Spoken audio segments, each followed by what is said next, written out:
The ghost pirates. Strange as the glimmer of the ghastly light that shines from some vast crest of wave at night. William Hope Hodgson. To Mary Worley. Olden memories that shine against death's night. Quiet stars of sweet enchantments that are seen in life's lost distances. The world of dreams. Author's preface. This book forms the last of three. The first published was The Boats of the Glen Carrig, the second, The House on the Borderland.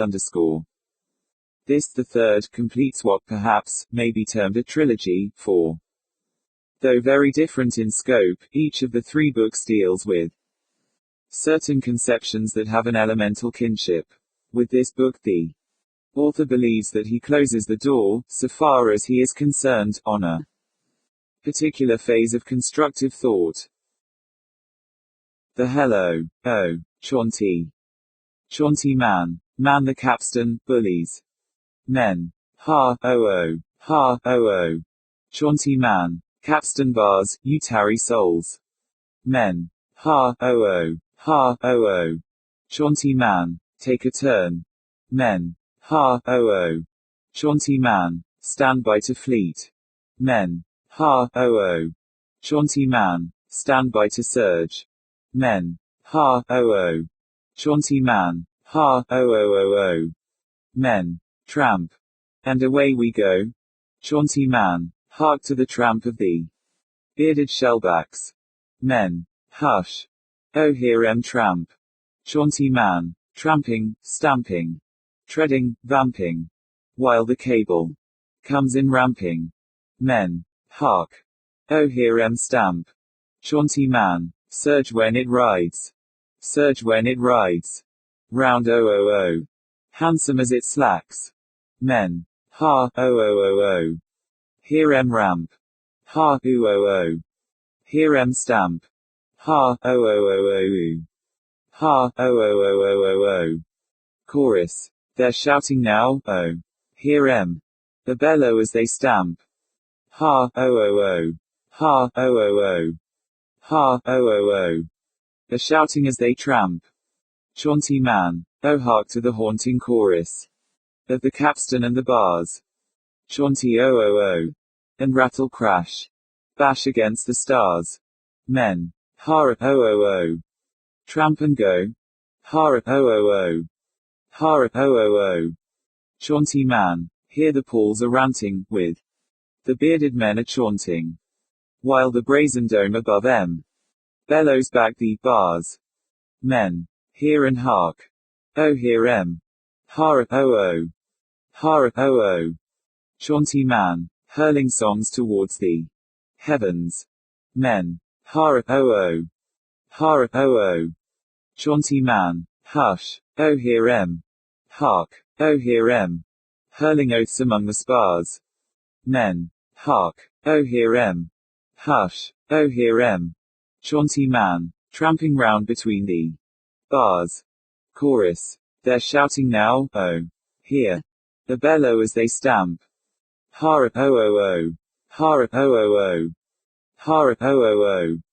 A shouting as they tramp. Chaunty man, oh do you hear the capstan chaunty? Thunder round the pawls. Men, click a clack, a clatter, surge, and scatter balls. Chaunty man, click a clack, my bonny boys, while it comes in handsome. Men, ha oh, hear 'em clack. Chaunty man, ha oh, click a clack. Men, hush, oh hear 'em pant. Hark, oh hear 'em rant. Chaunty man, click, a clitter, click a clack. Men, ha oh, tramp and go. Chaunty man, surge, and keep away the slack. Men, ha oh, away the slack. Ha oh, click a clack. Chaunty man, bustle now each jolly jack. Surging easy, surging easy. Men, ha oh, surging easy. Chaunty man, click a clatter, surge, and steady. Man the stopper there. Already. Men. Ha-oh-oh. Ha-oh-oh. Chaunty man. Click-a-clack, my bouncing boys. Men. Ha-oh-oh. Tramp and go. Chaunty man. Lift the pawls, and come back. Easy. Men. Ha-oh-oh. Steady oh-oh-oh-oh. Chaunty man. Vast the chaunty. Vast the capstan. Drop the pawls. Blay. Chorus. Ha-oh-oh. Unship the bars. Ha-oh-oh. Tramp and go. Ha-oh-oh. Shoulder bars. Ha-oh-oh. And away we blow. Ha-oh-oh-oh. Ha-oh-oh-oh-oh. Ha-oh-oh-oh-oh-oh. I. Underscore the figure out of the sea underscore. He began without any circumlocution.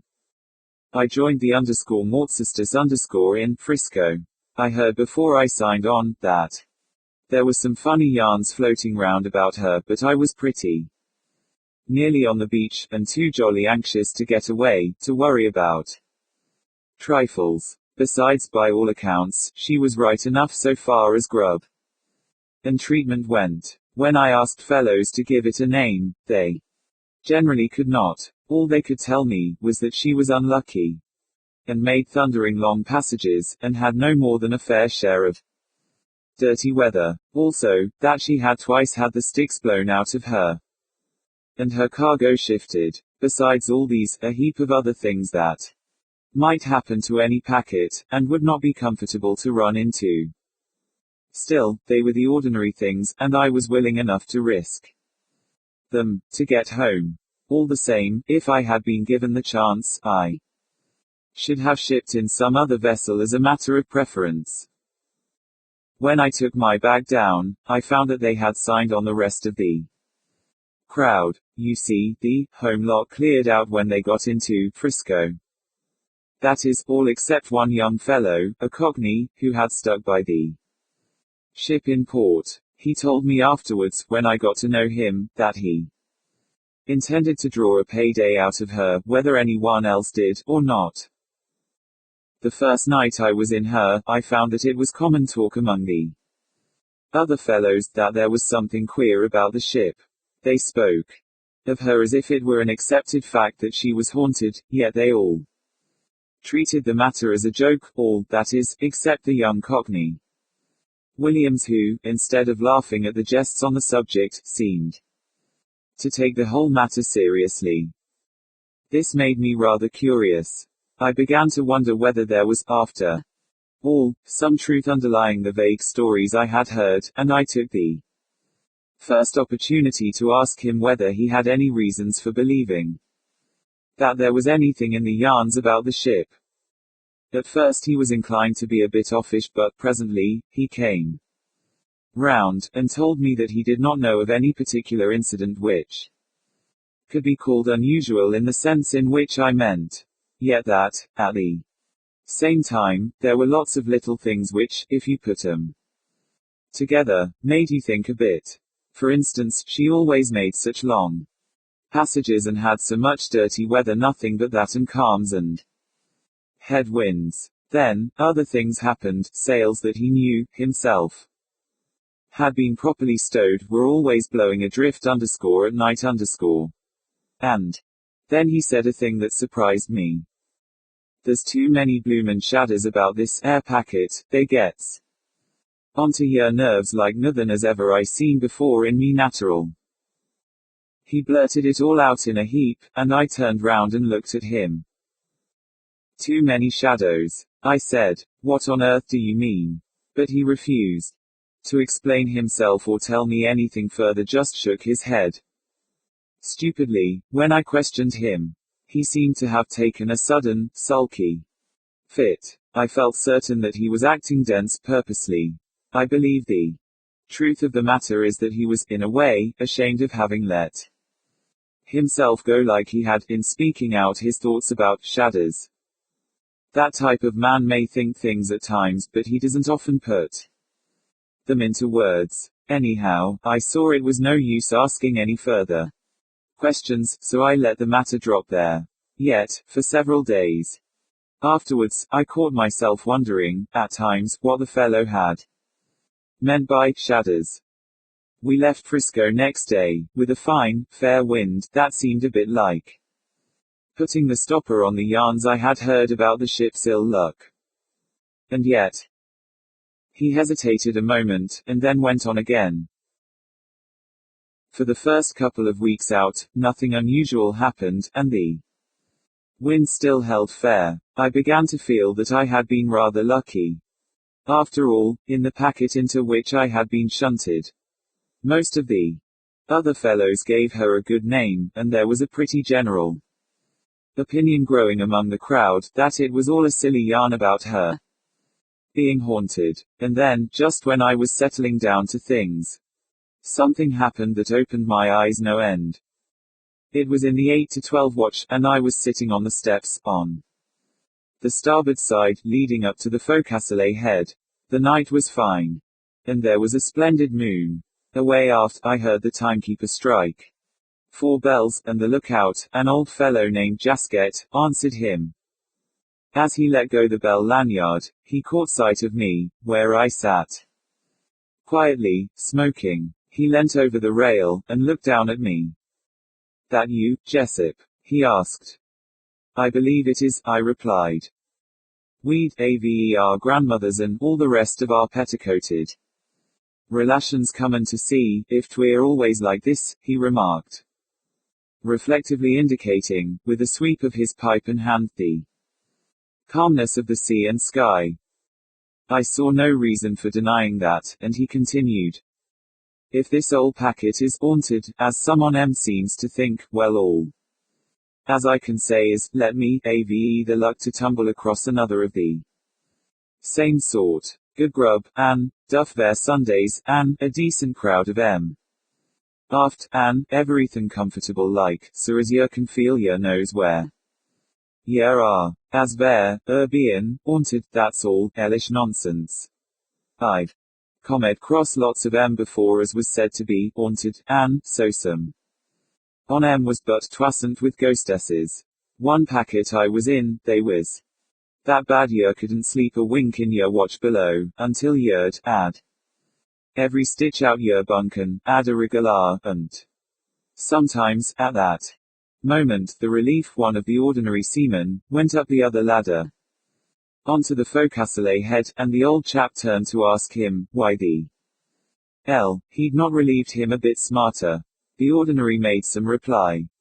But what it was, I did not catch, for, abruptly, away aft my rather sleepy gaze had lighted on something altogether extraordinary and outrageous. It was nothing less than the form of a man stepping inboard over the starboard rail, a little abaft the main rigging.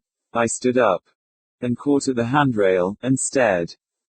Behind me, someone spoke. It was the lookout, who had come down off the forecastle head, on his way aft to report the name of his relief to the second mate. What is it, mate? He asked curiously, seeing my intent attitude. The thing, whatever it was, had disappeared into the shadows on the lee side of the deck. Nothing, I replied shortly, for I was too bewildered then, at what my eyes had just shown me, to say any more. I wanted to think. The old shellback glanced at me, but only muttered something, and went on his way aft. For a minute, perhaps, I stood there, watching, but could see nothing. Then I walked slowly aft, as far as the after end of the deck house. From there, I could see most of the main deck, but nothing showed. Except, of course, the moving shadows of the ropes and spars and sails, as they swung to and fro in the moonlight. The old chap who had just come off the lookout, had returned for'ard again, and I was alone on that part of the deck. And then, all at once, as I stood peering into the shadows to leeward, I remembered what Williams had said about there being too many shadows. I had been puzzled to understand his real meaning, then. I had no difficulty now. There were too many shadows. Yet, shadows or no shadows, I realized That for my own peace of mind, I must settle, once and for all, whether the thing I had seemed to see stepping aboard out of the ocean, had been a reality, or simply a phantom, as you might say, of my imagination.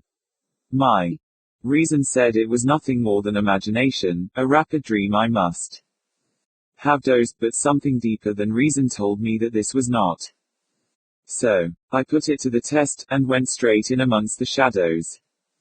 There was nothing. I grew bolder. My common sense told me I must have fancied it all. I walked over to the mainmast, and looked behind the pinrail that partly surrounded it, and down into the shadow of the pumps, but here again was nothing. Then I went in under the break of the poop. It was darker under there than out on deck. I looked up both sides of the deck, and saw that they were bare of anything such as I looked for.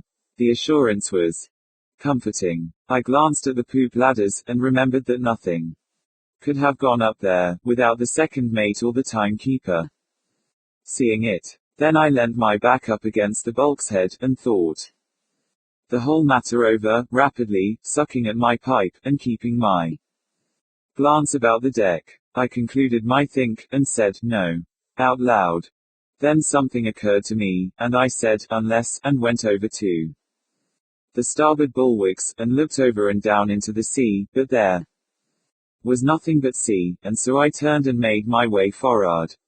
My common sense had triumphed, and I was convinced that my imagination had been playing tricks with me. I reached the door on the port side, leading into the forecastle, and was about to enter, when something made me look behind. As I did so, I had a shaker. Away aft, a dim, shadowy form stood in the wake of a swaying belt of moonlight, that swept the deck a bit abaft the main mast. It was the same figure that I had just been attributing to my fancy. I will admit that I felt more than startled, I was quite a bit frightened. I was convinced now that it was no mere imaginary thing.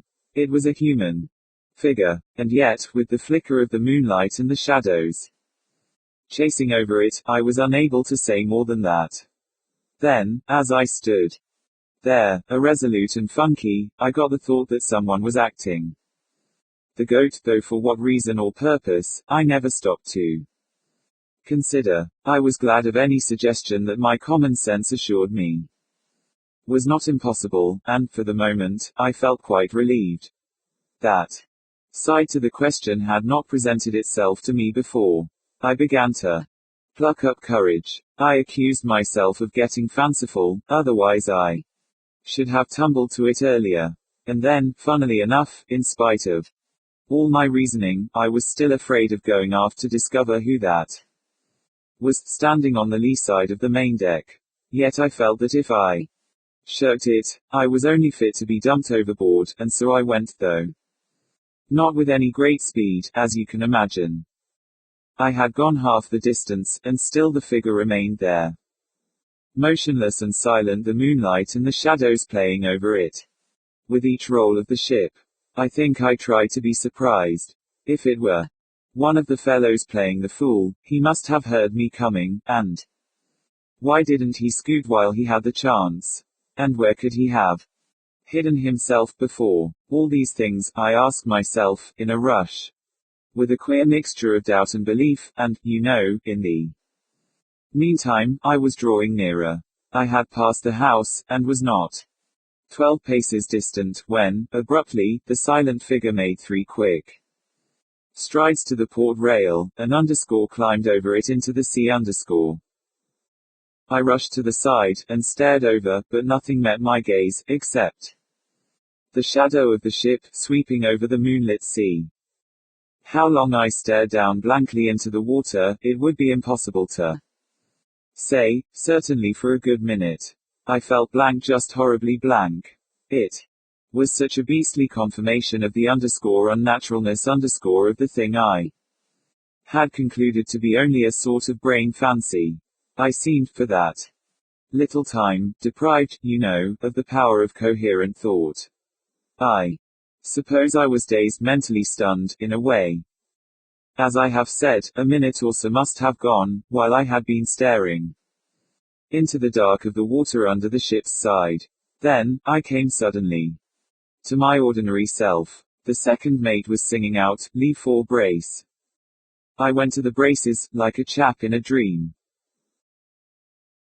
2. What Tammy the apprentice saw.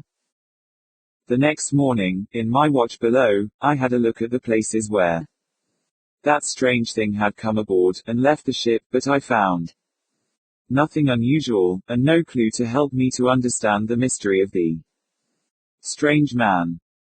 For several days after that, all went quietly, though I prowled about the decks at night, trying to discover anything fresh that might tend to throw some light on the matter.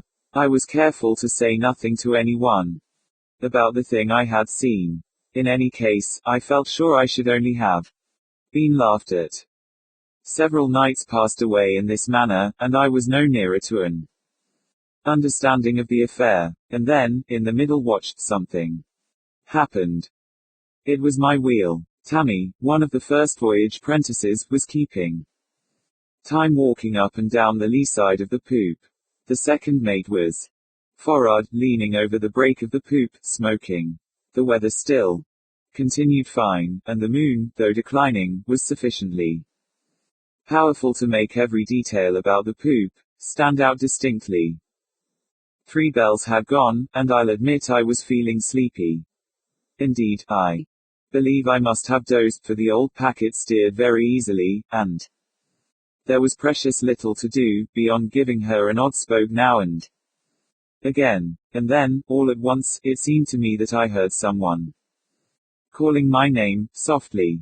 I could not be certain, and first I glanced forward to where the second stood, smoking, and from him, I looked into the binnacle. The ship's head was right on her course, and I felt easier. Then, suddenly, I heard it again.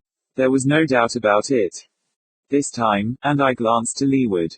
There I saw Tammy reaching over the steering gear, his hand out, in the act of trying to touch my arm. I was about to ask him what the devil he wanted, when he held up his finger for silence, and pointed forward along the lee side of the poop. In the dim light, his face showed palely, and he seemed much agitated. For a few seconds, I stared in the direction he indicated, but could see nothing. "What is it?" I asked in an undertone, after a couple of moments. Further ineffectual peering. "I can't see anything." "Hersh," he muttered hoarsely, without looking in my direction. Then, all at once, with a quick little gasp, he sprang across the wheel box and stood beside me, trembling. His gaze appeared to follow the movements of something I could not see. I must say that I was startled. His movement had shown such terror, and the way he stared to leeward made me think he saw something uncanny. "What the deuce is up with you?" I asked, sharply. And then I remembered the second mate. I glanced forward to where he lounged. His back was still towards us, and he had not seen Tammy. Then I turned to the boy. "For goodness sake, get to Lord before the second sees you," I said. "If you want to say anything, say it across the wheel box. You've been dreaming." Even as I spoke, the little beggar caught at my sleeve with one hand, and pointing across to the log reel with the other, screamed, "He's coming! He's coming!" At this instant, the second mate came running aft, singing out to know what was the matter. Then, suddenly, crouching under the rail near the log reel, I saw something that looked like a man, but so hazy and unreal, that I could scarcely say I saw anything. Yet, like a flash, my thoughts ripped back to the silent figure I had seen in the flicker of the moonlight, a week earlier. The second mate reached me, and I pointed, dumbly, and yet, as I did so, it was with the knowledge that he would not be able to see what I saw.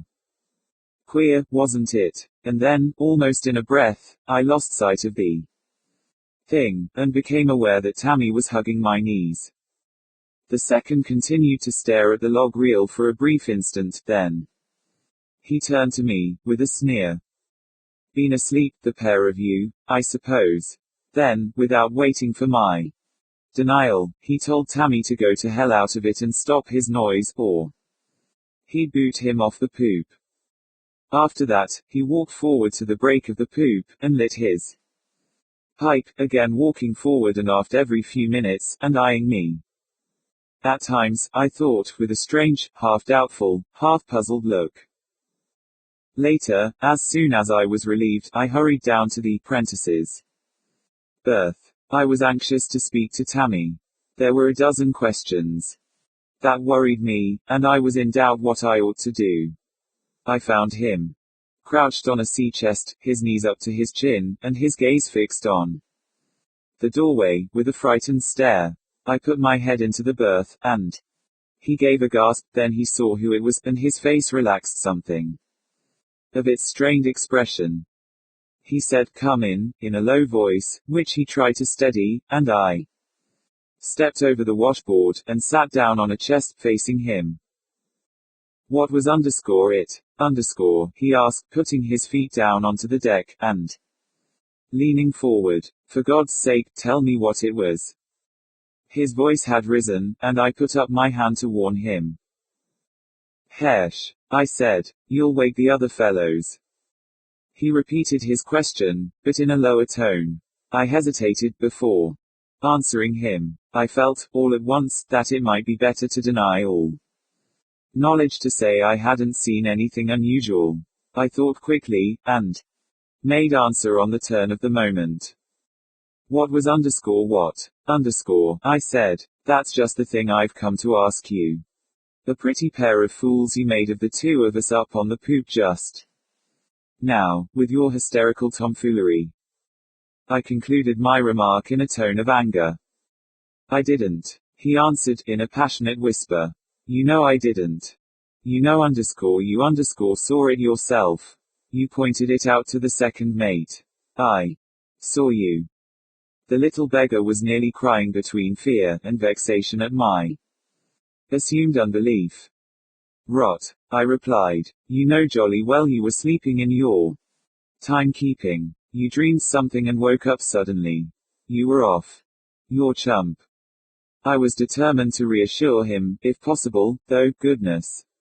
I wanted assurance myself. If he had known of that other thing I had seen down on the main deck, what then? I wasn't asleep, any more than you were, he said, bitterly. And you know it. You're just fooling me. The ship's haunted. What? I said, sharply. She's haunted, he said, again. She's haunted. Who says so? I inquired, in a tone of unbelief. I do. And you know it. Everybody knows it, but they don't more than half believe it. I didn't, until tonight. Damned rot, I answered. That's all a blooming old shellback's yarn. She's no more haunted than I am. It's not damned rot, he replied, totally unconvinced. And it's not an old shellback's yarn. Why won't you say you saw it? He cried, growing almost tearfully excited, and raising his voice again. I warned him not to wake the sleepers. Why won't you say that you saw it? He repeated. I got up from the chest, and went towards the door. You're a young idiot, I said, and I should advise you not to go gassing about like this round the decks. Take my tip, and turn in and get a sleep. You're talking dotty. Tomorrow you'll perhaps feel what an unholy ass you've made of yourself. I stepped over the washboard, and left him. I believe he followed me to the door to say something further, but I was halfway forward by then. For the next couple of days, I avoided him as much as possible, taking care never to let him catch me alone. I was determined, if possible, to convince him that he had been mistaken in supposing that he had seen anything that night. Yet, after all, it was little enough use, as you will soon see. For, on the night of the second day, there was a further extraordinary development, that made denial on my part useless. 3. The Man Up the Main. It occurred in the first watch, just after 6 bells. I was forward, sitting on the fore hatch. No one was about the main deck. The night was exceedingly fine, and the wind had dropped away almost to nothing, so that the ship was very quiet. Suddenly, I heard the second mate's voice. In the main rigging, there. Who's that going aloft? I sat up on the hatch, and listened. There succeeded an intense silence. Then the second's voice came again. He was evidently getting wild. Do you damn well hear me? What the hell are you doing up there? Come down. I rose to my feet, and walked up to windward. From there, I could see the break of the poop. The second mate was standing by the starboard ladder. He appeared to be looking up at something that was hidden from me by the topsails. As I stared, he broke out again. Hell and damnation, you blasted Sawyer, come down when I tell you. He stamped on the poop, and repeated his order, savagely. But there was no answer. I started to walk aft. What had happened? Who had gone aloft? Who would be fool enough to go, without being told? And then, all at once, a thought came to me. The figure Tammy and I had seen. Had the second mate seen someone? I hurried on, and then stopped. Suddenly, in the same moment there came the shrill blast of the second's whistle. He was whistling for the watch, and I turned and ran to the forecastle to rouse them out. Another minute, and I was hurrying aft with them to see what was wanted. His voice met us halfway. Up the main, some of you, smartly now, and find out who that damned fool is up there. See what mischief he's up to. Aye, sir, several of the men sung out, and a couple jumped into the weather rigging. I joined them, and the rest were proceeding to follow. But the second shouted for some to go up to leeward in case the fellow tried to get down that side. As I followed the other two aloft, I heard the second mate tell Tammy, whose timekeeping it was, to get down onto the main deck with the other prentice, and keep an eye on the fore and aft stays. He may try down one of them if he's cornered, I heard him explain. If you see anything, just sing out for me, right away. Tammy hesitated. Well, said the second mate, sharply. Nothing, sir, said Tammy, and went down onto the main deck. The first man to windward had reached the futtock shrouds. His head was above the top, and he was taking a preliminary look before venturing higher. See anything, Jock? Asked Plummer, the man next above me. N.A., said Jock, tersely, and climbed over the top, and so disappeared from my sight. The fellow ahead of me followed.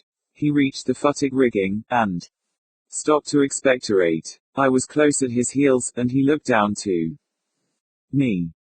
What's up, anyway? He said. What's he seen? Who are we chasing after?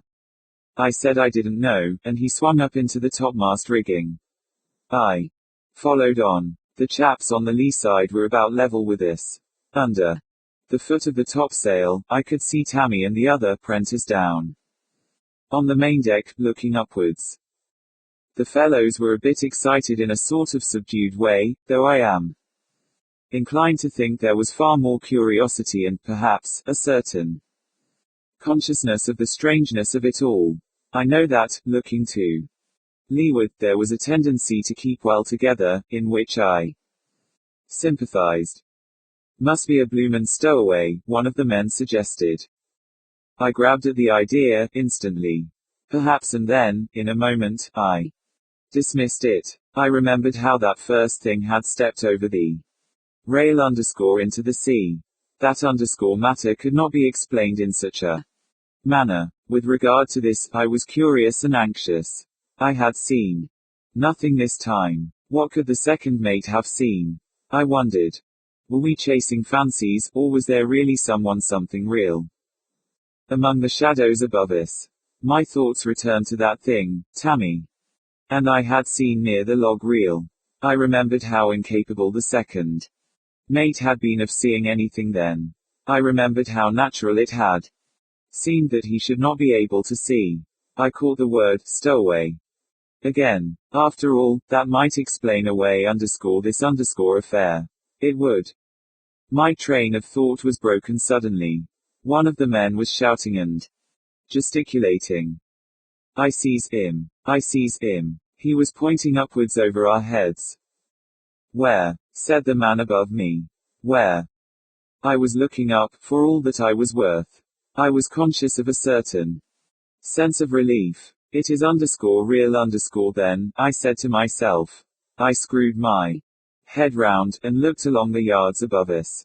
Yet, still I could see nothing except shadows and patches of light. Down on deck, I caught the second mate's voice. Have you got him? He was shouting. Not yet, Zur, sung out the lowest man on the lee side. We sees him, sir, added Coin. I don't. I said. There, he is again, he said. We had reached the topgallant rigging, and he was pointing up to the royal yard. Ye're a full Coin. That's what ye are. The voice came from above. It was Jock's, and there was a burst of laughter at Coin's expense. I could see Jock now. He was standing in the rigging, just below the yard. He had gone straight away up, while the rest of us were mooning over the top. Ye're a full Coin, he said, again, and I'm thinking the seconds juiced as saft. He began to descend. Then there's no one? I asked. N.A., he said briefly. As we reached the deck, the second mate ran down off the poop. He came towards us, with an expectant air. You've got him? He asked, confidently. There wasn't anyone, I said. What? He nearly shouted. You're hiding something, he continued. Angrily, and glancing from one to another. Out with it. Who was it? We're hiding nothing, I replied, speaking for the lot. There's no one up there. The second looked round upon us. Am I a fool? He asked, contemptuously. There was an assenting silence. I saw him myself, he continued. Tammy, here, saw him. He wasn't over the top when I first spotted him. There's no mistake about it. It's all damned rot saying he's not there. Well, he's not, sir, I answered. Jock went right up to the royal yard. The second mate said nothing, in immediate reply, but went after few steps and looked up the main. Then he turned to the two prentices. Sure you two boys didn't see anyone coming down from the main? He inquired, suspiciously. Yes, sir, they answered together. Anyway, I heard him mutter to himself, I'd have spotted him myself if he had. Have you any idea, sir, who it was you saw? I asked, at this juncture. He looked at me keenly. No, he said. He thought for a few moments while we all stood about in silence, waiting for him to let us go. By the holy poker, he exclaimed, suddenly. But I ought to have thought of that before. He turned, and eyed us individually. You're all here? He asked. Yes, sir, we said in a chorus. I could see that he was counting us. Then he spoke again. All of you men stay here where you are. Tammy, you go into your place. And see if the other fellows are in the bunks. Then come and tell me. Smartly now. The boy went, and he turned to the other apprentice. You get along forrard to the forecastle, he said. Count the other watch, then come aft and report to me. As the youngster disappeared along the deck to the forecastle, Tammy returned from his visit to the glory hole, to tell the second mate that the other two prentices were sound asleep in the bunks. Whereupon the second bundled him off to the carpenter's and sailmaker's berth to see whether they were turned in. While he was gone, the other boy came aft, and reported that all the men were in the bunks, and asleep. Sure? The second asked him. Quite, sir, he answered. The second mate made a quick gesture. Go and see if the steward is in his berth, he said, abruptly. It was plain to me that he was tremendously puzzled. You've something to learn yet, Mr. Second Mate, I thought to myself. Then I fell to wondering to what conclusions he would come. A few seconds later, Tammy returned to say that the carpenter, sailmaker, and doctor were all turned in. The second mate muttered something, and told him to go down into the saloon to see whether the first and third mates, by any chance, were not in the berths. Tammy started off, then halted. Shall I have a look into the old man's place, sir, while I'm down there? He inquired. No, said the second mate. Do what I told you, and then come and tell me. If anyone's to go into the captain's cabin, it's got to be me. Tammy said, aye, sir, and skipped away, up onto the poop. While he was gone, the other apprentice came up to say that the steward was in his berth, and that he wanted to know what the hell he was fooling round his part of the ship for. The second mate said nothing, for nearly a minute. Then he turned to us and told us we might go for'ard. As we moved off in a body, and talking in undertones, Tammy came down from the poop, and went up to the second mate. I heard him say that the two mates were in the berths, asleep. Then he added, as if it were an afterthought. So's the old man. I thought I told you, the second mate began. I didn't, sir, Tammy said. His cabin door was open. The second mate started to go aft. I caught a fragment of a remark he was making to Tammy. Accounted for the whole crew. He went up onto the poop. I did not catch the rest. I had loitered a moment. Now, however, I hurried after the others. As we neared the forecastle, one bell went, and we roused out the other watch and told them what jinx we had been up to. I reckon, he must be Rocky, one of the men remarked. Not him, said another, he's been, havin' 40 winks on the break, and dreamed, his mother-in-law, had come on, visit, friendly like. There was some laughter at this suggestion, and I caught myself smiling along with the rest, though I had no reason for sharing the belief that there was nothing in it all. Might, have been a stowaway, you know, I heard Coyne, the one who had suggested it before, remarked to one of the ABs named Stubbins, a short, rather surly-looking chap. Might have been hell, returned Stubbins. Stowaways hain't such fools as all that. I dunno, said the first. I wish I had asked the second what he thought about it. I don't think it was a stowaway, somehow, I said, chipping in. What would a stowaway want a loft?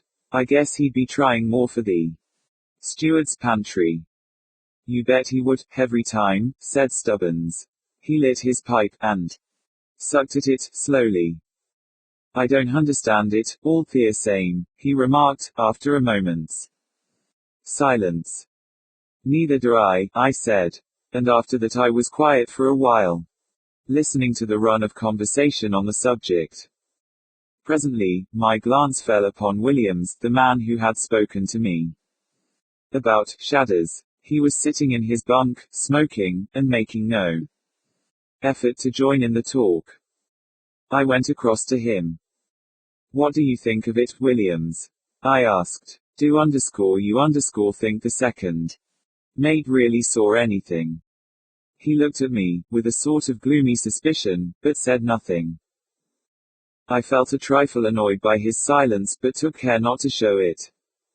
After a few moments, I went on.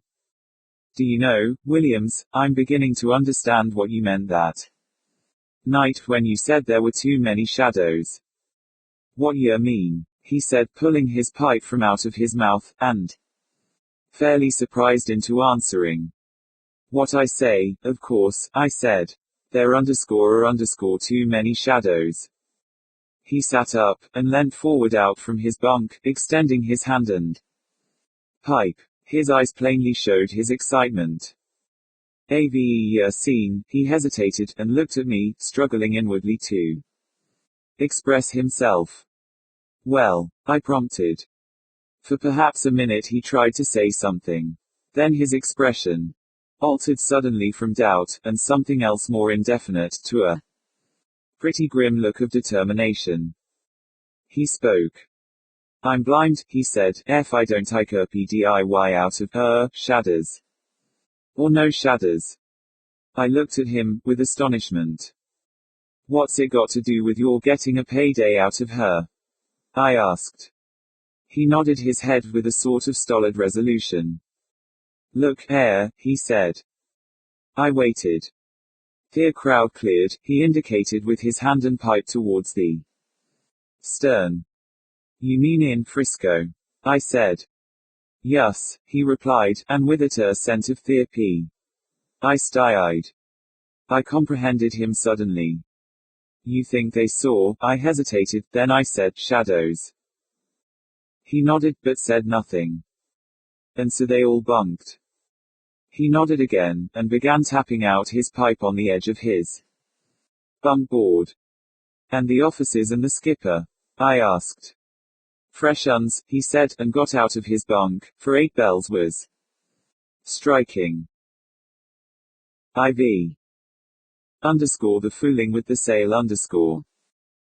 It was on the Friday night, that the second mate had the watch aloft, looking for the man up the main, and for the next 5 days little else was talked about, though, with the exception of Williams, Tammy and myself, no one seemed to think of treating the matter seriously.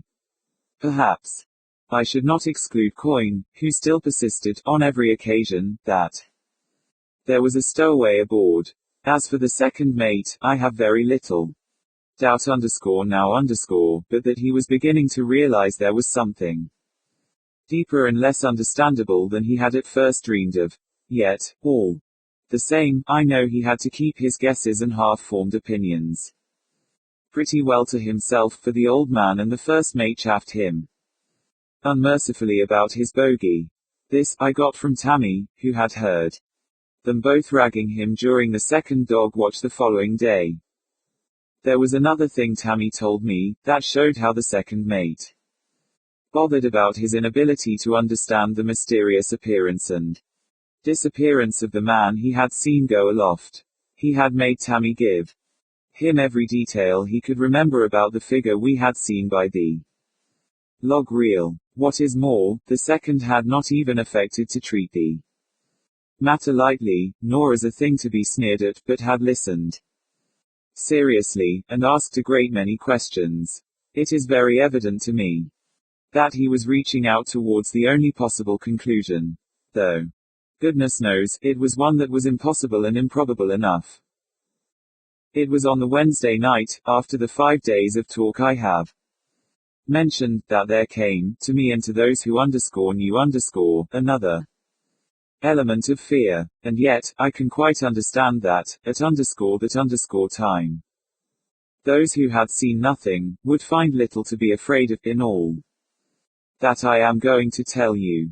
Still, even they were much puzzled and astonished, and perhaps, after all, a little awed.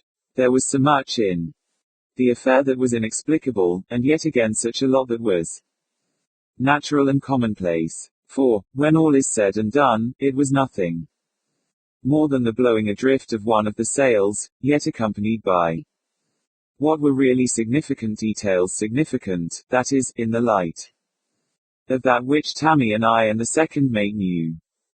7 bells, and then 1, had gone in the first watch, and our side was being roused out to relieve the mates.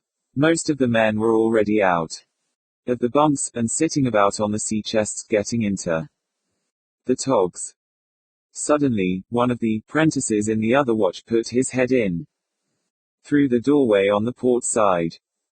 The mate wants to know, he said, which of you chaps made fast the 4 Royal, last watch. What's he want to know that for? Inquired one of the men. The lee side's blowing adrift, said the prentice. And he says that the chap who made it fast is to go up and see to it as soon as the watch is relieved. Oh, Does he? Well, 'twasn't me, any'o, replied the man. You'd better ask some of t'others. Ask what? Inquired Plumber, getting out of his bunk, sleepily. The prentice repeated his message. The man yawned and stretched himself. Let me see, he muttered, and scratched his head with one hand, while he fumbled for his trousers with the other. Who made Thea for Isle? Fast. He got into his trousers, and stood up. Why, Thea ornery, course, who else do you suppose? That's all I wanted to know, said the apprentice, and went away. Hi, Tom, Stubbins sung out to the ordinary. Wake up, you lazy young devil. Dear mate's just sent to hinquire who it was made the fore royal. Fast. It's all blowin' adrift, and he says you're to get along uppers. Soon as 8 bells goes, and make it fast again. Tom jumped out of his bunk, and began to dress quickly.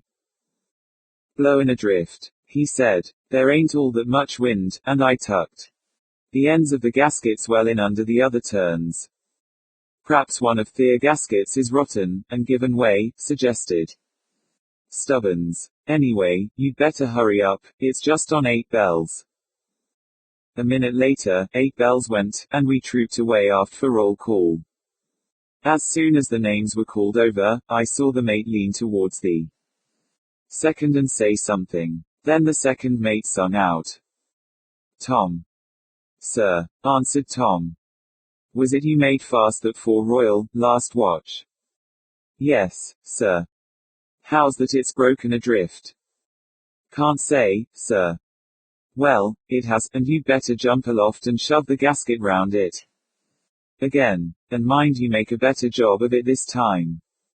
Aye, sir, said Tom, and followed the rest of us forward. Reaching the fore rigging, he climbed into it, and began to make his way leisurely aloft. I could see him with a fair amount of distinctness, as the moon was very clear and bright, though getting old. I went over to the weather pin rail, and leaned up against it, watching him, while I filled my pipe. The other men, both the watch on deck and the watch below, had gone into the forecastle, so that I imagined I was the only one about the main deck. Yet, a minute later, I discovered that I was mistaken, for, as I proceeded to light up, I saw Williams, the young cockney, come out from under the lee of the house, and turn and look up at the ordinary as he went steadily upwards. I was a little surprised, as I knew he and 3 of the others had a poker fight on, and he'd won over 60 pounds of tobacco.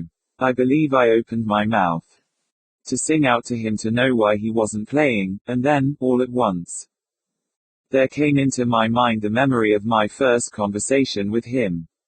I remembered that he had said sails were always blowing adrift at night . I remembered the, then, unaccountable emphasis he had laid on those 2 words, and remembering that, I felt suddenly afraid.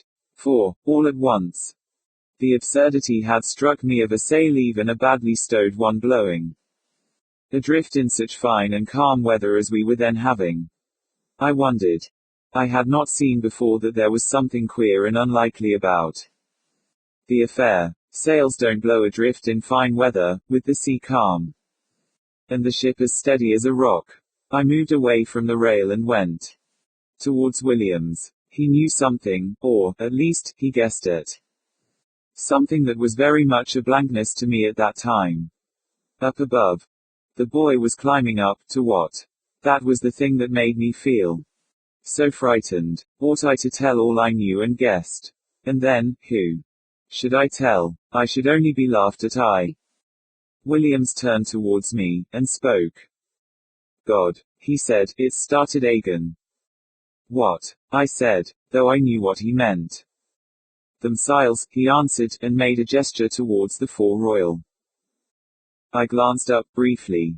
All the lee side of the sail was adrift from the bunt gasket outwards. Lower, I saw Tom, he was just hoisting himself into the topgallant rigging.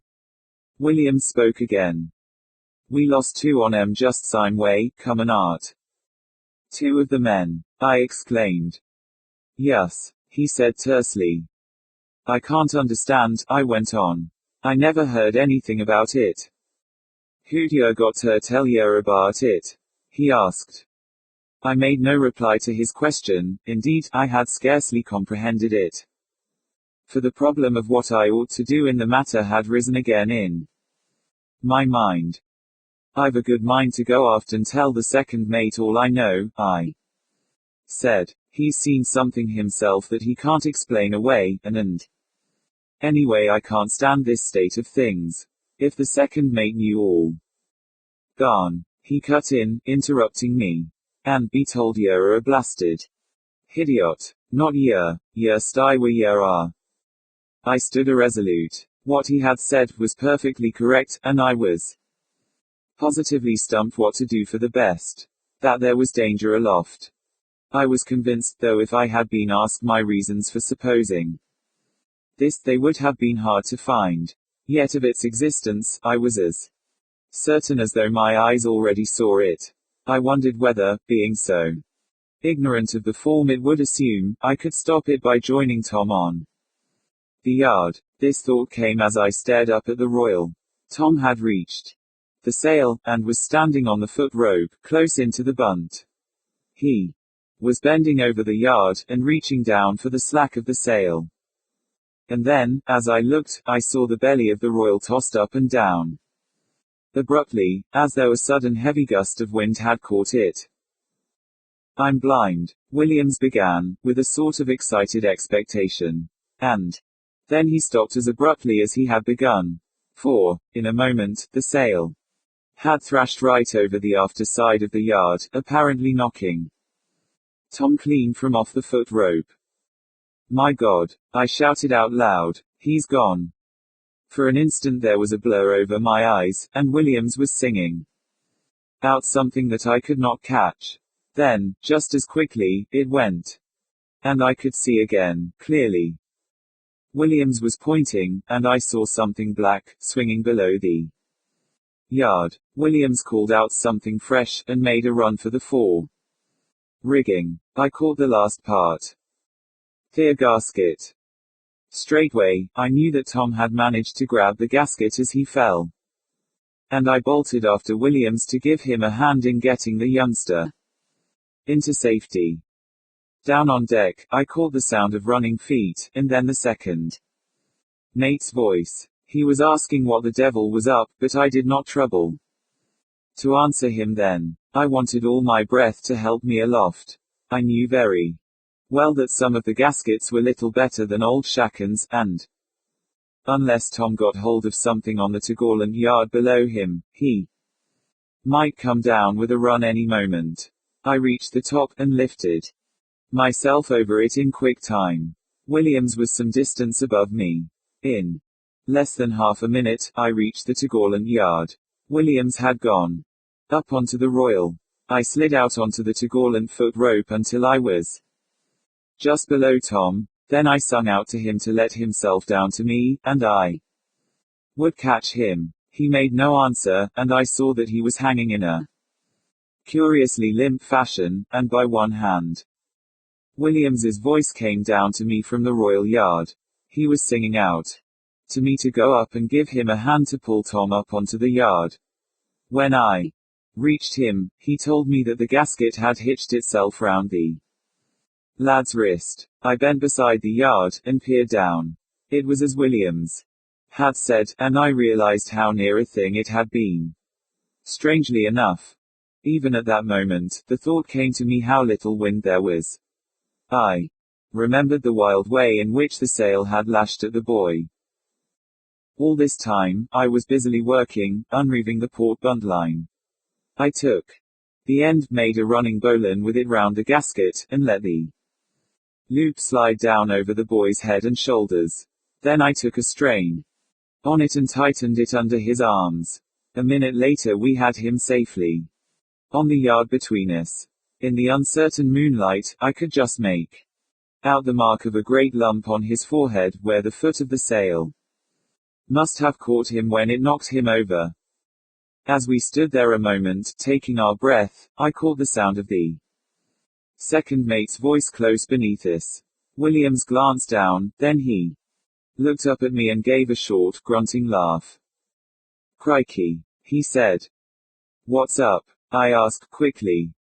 He jerked his head backwards and downwards. I screwed round a bit, holding the jackstay with one hand, and steadying the insensible ordinary with the other. In this way I could look below. At first I could see nothing. Then the second mate's voice came up to me again. "Who the hell are you? What are you doing?" I saw him now. He was standing at the foot of the weather topgallant rigging. His face was turned upwards, peering round the afterside of the mast. It showed to me only as a blurred, pale-colored oval in the moonlight. He repeated his question. "It's Williams and I, sir," I said. "Tom, here, has had an accident." I stopped. He began to come up higher towards us. From the rigging to leeward there came suddenly a buzz of men talking. The second mate reached us. "Well, what's up, anyway?" he inquired, suspiciously. "What's happened?" He had bent forward, and was peering at Tom. I started to explain, but he cut me short with, "Is he dead?" "No, sir," I said. "I don't think so, but the poor beggar's had a bad fall. He was hanging by the gasket when we got to him. The sail knocked him off the yard." "What?" he said, sharply. "The wind caught the sail, and it lashed back over the yard." "What wind?" he interrupted. "There's no wind, scarcely." He shifted his weight onto the other foot. "What do you mean?" "I mean what I say, sir. The wind brought the foot of the sail over the top of the yard and knocked Tom clean off the foot rope. Williams and I both saw it happen." "But there's no wind to do such a thing, you're talking nonsense." It seemed to me that there was as much of bewilderment as anything else in his voice, yet I could tell that he was suspicious though, of what? I doubted whether he himself could have told. He glanced at Williams, and seemed about to say something. Then, seeming to change his mind, he turned, and sung out to one of the men who had followed him aloft to go down and pass out a coil of new, 3-inch manila, and a tail block. "Smartly now," he concluded. Aye, sir," said the man, and went down swiftly. The second mate turned to me. "When you've got Tom below, I shall want a better explanation of all this than the one you've given me. It won't wash." "Very well, sir," I answered. "But you won't get any other." "What do you mean?" he shouted at me. "I'll let you know I'll have no impertinence from you or anyone else." "I don't mean any impertinence, sir, I mean that it's the only explanation there is to give." "I tell you it won't wash," he repeated. "There's something too damned funny about it all. I shall have to report the matter to the captain. I can't tell him that yarn," he broke off abruptly. "It's not the only damned funny thing that's happened aboard this old hooker," I answered. "You ought to know that, sir." "What do you mean?" he asked quickly. "Well, sir," I said, "to be straight, what about that chap you sent us hunting after up the main the other night? That was a funny enough affair, wasn't it? This one isn't half so funny." "That will do, Jessup," he said, angrily. "I won't have any back talk." Yet there was something about his tone that told me I had got one in on my own. He seemed all at once less able to appear confident that I was telling him a fairy tale. After that, for perhaps half a minute, he said nothing. I guessed he was doing some hard thinking. When he spoke again, it was on the matter of getting the ordinary down on deck.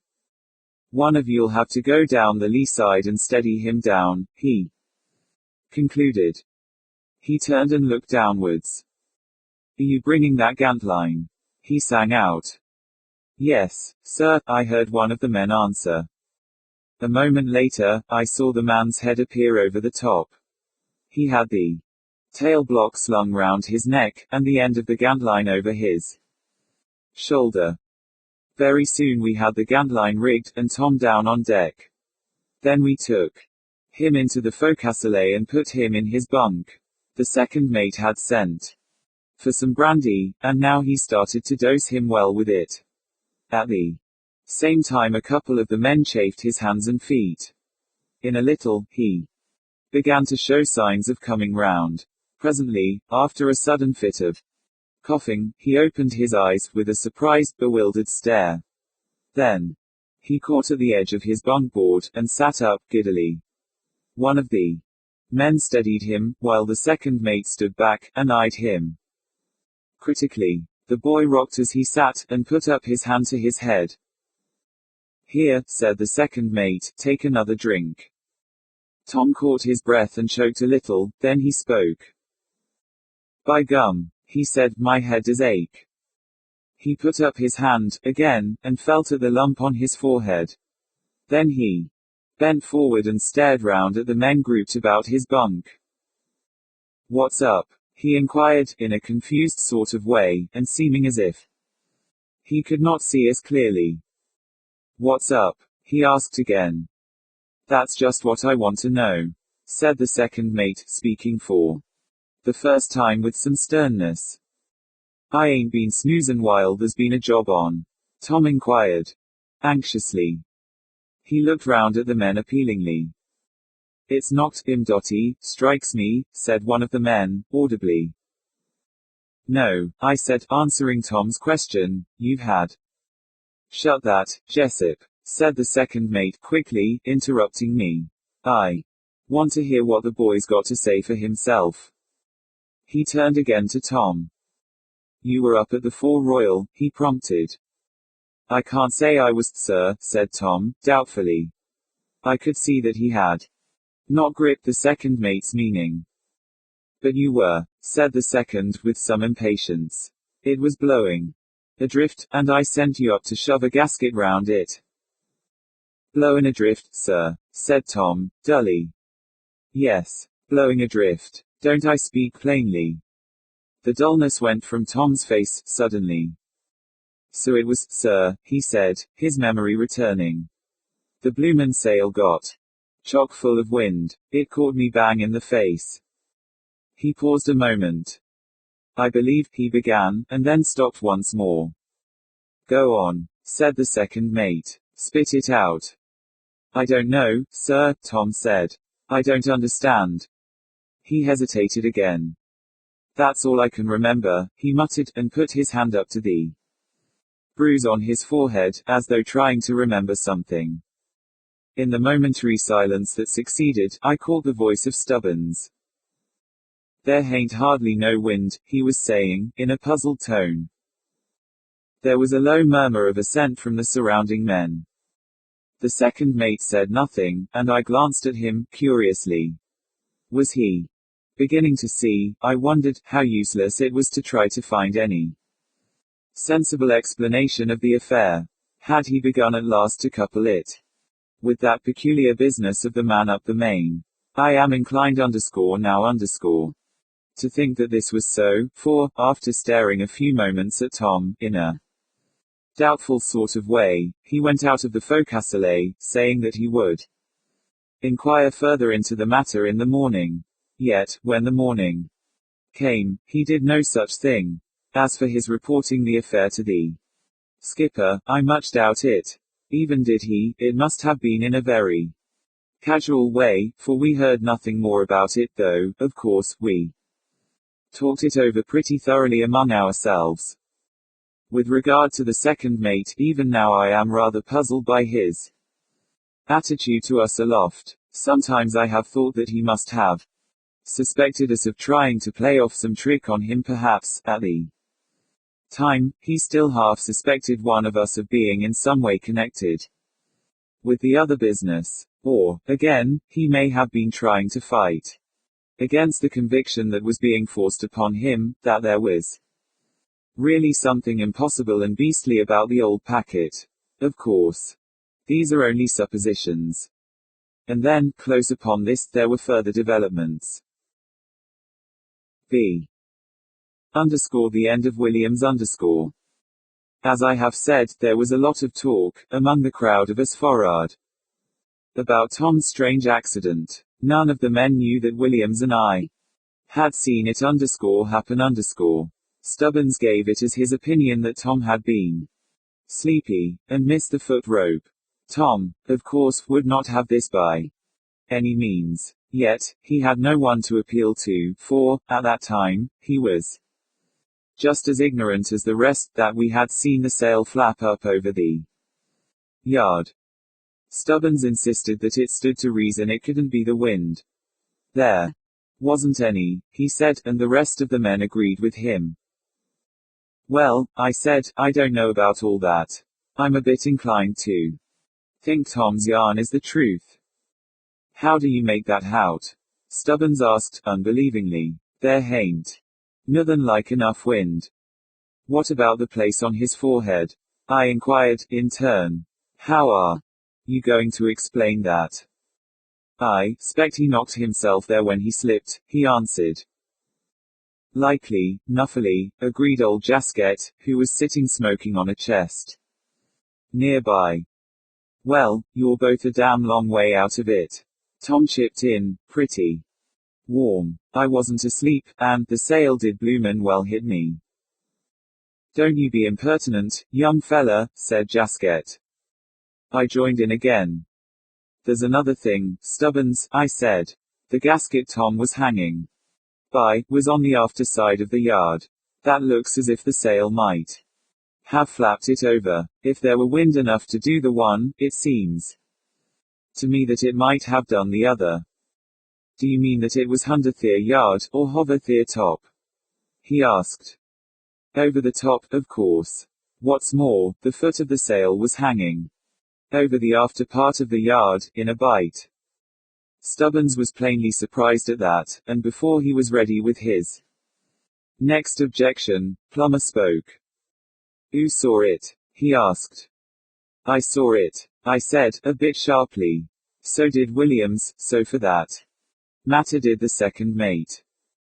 Plummer relapsed into silence, and smoked, and Stubbins broke out afresh. I reckon Tom must have had a hold of the foot and the gasket, and pulled em over the yard when he tumbled. No, interrupted Tom. The gasket was under the sail. I couldn't even see it. And I hadn't time to get hold of the foot of the sail, before it up and caught me smack in the face. How did yer get hold of the gasket, when yer fell, then? Asked Plummer. He didn't get hold of it, I answered for Tom. It had taken a turn round his wrist, and that's how we found him hanging. Do you mean to say as he hadn't got hold of the gasket coin? Inquired, pausing in the lighting of his pipe. Of course, I do, I said. A chap doesn't go hanging onto a rope when he's jolly well been knocked senseless. Yera richt, assented Jock. Yera quite richt there, Jessup. Coin concluded the lighting of his pipe. I dunno, he said. I went on, without noticing him. Anyway, when Williams and I found him, he was hanging by the gasket. And it had a couple of turns round his wrist. And besides that, as I said before, the foot of the sail was hanging over the after side of the yard, and Tom's weight on the gasket was holding it there. It's damned queer, said Stubbins, in a puzzled voice. There don't seem to be no way of getting a proper explanation to it. I glanced at Williams to suggest that I should tell all that we had seen, but he shook his head, and, after a moment's thought, it seemed to me that there was nothing to be gained by so doing. We had no very clear idea of the thing that had happened, and our half-facts and guesses would only have tended to make the matter appear more grotesque and unlikely. The only thing to be done was to wait and watch. If we could only get hold of something tangible, then we might hope to tell all that we knew, without being made into laughing stocks. I came out from my think, abruptly. Stubbins was speaking again. He was arguing the matter with one of the other men. You see, with there being no wind, scarcely, their things impossible. And, yet. The other man interrupted with some remark I did not catch. No, I heard Stubbins say. I'm out of my reckoning. I don't savvy it. One bit. It's too much like a damned fairy tale. Look at his wrist, I said. Tom held out his right hand and arm for inspection. It was considerably swollen where the rope had been round it. Yes, admitted Stubbins. That's right enough, but it don't tell you nothin'. I made no reply. As Stubbins said, it told you nothin'. And there I let it drop. Yet, I have told you this, as showing how the matter was regarded in the forecastle. Still, it did not occupy our minds very long. For, as I have said, there were further developments. The 3 following nights passed quietly, and then, on the 4th, all those curious signs and hints culminated suddenly in something extraordinarily grim. Yet, everything had been so subtle and intangible. And, indeed, so was the affair itself, that only those who had actually come in touch with the invading fear seemed really capable of comprehending the terror of the thing. The men, for the most part, began to say the ship was unlucky, and, of course, as usual, there was some talk of there being a Jonah in the ship. Still, I cannot say that none of the men realized there was anything horrible and frightening in it. All, for I am sure that some did, a little, and I think Stubbins was certainly one of them, though I feel certain that he did not, at that time, you know, grasp a quarter of the real significance that underlay the several queer matters that had disturbed our nights. He seemed to fail, somehow, to grasp the element of personal danger that, to me, was already plain. He lacked sufficient imagination, I suppose, to piece the things together to trace the natural sequence of the events, and the development. Yet I must not forget, of course, that he had no knowledge of those 2 first incidents. If he had, perhaps he might have stood where I did. As it was, he had not seemed to reach out at all, you know. Not even in the matter of Tom and the 4 Royal. Now, however, after the thing I am about to tell you, he seemed to see a little way into the darkness, and realize possibilities. I remember the 4th night well. It was a clear, starlit, moonless sort of night. At least, I think there was no moon, or, at any rate, the moon could have been little more than a thin crescent, for it was near the dark time. The wind had breezed up a bit, but still remained steady. We were slipping along at about 6 or 7 knots an hour. It was our middle watch on deck, and the ship was full of the blow and hum of the wind. Aloft, Williams and I were the only ones about the main deck.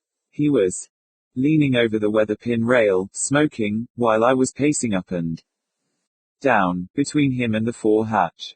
Stubbins was on the lookout. 2 bells had gone some minutes, and I was wishing to goodness that it was 8, and time to turn in. Suddenly, overhead, there sounded a sharp crack, like the report of a rifle shot. It was followed instantly by the rattle and crash of sailcloth thrashing in the wind. Williams jumped away from the rail, and ran after few steps. I followed him, and, together, we stared upwards to see what had gone. Indistinctly, I made out that the weather sheet of the foretopgallant had carried away, and the clew of the sail was whirling and banging about in the air, and, every few moments, hitting the steel yard a blow like the thump of a great sledge-hammer. It's the shackle, or one of the links that's gone, I think, I shouted to Williams, above the noise of the sail. That's the spectacle that's hitting the yard. Yes, he shouted back, and went to get hold of the clewline. I ran to give him a hand. At the same moment, I caught the second mate's voice away aft, shouting. Then came the noise of running feet, and the rest of the watch and the second mate were with us almost at the same moment. In a few minutes we had the yard lowered and the sail clewed up. Then Williams and I went aloft to see where the sheet had gone. It was much as I had supposed. The spectacle was all right, but the pin had gone out of the shackle, and the shackle itself was jammed into the sheave hole in the yard arm. Williams sent me down for another pin, while he unbent the clue line, and overhauled it down to the sheet. When I returned with the fresh pin, I screwed it into the shackle, clipped on the clue line, and sung out to the men to take a pull on the rope. This they did, and at the second heave the shackle came away. When it was high enough, I went up onto the topgallant yard, and held the chain, while Williams shackled it into the spectacle. Then he bent on the clue line afresh, and sung out to the second mate that we were ready to hoist away. "You'd better go down and give Emma all," he said. "I'll stay and light up the sail." "Right ho, Williams," I said, getting into the rigging. "Don't let the ship's bogey run away with you." This remark I made in a moment of light-heartedness, such as will come to anyone aloft, at times. I was exhilarated for the time being, and quite free from the sense of fear that had been with me so much of late. I suppose this was due to the freshness of the wind. "There's more'n one," he said, in that curiously short way of his. "What?" I asked. He repeated his remark. I was suddenly serious. The reality of all the impossible details of the past weeks came back to me, vivid and beastly. "What do you mean, Williams?" I asked him. But he had shut up, and would say nothing. "What do you know? How much do you know?" I went on, quickly. "Why did you never tell me that you—" The second mate's voice interrupted me, abruptly. "Now then, up there. Are you going to keep us waiting all night? One of you come down and give us a pull with the halyards. The other stay up and light up the gear." Aye, sir," I shouted back. Then I turned to Williams, hurriedly. "Look here, Williams," I said. "If you think there is really a danger in your being alone up here," I hesitated for words to express what I meant. Then I went on. "Well, I'll jolly well stay up with you." The second mate's voice came again. "Come on now, one of you. Make a move. What the hell are you doing?" "Coming, sir," I sung out.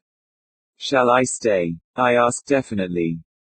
"Garn," he said. "Don't ya fret yourself. I'll take her bloomin' PDIY out of her. Blast em. I ain't funky of em." I went. That was the last word Williams spoke to anyone living. I reached the decks, and tailed onto the halyards. We had nearly mastheaded the yard, and the second mate was looking up at the dark outline of the sail, ready to sing out belay, when, all at once, there came a queer sort of muffled shout from Williams. "Vast hauling, you men," shouted the second mate. We stood silent, and listened. "What's that, Williams?" he sung out. "Are you all clear?" For nearly half a minute we stood, listening, but there came no reply. Some of the men said afterwards that they had noticed a curious rattling and vibrating noise aloft that sounded faintly above the hum and swirl of the wind, like the sound of loose ropes being shaken and slatted together, you know. Whether this noise was really heard, or whether it was something that had no existence outside of their imaginations, I cannot say. I heard nothing of it, but then I was at the tail end of the rope, and furthest from the fore rigging, while those who heard it were on the fore part of the halyards, and close up to the shrouds. The second mate put his hands to his mouth. "Are you all clear there?" he shouted again. The answer came, unintelligible and unexpected. It ran like this. "Blast yer, I've stayed. Did yer think drive, BLY, PDIY," and then there was a sudden silence. I stared up at the dim sail, astonished.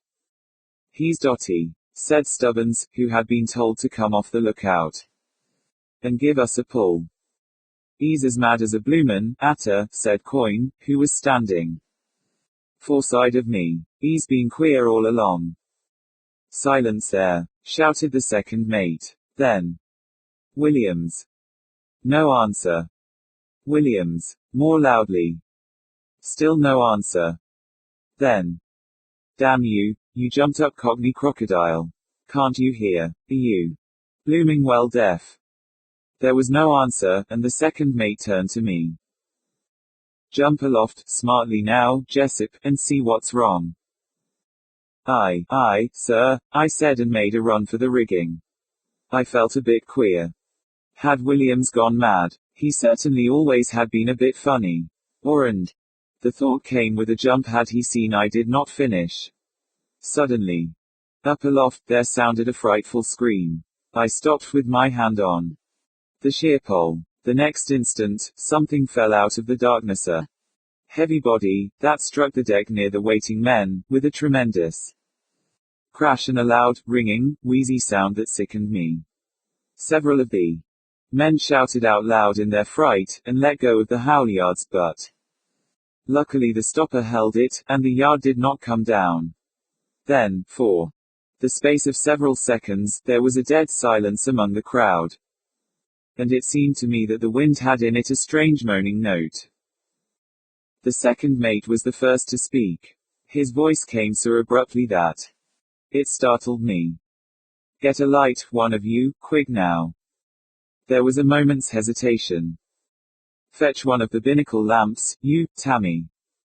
Aye, sir, the youngster said, in a quavering voice, and ran aft. In less than a minute I saw the light coming towards us along the deck. The boy was running. He reached us, and handed the lamp to the second mate, who took it and went towards the dark, huddled heap on the deck. He held the light out before him, and peered at the thing. My God, he said, it's Williams. He stooped lower with the light, and I saw details. It was Williams.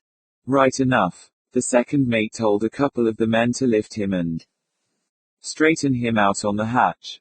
Then he went aft to call the skipper. He returned in a couple of minutes with an old ensign which he spread over the poor beggar. Almost directly, the captain came hurrying forward along the decks. He pulled back one end of the ensign, and looked, then he put it back quietly, and the second mate explained all that we knew. In a few words. Would you leave him where he is, sir? He asked, after he had told everything. The night's fine, said the captain. You may as well leave the poor devil there. He turned, and went aft slowly. The man who was holding the light swept it round so that it showed the place where Williams had struck the deck. The second mate spoke abruptly. Get a broom and a couple of buckets, some of you. He turned sharply, and ordered Tammy onto the poop. As soon as he had seen the yard mast headed, and the ropes cleared up, he followed Tammy. He knew well enough that it would not do for the youngster to let his mind dwell too much on the poor chap on the hatch. And I found out, a little later, that he gave the boy something to occupy his thoughts. After they had gone aft, we went into the forecastle. Everyone was moody and frightened. For a little while, we sat about in our bunks and on the chests, and no one said a word. The watch below were all asleep, and not one of them knew what had happened. All at once Plummer, whose wheel it was, stepped over the starboard washboard, into the forecastle. What's up, anyway? He asked. Is Williams much hurt? Sage. I said. You'll wake the others. Who's taken your wheel? Tammy Thea second sent him. He said I could go forward and ave smoke. He said Williams, add fall. He broke off, and looked across the forecastle. Where is he? He inquired, in a puzzled voice. I glanced at the others, but no one seemed inclined to start yarning about it. He fell from the topgallant rigging. I said. Where is he? He repeated. Smashed up, I said. He's lying on the hatch. Dead? He asked. I nodded. I guess 'twere somethin' pretty bad when I saw the old man come for'ard. How did it happen? He looked round at the lot of us sitting there silent and smoking. No one knows, I said, and glanced at Stubbins. I caught him eyeing me doubtfully. After a moment's silence, Plummer spoke again. I heard him screech when I was at the wheel. He must have got hurt up. Aloft. Stubbins struck a match and proceeded to relight his pipe. How do I mean? He asked, speaking for the first time. How do I mean? Well, I can't say. Maybe he jammed his fingers between the parallel and the mast. What about his swearing at the second mate? Was that cause he'd jammed his fingers? Put in coin. I never heard about that, said Plummer. Who heard him?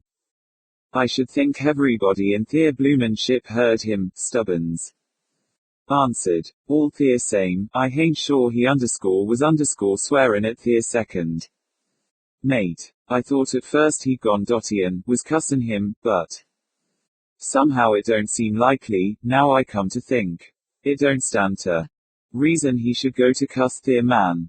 There was nothin' to go cussin' about. What's more, he didn't seem to be talkin' down to us on deck. What I could make out. Sides, what would he want to go talkin' to the second about his payday? He looked across to where I was sitting. Jock, who was smoking, quietly on the chest next to me, took his pipe slowly out from between his teeth. Yera no faroot, Stubbins, I'm thinkin'.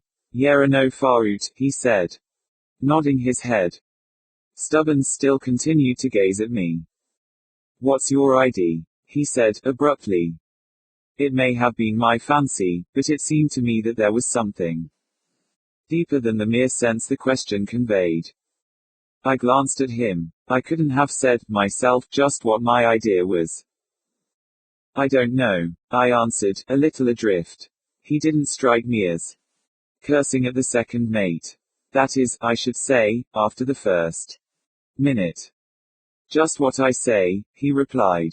Another thing, don't it strike you as bein' bloomin' queer about Tom nearly comin' down by the run, and then this. I nodded. It would have been all up with Tom, if it hadn't been for the gasket. He paused. After a moment, he went on again. That was only 3 or 4 nights ago. Well, said Plummer, what are you driven at? Nothin', answered Stubbins. Only it's damned queer. Looks as though the ship might be unlucky, after all. Well, agreed Plummer. Things has been a bit funny lately, and then there's what's happened tonight. I shall hang on pretty tight there. Next time I go aloft. Old Jasket took his pipe from his mouth, and sighed. Things is going wrong, most every night, he said, almost pathetically. It's as different as chalk, in cheese to what it were when we started this air trip. I thought it were all hellish rot about bein' haunted, but it's not, seemingly. He stopped and expectorated. She ain't haunted, said Stubbins. Leastways, not like you mean. He paused, as though trying to grasp some elusive thought. Said Jasket, in the interval. Stubbins continued, without noticing the query. He appeared to be answering some half-formed thought in his own brain, rather than Jasket. Things is queer and it's been a bad job tonight. I don't savvy one bit what Williams was sayin' of hup aloft. I've thought sometimes he'd somethin' on his mind. Then, after a pause of about half a minute, he said this. Who was he sayin' that to? Said Jasket, again, with a puzzled expression. I was thinkin', said Stubbins, knocking out his pipe on the edge of the chest. P'raps you're right, after all. Vi. Another man to the wheel . The conversation had slacked off. We were all moody and shaken, and I, for one, was thinking some rather troublesome thoughts. Suddenly, I heard the sound of the second's whistle. Then his voice came. Along the deck. Another man to the wheel. He's singing out for someone to go aft and relieve the wheel, said Coyne, who had gone to the door to listen. You'd better hurry up. Plummer. What's the time? Asked Plummer, standing up and knocking out his pipe. Must be close onto her 4 bells. Whose next wheel is it? It's all right, plumber, I said, getting up from the chest on which I had been sitting. I'll go along. It's my wheel, and it only wants a couple of minutes to 4 bells. Plumber sat down again, and I went out of the forecastle. Reaching the poop, I met Tammy on the lee side, pacing up and down. Who's at the wheel? I asked him, in astonishment. The second mate, he said, in a shaky sort of voice. He's waiting to be relieved. I'll tell you all about it as soon as I get a chance. I went on after the wheel. Who's that? The second inquired. It's Jessup, sir, I answered. He gave me the course, and then, without another word, went forward along the poop. On the break, I heard him call Tammy's name, and then, for some minutes he was talking to him, though what he was saying, I could not possibly hear. For my part, I was tremendously curious to know why the second mate had taken the wheel. I knew that if it were just a matter of bad steering on Tammy's part, he would not have dreamt of doing such a thing. There had been something queer happening, about which I had yet to learn. Of this, I felt sure. Presently, the second mate left Tammy, and commenced to walk the weather side of the deck. Once he came right aft, and, stooping down, peered under the wheel box, but never addressed a word to me. Some time later, he went down the weather ladder onto the main deck.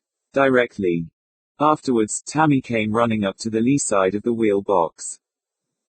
I've seen it again, he said, gasping with sheer nervousness. What? I said. That _thing_, he answered. Then he leant across the wheel box, and lowered his voice. It came over the lee rail _up out of the sea _, he added, with an air of telling something unbelievable. I turned more towards him, but it was too dark to see his face with any distinctness. I felt suddenly husky. My God, I thought. And then I made a silly effort to protest, but he cut me short with a certain impatient hopelessness. For God's sake, Jessup, he said, do stow all that. It's no good. I must have someone to talk to, or I shall go dotty. I saw how useless it was to pretend any sort of ignorance. Indeed. Really, I had known it all along, and avoided the youngster on that very account, as you know. Go on, I said. I'll listen, but you'd better keep an eye for the second mate, he may pop up any minute. For a moment, he said nothing, and I saw him peering stealthily about the poop. Go on, I said. You'd better make haste, or he'll be up before you're halfway through. What was he doing at the wheel when I came up to relieve it? Why did he send you away from it? He didn't, Tammy replied, turning his face towards me. I bunked away from it.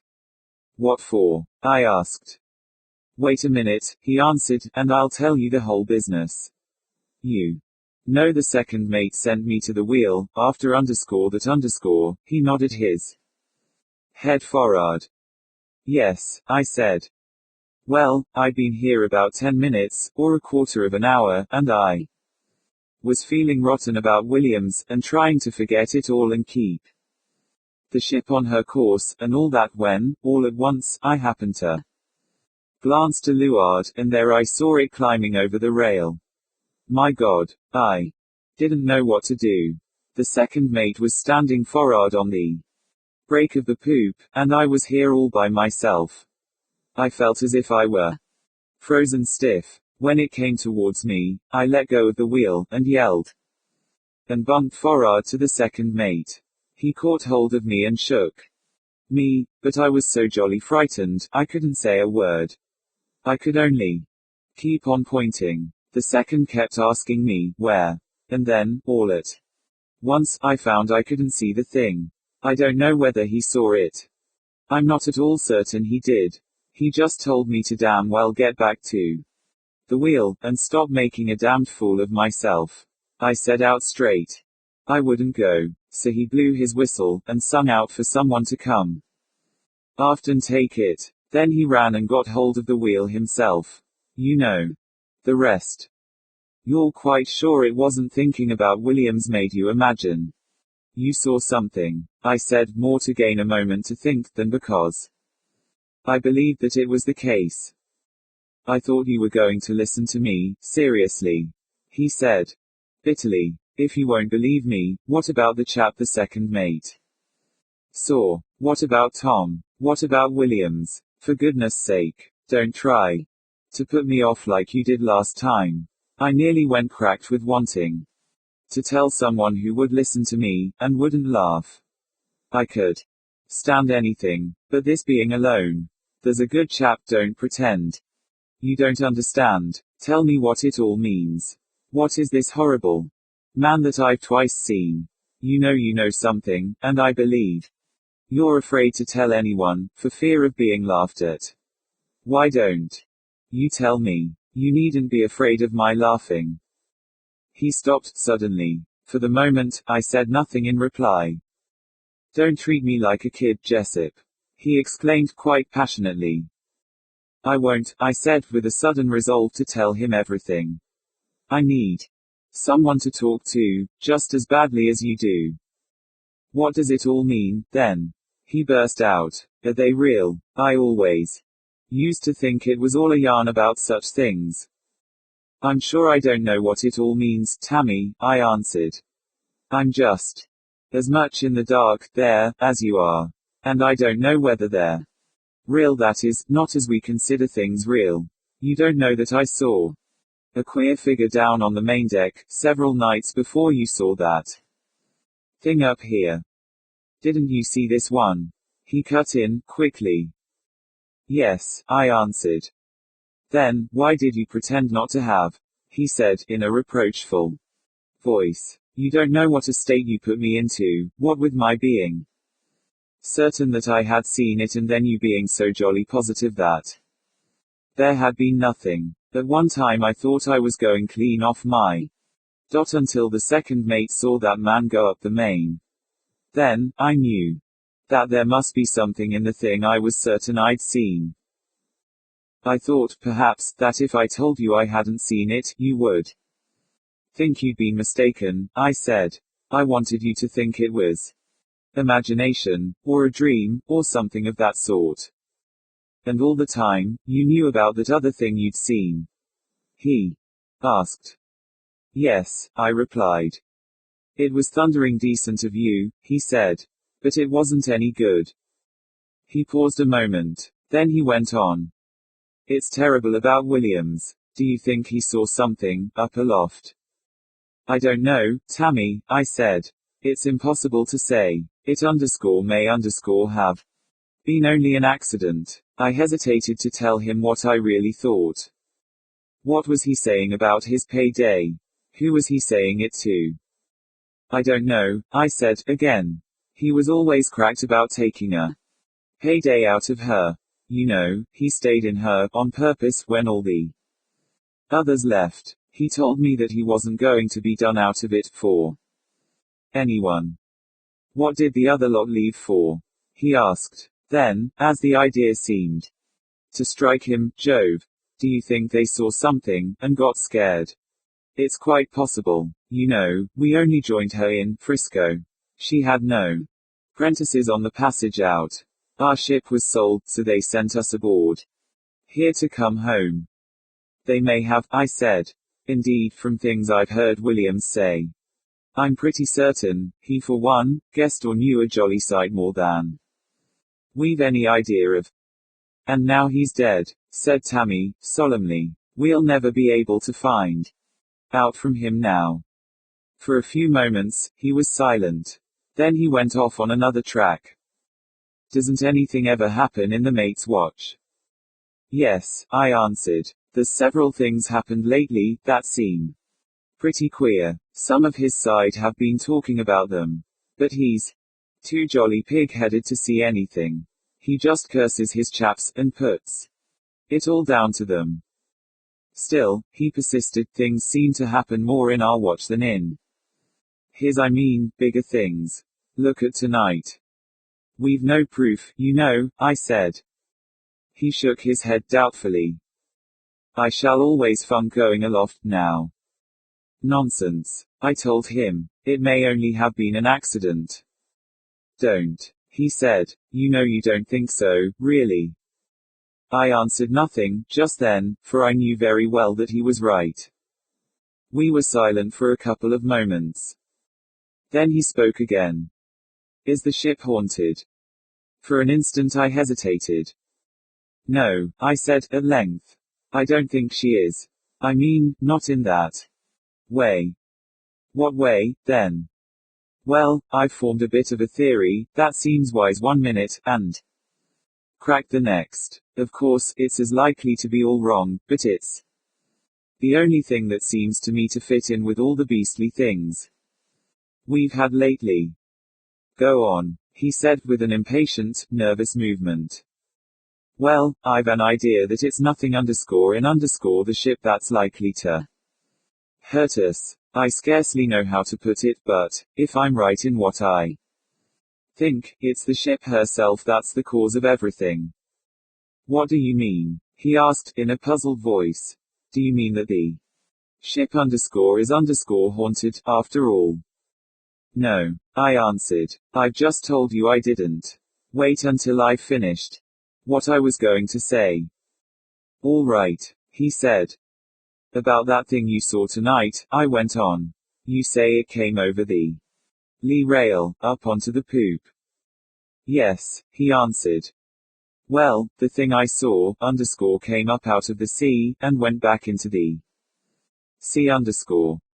Jove, he said, and then, yes, go on.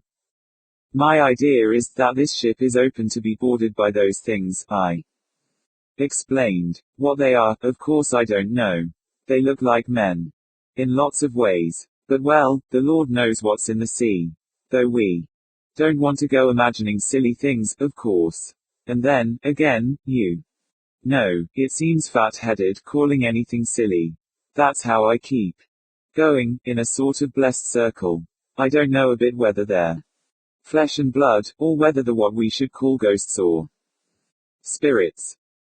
They can't be flesh and blood, Tammy interrupted. Where would they live? Besides that first one I saw, I thought I could see through it. And this last one the second mate would have seen it. And they would drown. Not necessarily, I said. Oh, but I'm sure they're not, he insisted. It's impossible. So are ghosts when you're feeling sensible, I answered. But I'm not saying they are flesh and blood though, at the same time, I'm not going to say straight out the ghosts not yet, at any rate. Where do they come from? He asked, stupidly enough. Out of the sea, I told him. You saw for yourself. Then why don't other vessels have them coming aboard? He said. How do you account for that? In a way though sometimes it seems cracky. I think I can, according to my idea, I answered. How? He inquired again. Why, I believe that this ship is open, as I've told you, exposed, unprotected, or whatever you like to call it. I should say it's reasonable to think that all the things of the material world are barred, as it were, from the immaterial, but that in some cases the barrier may be broken down. That's what may have happened to this ship. And if it has, she may be naked to the attacks of beings belonging to some other state of existence. What's made her like that? He asked, in a really odd sort of tone. The Lord knows, I answered. Perhaps something to do with magnetic stresses, but you'd not understand, and I don't, really. And, I suppose, inside of me, I don't believe it's anything of the kind, for a minute. I'm not built that way. And yet I don't know. Perhaps, there may have been some rotten thing done aboard of her. Or, again, it's a heap more likely to be something quite outside of anything I know. If they're immaterial then, the spirits? He questioned. I don't know, I said. It's so hard to say what I really think, you know. I've got a queer idea, that my headpiece likes to think good, but I don't believe my tummy believes it. Go on, he said. Well, I said, suppose the Earth were inhabited by two kinds of life. Were one, and underscore their underscore the other. Go on, he said. Well, I said, don't you see, in a normal state we may not be capable of appreciating the underscore realness underscore of the other. But they may be just as underscore real underscore and material to underscore them underscore, as underscore we underscore are to underscore us underscore. Do you see? Yes, he said. Go on. Well, I said, the Earth may be just as underscore real underscore to them, as to us. I mean that it may have qualities as material to them, as it has to us. But neither of us could appreciate the other's realness, or the quality of realness in the Earth, which was real to the other. It's so difficult to explain. Don't you understand? Yes, he said. Go on. Well, if we were in what I might call a healthy atmosphere, they would be quite beyond our power to see or feel, or anything. And the same with them, but the more we're like underscore this underscore, the more underscore real underscore and actual they could grow underscore to us underscore. See, that is, the more we should become able to appreciate the form of materialness. That's all. I can't make it any clearer. Then, after all, you underscore really underscore think the ghosts, or something of that sort, Tammy said. I suppose it does come to that, I answered. I mean that, anyway, I don't think there are ideas of flesh and blood. But, of course, it's silly to say much, and, after all, you must remember that I may be all wrong. I think you ought to tell the second mate all this, he said. If it's really as you say, the ship ought to be put into the nearest port, and jolly well burned. The second mate couldn't do anything, I replied. Even if he believed it all, which we're not certain he would. Perhaps not, Tammy answered. But if you could get him to believe it, he might explain the whole business to the skipper, and then something might be done. It's not safe as it is. He'd only get jeered at again, I said rather hopelessly. No, said Tammy. Not after what's happened tonight. Perhaps not, I replied doubtfully. And just then the second mate came back onto the poop, and Tammy cleared away from the wheelbox, leaving me with a worrying feeling that I ought to do something. 7. Underscore the coming of the mist and that which it ushered underscore. We buried Williams at midday. Poor beggar. It had been so sudden. All day the men were awed and gloomy, and there was a lot of talk about there being a Jonah aboard. If they'd only known what Tammy and I, and perhaps the second mate, knew. And then the next thing came the mist. I cannot remember now, whether it was on the day we buried Williams that we first saw it, or the day after.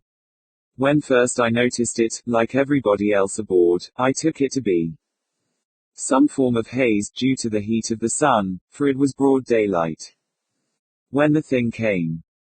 The wind had died away to a light breeze, and I was working at the main rigging, along with Plummer, putting on seizings. Looks as if twere middlin', OT, he remarked.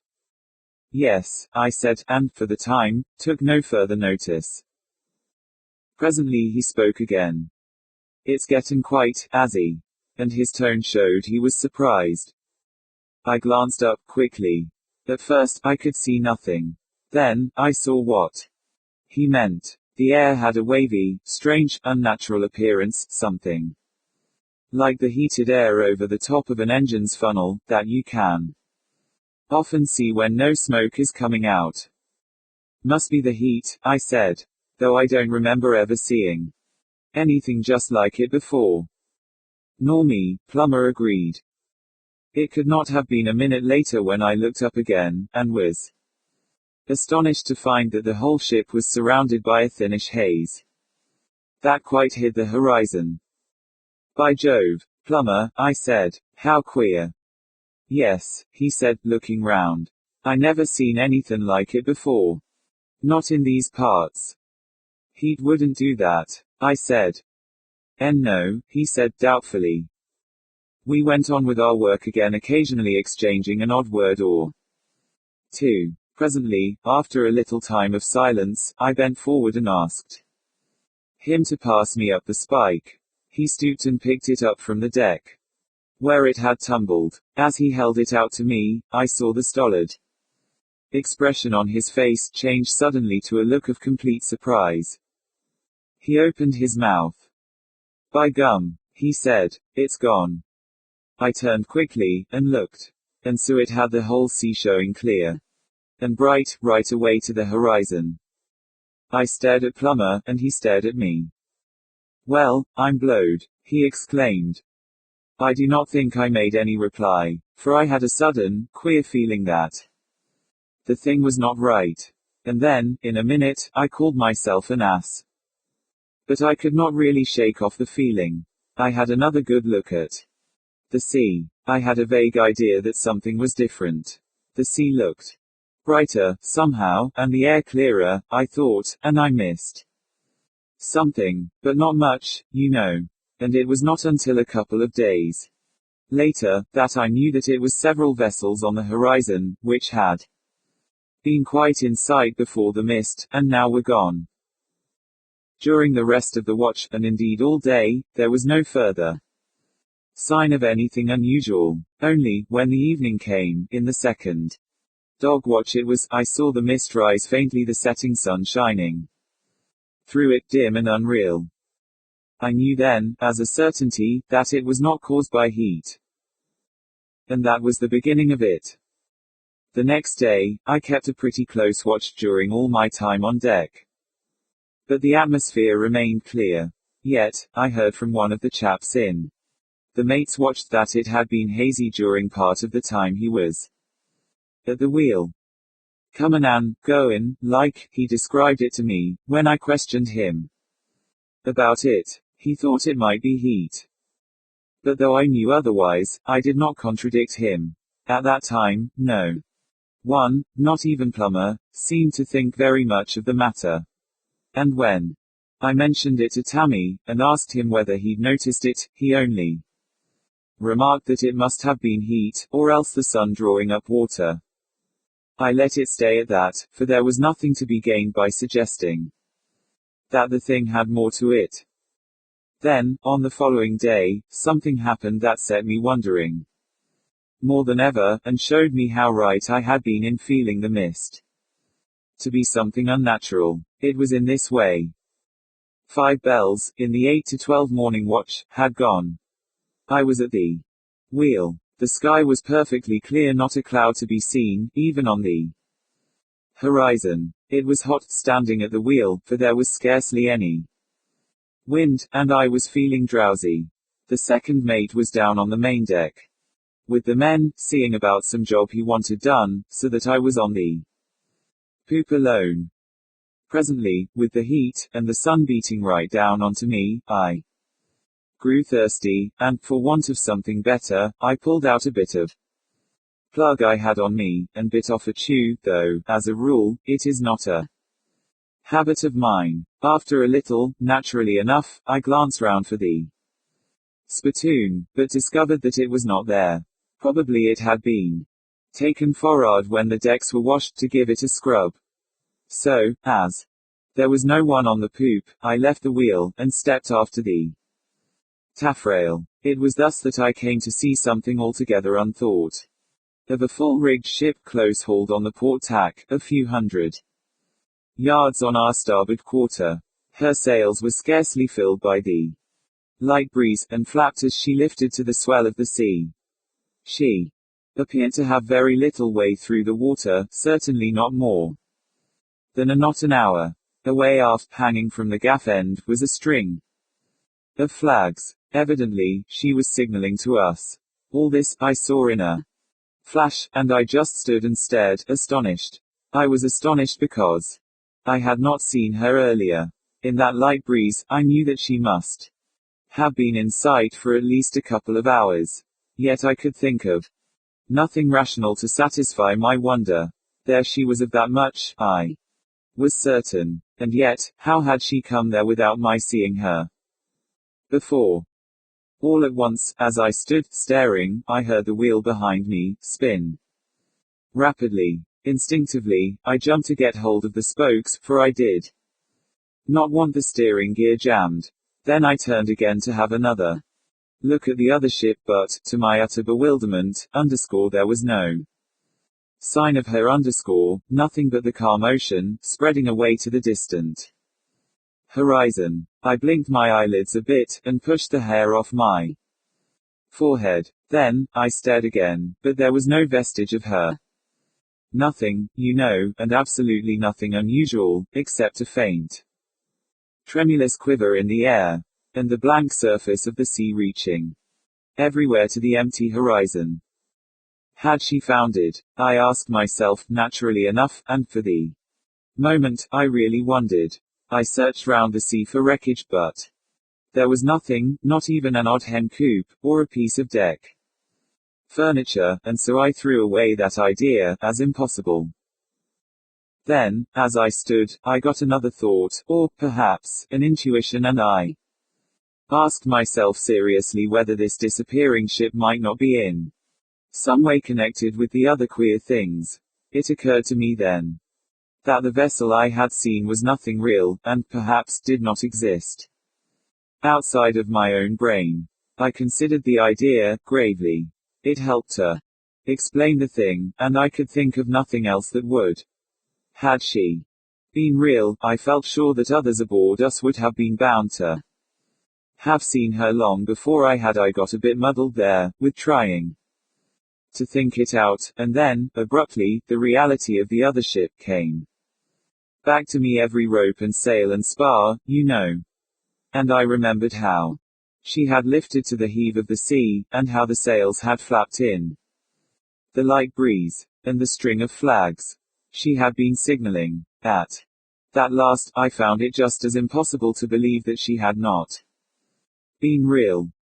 I had reached to this point of a resolution, and was standing with my back partly turned to the wheel. I was holding it steady with my left hand while I looked over the sea, to try to find something to help me to understand. All at once, as I stared, I seemed to see the ship again.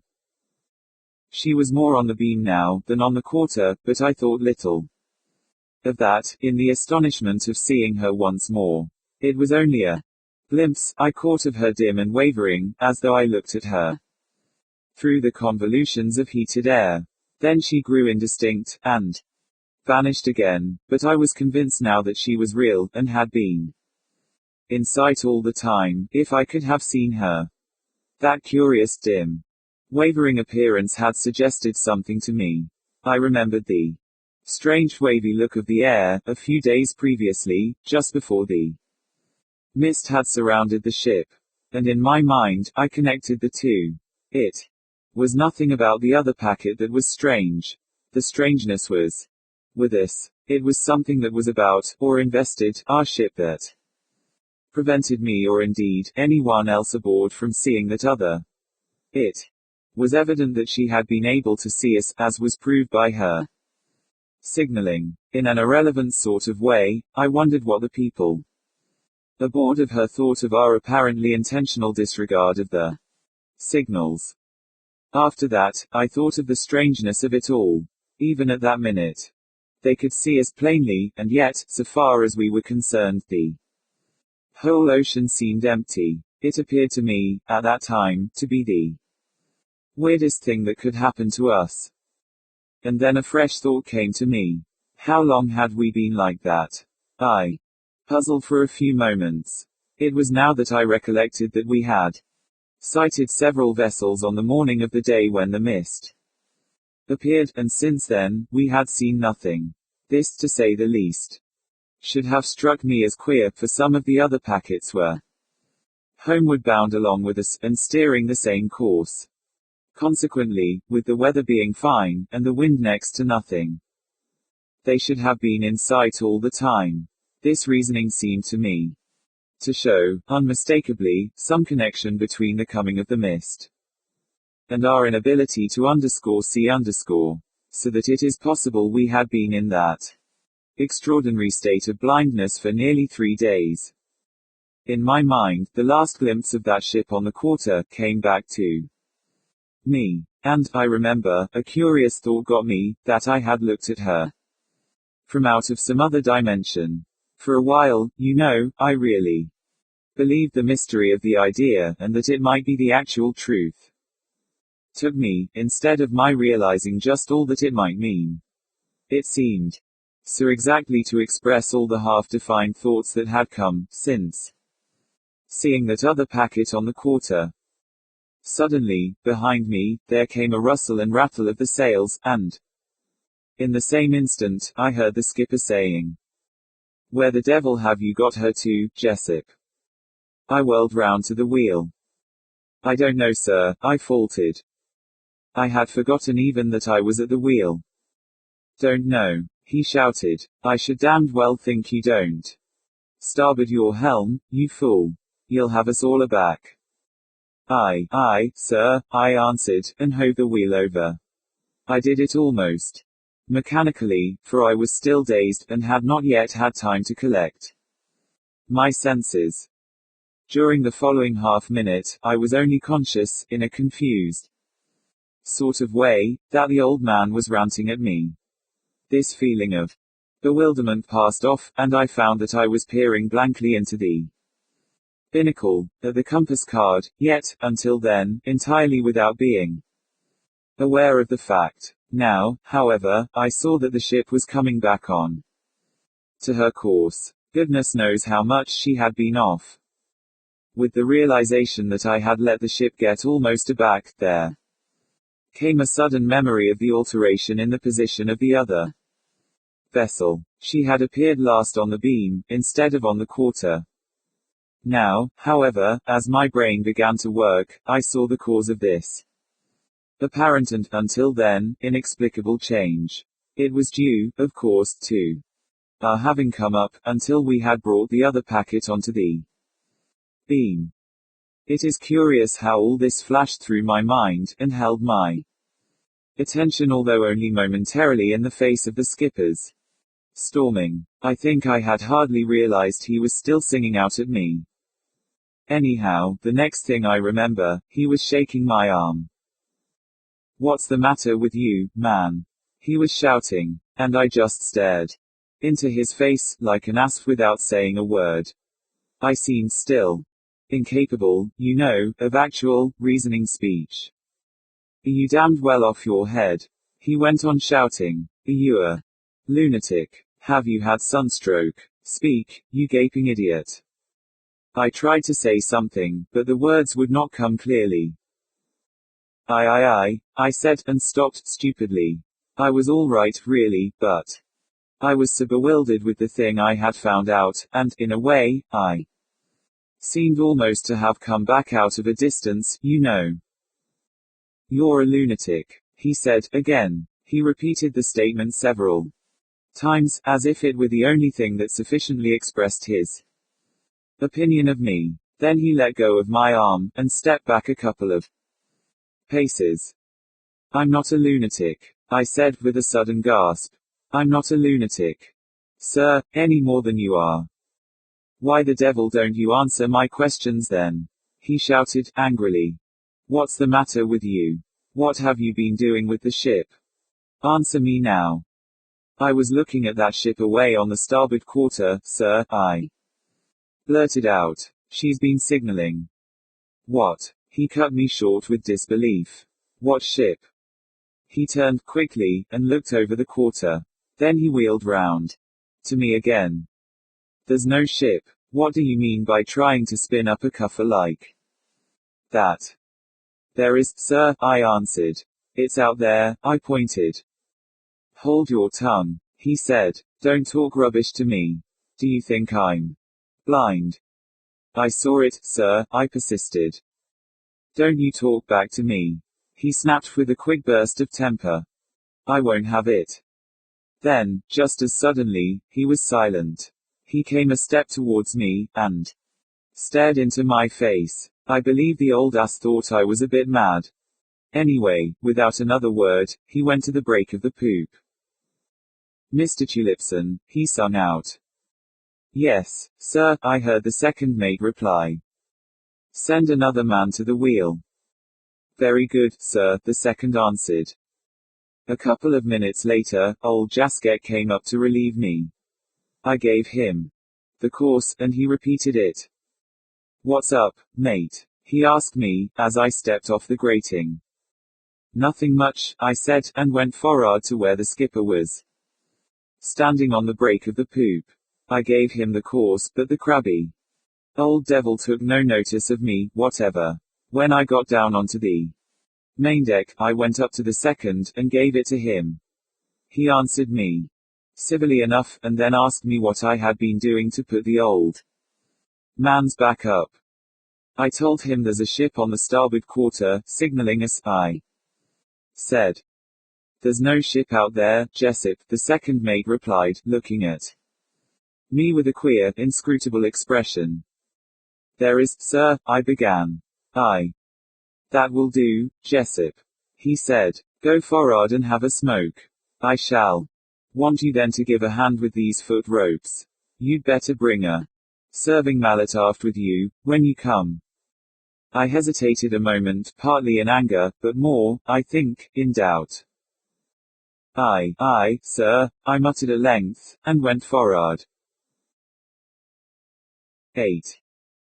After the coming of the mist. After the coming of the mist, things seemed to develop pretty quickly. In the following 2 or 3 days a good deal happened. On the night of the day on which the skipper had sent me away from the wheel, it was our watch on deck from 8 o'clock to 12, and my lookout from 10 to 12. As I paced slowly to and fro across the forecastle head, I was thinking about the affair of the morning. At first, my thoughts were about the old man. I cursed him thoroughly to myself for being a pig-headed old fool, until it occurred to me that if I had been in his place, and come on deck to find the ship almost aback, and the fellow at the wheel staring out across the sea, instead of attending to his business, I should most certainly have kicked up a thundering row. And then, I had been an ass to tell him about the ship. I should never have done such a thing, if I had not been a bit adrift. Most likely the old chap thought I was cracked. I ceased to bother my head about him, and fell to wondering why the second mate had looked at me so queerly in the morning. Did he guess more of the truth than I suppose? And if that were the case, why had he refused to listen to me? After that, I went to puzzling about the mist. I had thought a great deal about it during the day. One idea appealed to me very strongly. It was that the actual, visible mist was a materialized expression of an extraordinarily subtle atmosphere, in which we were moving. Abruptly, as I walked backwards and forwards, taking occasional glances over the sea, which was almost calm, my eye caught the glow of a light. Out in the darkness, I stood still, and stared. I wondered whether it was the light of a vessel. In that case we were no longer enveloped in that extraordinary atmosphere. I bent forward, and gave the thing my more immediate attention. I saw then that it was undoubtedly the green light of a vessel on our port bow. It was plain that she was bent on crossing our bows. What was more, she was dangerously near the size and brightness of her light showed that she would be close-hauled, while we were going free, so that, of course, it was our place to get out of her way. Instantly, I turned and, putting my hands up to my mouth, hailed the second mate. Light on the port bow, sir. The next moment his hail came back. Whereabouts? He must be blind, I said to myself. About 2 points on the bow, sir, I sung out. Then I turned to see whether she had shifted her position at all. Yet, when I came to look, there was no light visible. I ran forward to the bows, and leant over the rail, and stared, but there was nothing. Absolutely nothing except the darkness all about us. For perhaps a few seconds I stood thus, and a suspicion swept across me, that the whole Business was practically a repetition of the affair of the morning. Evidently, the impalpable something that invested the ship had thinned. For an instant, thus allowing me to see the light ahead. Now, it had closed again. Yet, whether I could see, or not, I did not doubt the fact that there was a vessel ahead, and very close ahead too. We might run on top of her any minute. My only hope was that, seeing we were not getting out of her way, she had put her helm up, so as to let us pass, with the intention of then crossing under our stern. I waited pretty anxiously, watching and listening.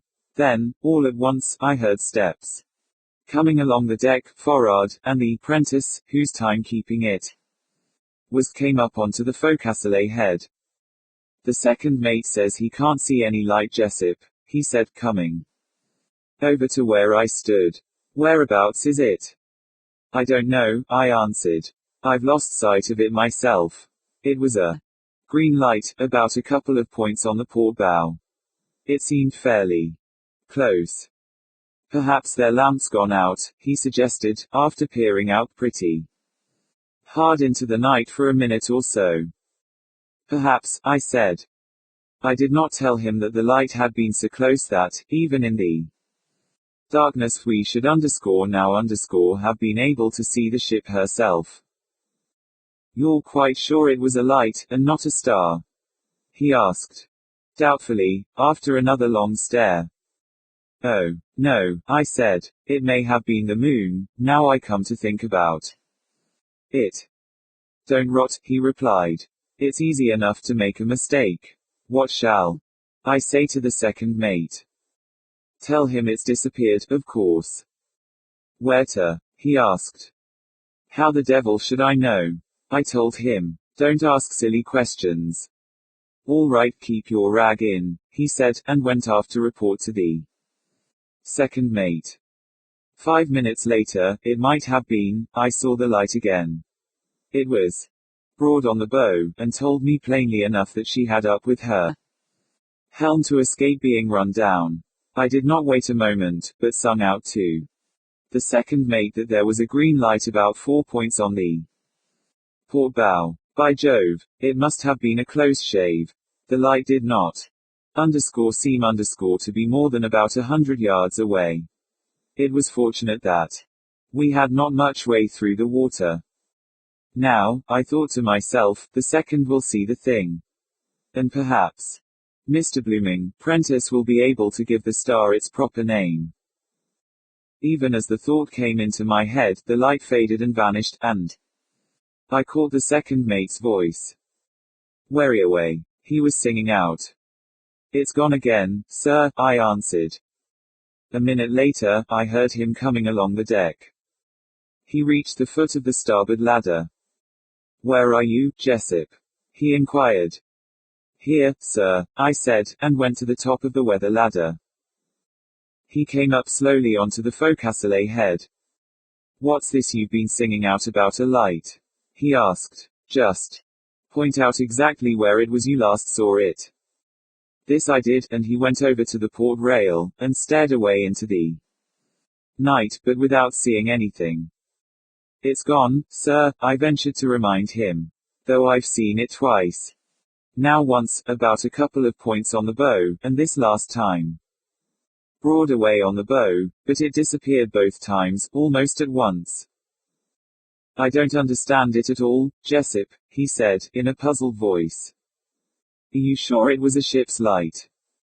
Yes, sir, a green light. It was quite close. I don't understand, he said again.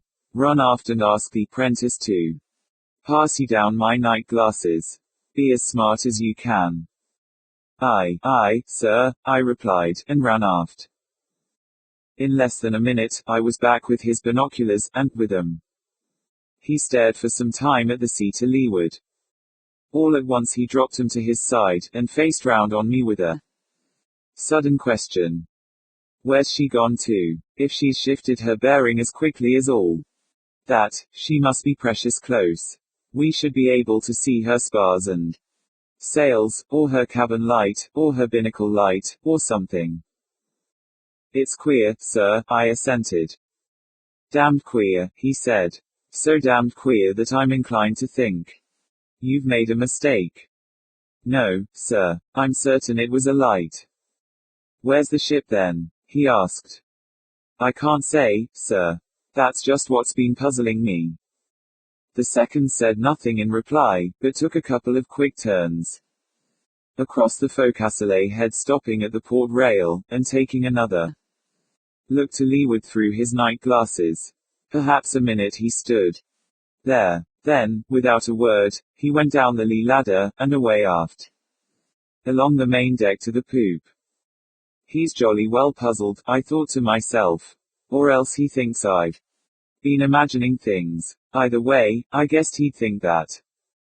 In a little, I began to wonder whether, after all, he had any idea of what might be the truth. 1 minute, I would feel certain he had, and the next, I was just as sure that he guessed nothing. I got one of my fits of asking myself whether it would not have been better to have told him everything. It seemed to me that he must have seen sufficient to make him inclined to listen to me. And yet, I could not by any means be certain. I might only have been making an ass of myself, in his eyes. Or set him thinking I was dotty. I was walking about the forecastle head, feeling like this, when I saw the light for the third time. It was very bright and big, and I could see it move, as I watched. This again showed me that it must be very close. Surely, I thought, the second mate must see it now, for himself. I did not sing out this time, right away. I thought I would let the second see for himself that I had not been mistaken. Besides, I was not going to risk its vanishing again, the instant I had spoken. For quite half a minute, I watched it, and there was no sign of its disappearing. Every moment, I expected to hear the second mate's hail, showing that he had spotted it at last, but none came. I could stand it no longer, and I ran to the rail, on the after part of the forecastle head. Green light a little abaft the beam, sir, I sung out, at the top of my voice. But I had waited too long. Even as I shouted, the light blurred and vanished. I stamped my foot and swore. The thing was making a fool of me. Yet, I had a faint hope that those aft had seen it just before it disappeared. But this I knew was vain. Directly I heard the second's voice. Light be damned, he shouted. Then he blew his whistle, and one of the men ran aft, out of the forecastle, to see what it was he wanted. Whose next lookout is it? I heard him ask. Jasket's, sir. Then tell Jasket to relieve Jessup at once. Do you hear? Yes, sir, said the man, and came forward. In a minute Jasket stumbled up onto the forecastle head. What's up, mate? He asked sleepily. It's that fool of a second mate, I said, savagely. I've reported a light to him 3 times, and, because the blind fool can't see it, he's sent you up to relieve me. Where is it, mate? He inquired. He looked round at the dark sea. I don't see no light, he remarked, after a few moments. No, I said. It's gone. Eh? He inquired. It's gone, I repeated, irritably. He turned and regarded me silently, through the dark. I go and asleep, mate, he said, at length. I been that way myself. There's nothin' like a snooze when yer gets like that. What? I said. Like what? It's all right, mate. Yer'll be all right in the mornin'. Don't yer worry 'bout me. His tone was sympathetic. Hell, was all I said, and walked down off the forecastle head. I wondered whether the old fellow thought I was going silly. Have a sleep, by Jove, I muttered to myself. I wonder who'd feel like having a sleep after what I've seen and stood today. I felt rotten, with no one understanding what was really the matter. I seemed to be all alone, through the things I had learnt. Then the thought came to me to go aft and talk the matter over with Tammy. I knew He would be able to understand, of course, and it would be such a relief. On the impulse, I turned and went aft, along the deck to the apprentices' berth. As I neared the break of the poop, I looked up and saw the dark shape of the second mate, leaning over the rail above me. "Who's that?" he asked. "It's Jessup, sir," I said. "What do you want in this part of the ship?" he inquired. "I'd come aft to speak to Tammy, sir," I replied. "You go along for'ard and turn in," he said, not altogether unkindly. Sleep will do you more good than yarning about. You know, you're getting to fancy things too much." "I'm sure I'm not, sir. I'm perfectly well." "That will do," he interrupted, sharply. "You go and have a sleep." I gave a short curse, under my breath, and went slowly forward. I was getting maddened with being treated as if I were not quite sane. "By God," I said to myself, "wait till the fools know what I know, just wait."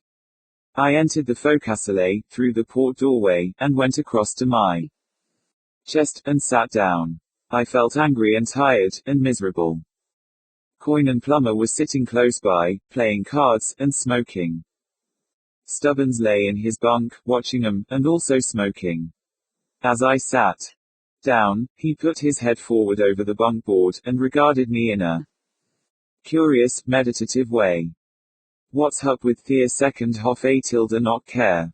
he asked, after a short stare. I looked at him, and the other two men looked up at me. I felt I should go off with a bang, if I did not say something, and I let out pretty stiffly, telling him the whole business. Yet, I had seen enough to know that it was no good trying to explain things, so I just told him the plain, bold facts, and left explanations as much alone as possible.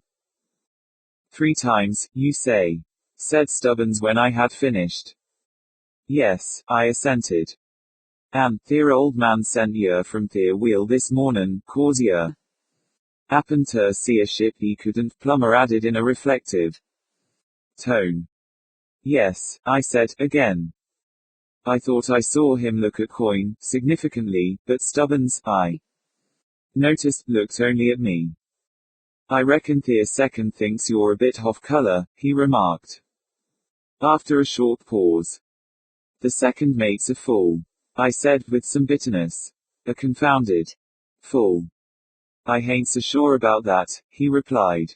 "It's bound to seem queer to him. I don't understand it myself." He lapsed into silence, and smoked. "I can't understand how it is their second mate didn't happen to spot it," Coin said, in a puzzled voice. It seemed to me that Plummer nudged him to be quiet. It looked as if Plummer shared the second mate's opinion, and the idea made me savage. But Stubbins's next remark drew my attention. "I don't understand it," he said, again, speaking with deliberation. "All Thea same, Thea second should have savvied enough not to have slung you hoff Thea look out." He nodded his head, slowly, keeping his gaze fixed on my face. "How do you mean?" I asked, puzzled, yet with a vague sense that the man understood more, perhaps, than I had hitherto thought. "I mean, what's Thea second so blessed cocksure about?" He took a drawer at his pipe, removed it, and leant forward somewhat, over his bunk board. "Didn't he say nothin' to you, after you came hoff Thea look out?" he asked. "Yes," I replied, "he spotted me going aft. He told me I was getting to imagining things too much. He said I'd better come for'ard and get a sleep." "And what did you say?" "Nothing. I came for'ard." "Why didn't you bloomin' well ask him if he weren't doin' Thea imaginin' trick when he sent us chasin' hup Thea Main, after that bodgerman of his?" "I never thought of it," I told him. "Well, yer ought to have." He paused, and sat up in his bunk, and asked for a match. As I passed him my box, Coin looked up from his game. "It might have been a stowaway, yer know. Yer can't say as it's ever Being proved as it wasn't. Stubbins passed the box back to me, and went on without noticing coins. Remark. Told you to go and have a snooze, did he? I don't understand what he's bluffing at. How do you mean, bluffing? I asked. He nodded his head, sagely. It's my hiddy, he knows you saw that light, just as bloomin' well as I do. Plumber looked up from his game, at this speech, but said nothing.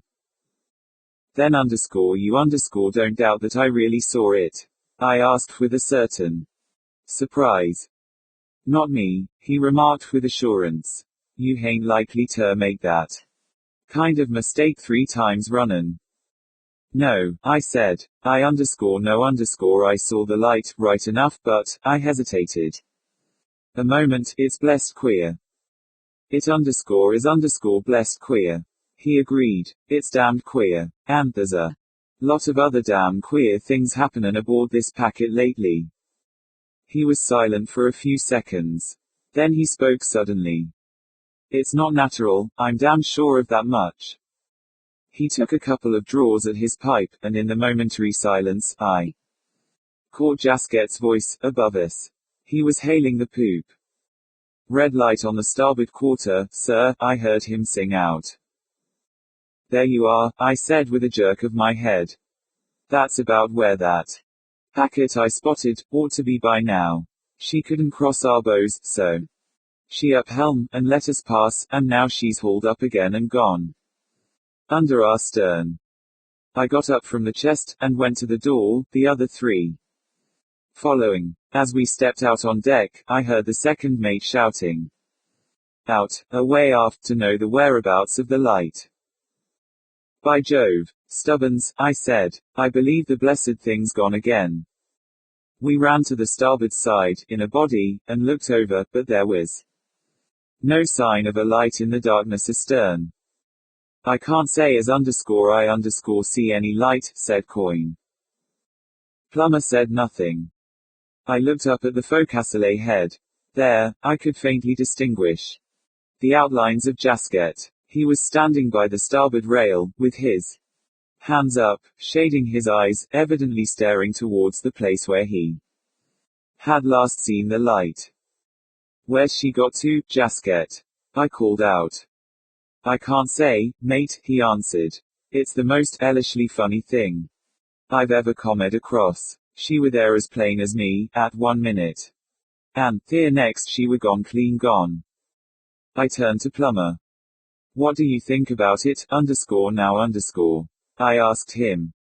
Well, he said, I'll admit I thought at first 'twere somethin' an nothin'. I thought yer was mistaken, but it seems yer did see somethin'.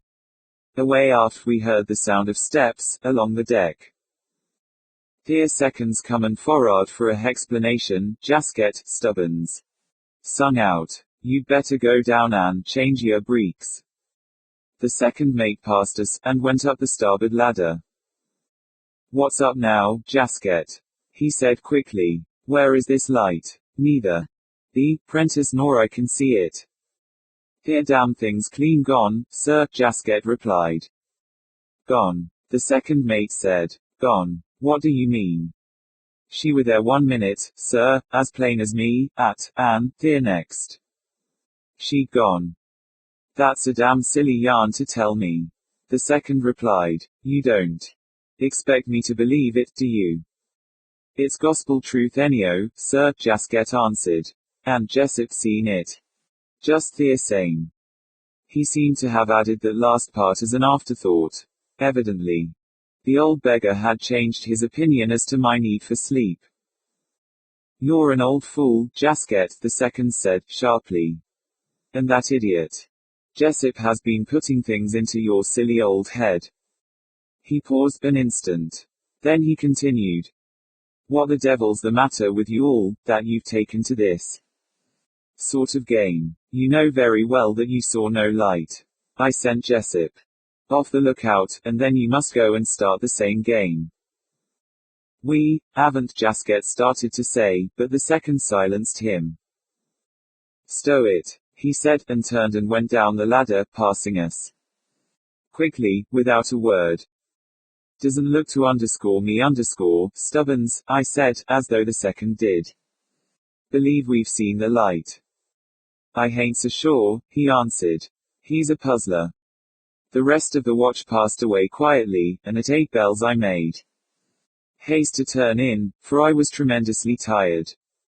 When we were called again for the 4 to 8 watch on deck, I learnt that one of the men in the mate's watch had seen a light, soon after we had gone below, and had reported it, only for it to disappear immediately. This, I found, had happened twice, and the mate had got so wild being under the impression that the man was playing the fool, that he had nearly came to blows with him, finally ordering him off the lookout, and sending another man up in his place. If this last man saw the light, he took good care not to let the mate know, so that the matter had ended there. And then, on the following night, before we had ceased to talk about the matter of the vanishing lights, something else occurred that temporarily drove from my mind all memory of the mist, and the extraordinary, blind atmosphere it had seemed to usher. IX. The man who cried for help. It was, as I have said, on the following night that something further happened, and it brought home pretty vividly to me, if not to any of the others, the sense of a personal danger aboard. We had gone below for the 8 to 12 watch, and my last impression of the weather at 8 o'clock was that the wind was freshening. There had been a great bank of cloud rising astern, which had looked as if it were going to breeze up still more.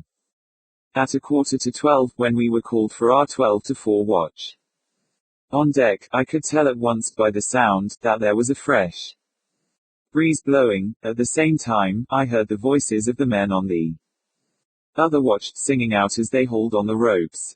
I caught the rattle of canvas in the wind, and guessed that they were taking the royals off her. I looked at my watch, which I always kept hanging in my bunk. It showed the time to be just after the quarter, so that, with luck, we should escape having to go up to the sails. I dressed quickly, and then went to the door to look at the weather. I found that the wind had shifted from the starboard quarter, to right aft, and, by the look of the sky, there seemed to be a promise of more before long.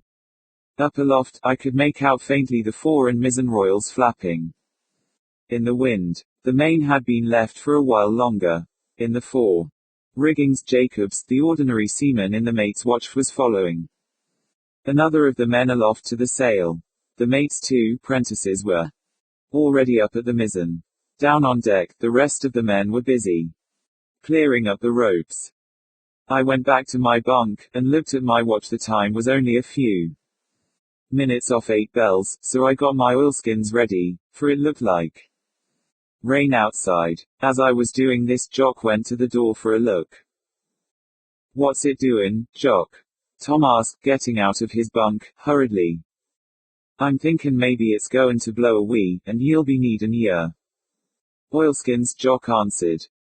When 8 bells went, and we mustered aft for roll call, there was a considerable delay, owing to the mate refusing to call the roll until Tom, who as usual, had only turned out of his bunk at the last minute, came aft to answer his name. When, at last, he did come, the secondant, the mate joined in giving him a good dressing down for a lazy sawyer, so that several minutes passed before we were on our way forward again.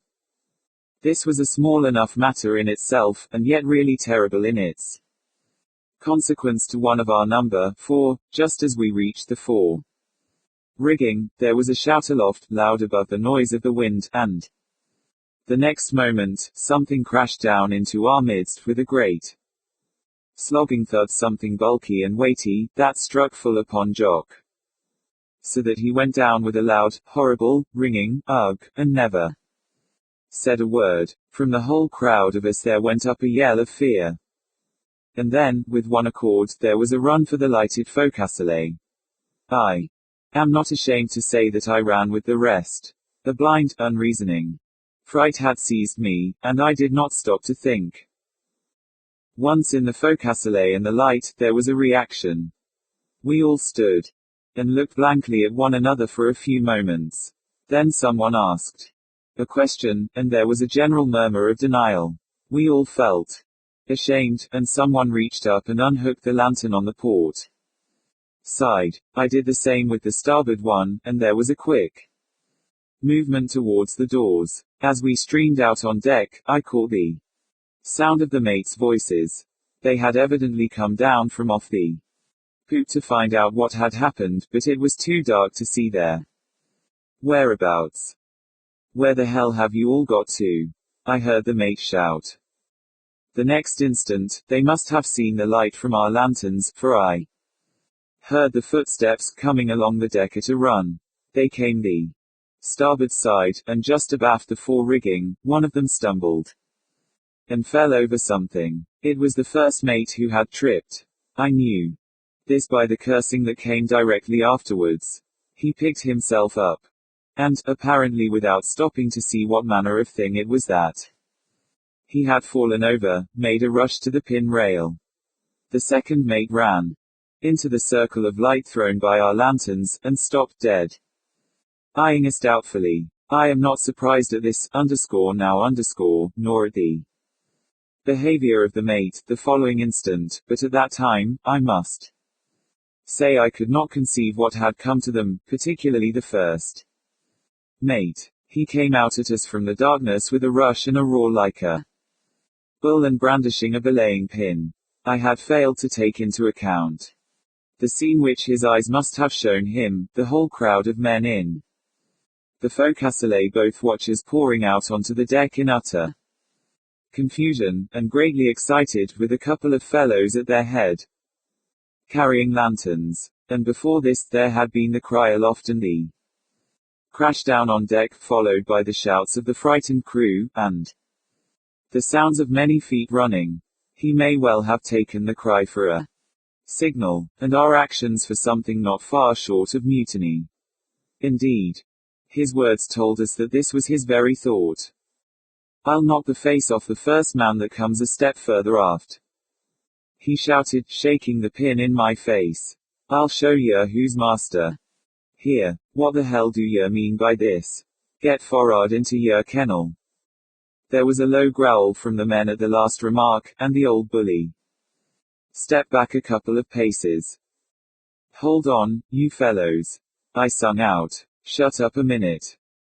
Mr. Tulipson," I called out to the second, who had not been able to get a word in edgeways. "I don't know what the devil's the matter with the first mate, but he'll not find it pay to talk to a crowd like ours, in that sort of fashion, or there'll be ructions aboard.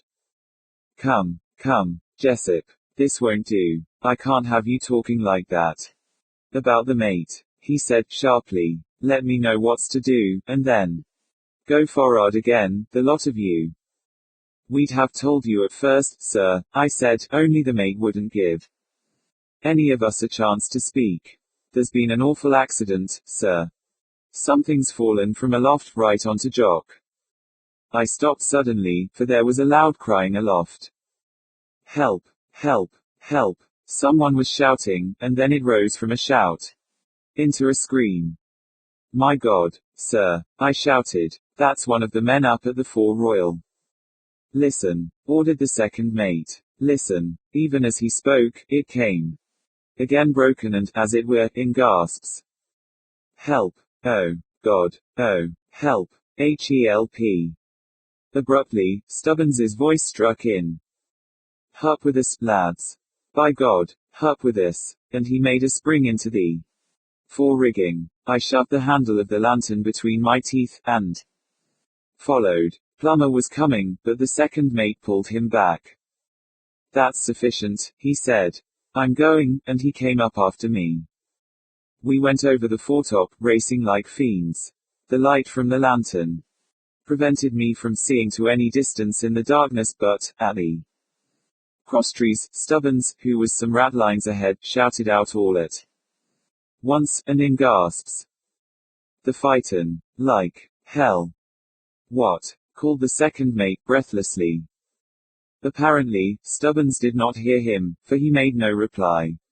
We cleared the crosstrees, and climbed into the topgallant rigging. The wind was fairly fresh up there, and overhead there sounded the flap of sailcloth flying in the wind, but since we had left the deck, there had been no other sound from above. Now, abruptly, there came again a wild crying from the darkness over us. A strange wild medley it was of screams for help, mixed up with violent, breathless curses. Beneath the royal yard, Stubbins halted, and looked down to me.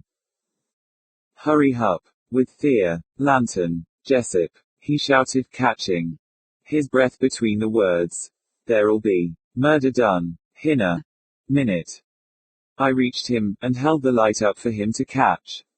He stooped, and took it from me. Then, holding it above his head, he went a few ratlines higher. In this manner, he reached to a level with the royal yard.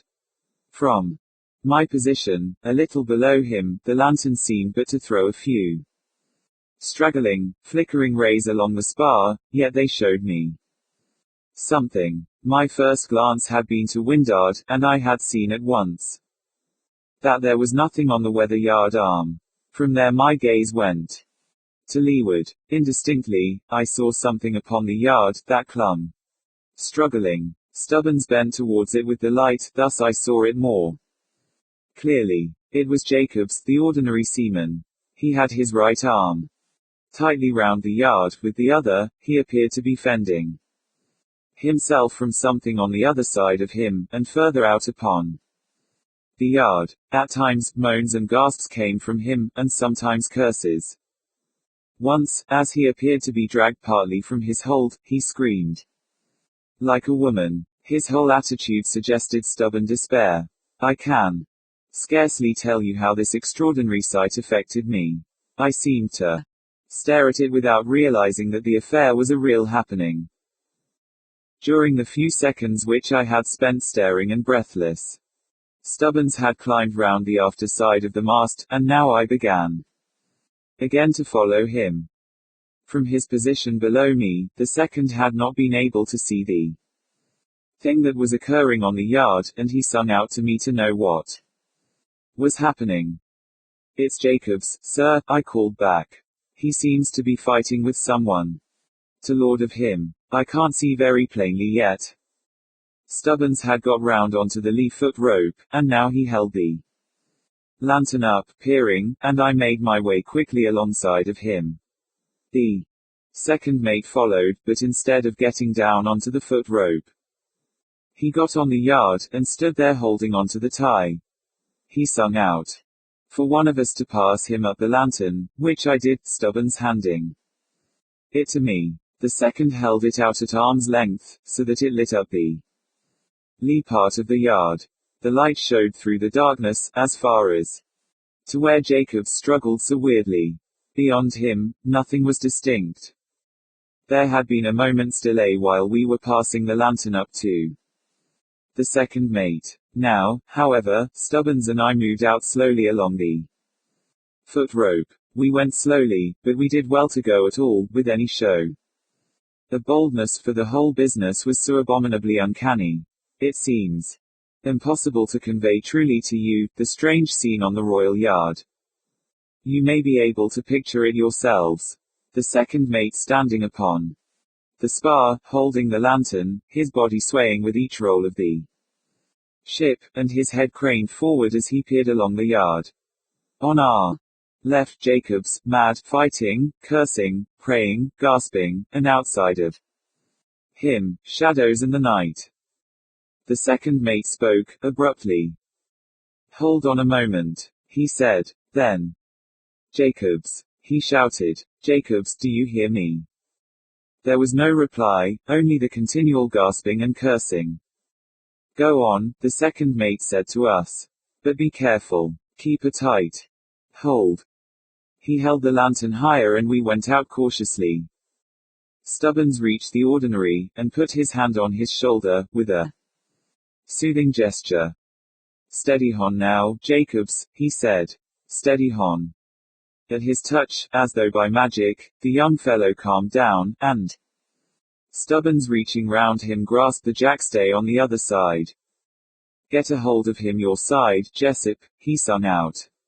"I'll get this side." This I did, and Stubbins climbed round him. "There hain't no one here," Stubbins called to me, but his voice expressed no surprise. "What?" sung out the second mate. "No one there. Where's Spenson?" Then I did not catch Stubbins's reply, for suddenly, it seemed to me that I saw something shadowy at the extreme end of the yard, out by the lift. I stared. It rose up, on the yard, and I saw that it was the figure of a man. It grasped at the lift, and commenced to swarm up, quickly. It passed diagonally above Stubbins's head, and reached down a vague hand. An arm. "Look out, Stubbins!" I shouted. "Look out!" "What's up now?" he called, in a startled voice. At the same instant, his cap went whirling away to leeward. "Damn the wind!" he burst out. Then all at once Jacobs, who had only been giving an occasional moan, commenced to shriek and struggle. "Hold fast onto him!" Stubbins yelled. "He'll be throwing himself off the yard." I put my left arm round the ordinary's body, getting hold of the jackstay on the other side. Then I looked up. Above us, I seemed to see something dark and indistinct, that moved rapidly up the lift.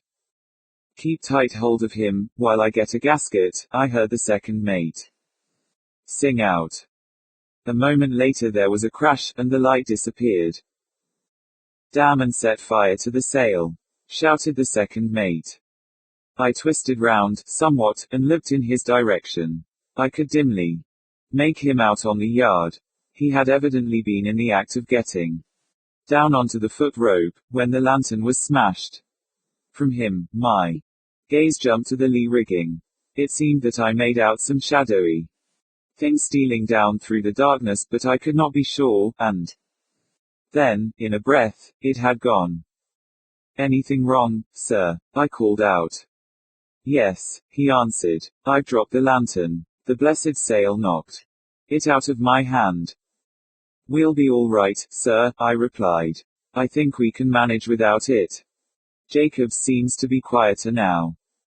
"Well, be careful as you come in," he warned us. "Come on, Jacobs," I said. "Come on, we'll go down on deck." "Go along, young fella," Stubbins put in. "You're right now. We'll take care of you." And we started to guide him along the yard. He went willingly enough, though without saying a word. He seemed like a child. Once or twice he shivered, but said nothing. We got him into the lee rigging. Then, one going beside him, and the other keeping below, we made our way slowly down on deck. We went very slowly, so slowly, in fact, that the second mate, who had stayed a minute to shove the gasket round the lee side of the sail, was almost as soon down. "Take Jacobs for'ard to his bunk," he said, and went away after where a crowd of the men, one with a lantern, stood round the door of an empty berth under the break of the poop on the starboard side. We hurried for'ard to the forecastle. There we found all in darkness. There aft with Jock and Svensson. Stubbins had hesitated an instant before saying the name. "Yes," I replied. "That's what it must have been, right enough. I kind of knew it all the time," he said. I stepped in through the doorway, and struck a match. Stubbins followed, guiding Jacobs before him, and, together, we got him into his bunk. We covered him up with his blankets, for he was pretty shivery. Then we came out. During the whole time, he had not spoken a word. As we went aft, Stubbins remarked that he thought the business must have made him a bit dotty. "It's driven him clean balmy," he went on. "He don't understand a word that's said to him." "He may be different in the morning," I answered. As we neared the poop, and the crowd of waiting men, he spoke again. "They've put 'em into the second's empty berth." "Yes," I said. "Poor beggars." We reached the other men, and they opened out, and allowed us to get near the door. Several of them asked in low tones, whether Jacobs was all right, and I told them, yes, not saying anything then about his condition. I got close up to the doorway, and looked into the berth. The lamp was lit, and I could see, plainly. There were 2 bunks in the place, and a man had been laid in each. The skipper was there, leaning up against a bulkhead. He looked worried, but was silent, seeming to be mudding in his own thoughts. The second mate was busy with a couple of flags, which he was spreading over the bodies. The first mate was talking, evidently telling him something, but his tone was so low that I caught his words only with difficulty. It struck me that he seemed pretty subdued. I got parts of his sentences in patches, as it were. Broken, I heard him say. And the Dutchman? I've seen him, the second mate said, shortly. 2, straight off the reel, said the mate, 3 in. The second made no reply. Of course, no. Accident. The first mate went on. Is it? The second said, in a queer voice. I saw the mate glance at him, in a doubtful sort of way, but the second was covering poor old Jock's dead face, and did not appear to notice his look. It, the mate said, and stopped. After a moment's hesitation, he said something further, that I could not catch, but there seemed a lot of funk in his voice.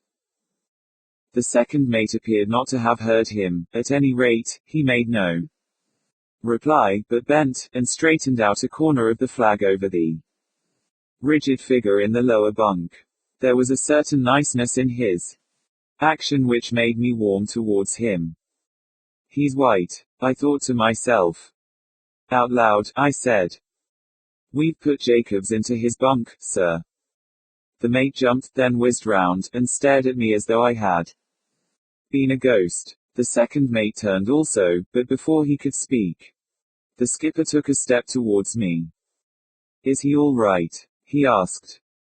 Well, sir, I said. He's a bit queer, but I think it's possible he may be better, after a sleep. I hope so, too, he replied, and stepped out on deck. He went towards the starboard poop ladder, walking slowly. The second went and stood by the lamp, and the mate, after a quick glance at him, came out and followed the skipper up onto the poop. It occurred to me then, like a flash, that the man had stumbled upon a portion of the truth. This accident coming so soon after that other. It was evident that, in his mind, he had connected them. I recollected the fragments of his remarks to the second mate. Then, those many minor happenings that had cropped up at different times, and at which he had sneered. I wondered whether he would begin to comprehend the significance, the beastly, sinister significance. Ah, Mr. Bully Mate, I thought to myself. You're in for a bad time if you've begun to understand. Abruptly, my thoughts jumped to the vague future before us. God help us, I muttered.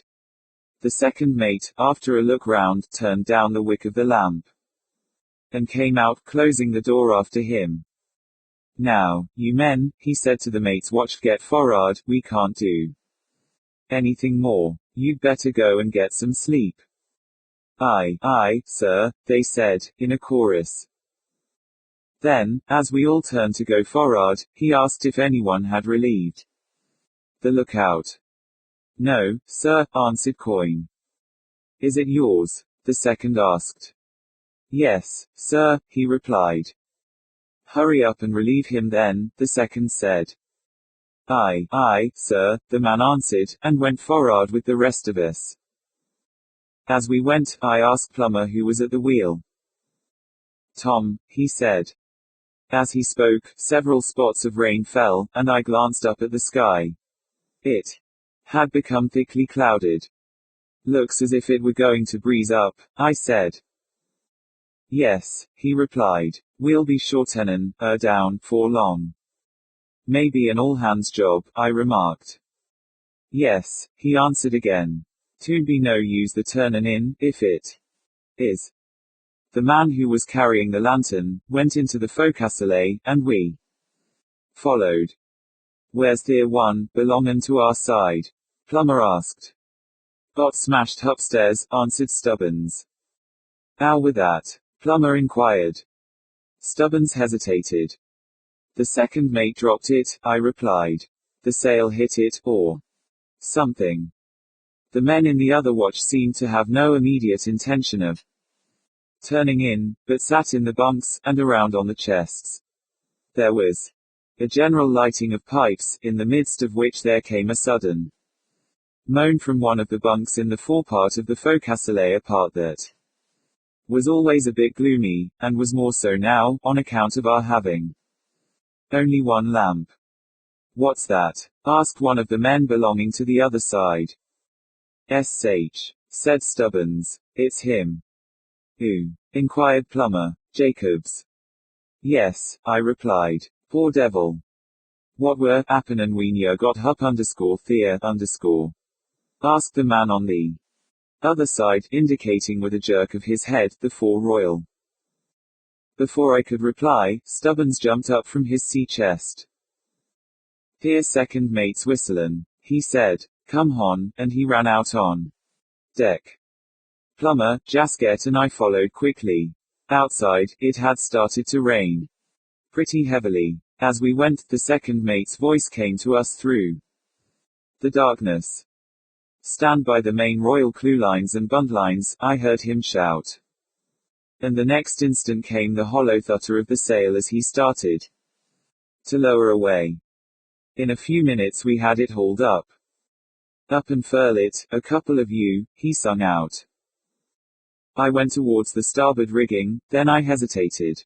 No one else had moved. The second mate came among us. Come on now, lads, he said. Make a move. It's got to be done. I'll go, I said. If someone else will come. Still, no one stirred, and no one answered. Tammy came across to me. I'll come, he volunteered, in a nervous voice. No, by God, no, said the second mate, abruptly. He jumped into the main rigging himself. Come along, Jessup, he shouted. I followed him, but I was astonished. I had fully expected him to get on to the other fellow's tracks like a ton of bricks. It had not occurred to me that he was making allowances. I was simply puzzled then, but afterwards it dawned upon me. No sooner had I followed the second mate than, straightway, Stubbins, Plumber, and Jasket came up after us at a run. About halfway to the maintop, the second mate stopped, and looked down. Who's that coming up below you, Jessup? He asked. Before I could speak, Stubbins answered. It's me, sir, and Plumber and Jasket. Who the devil told you to come now? Go straight down, the lot of you. We're comin' hup to keep you company, sir, was his reply.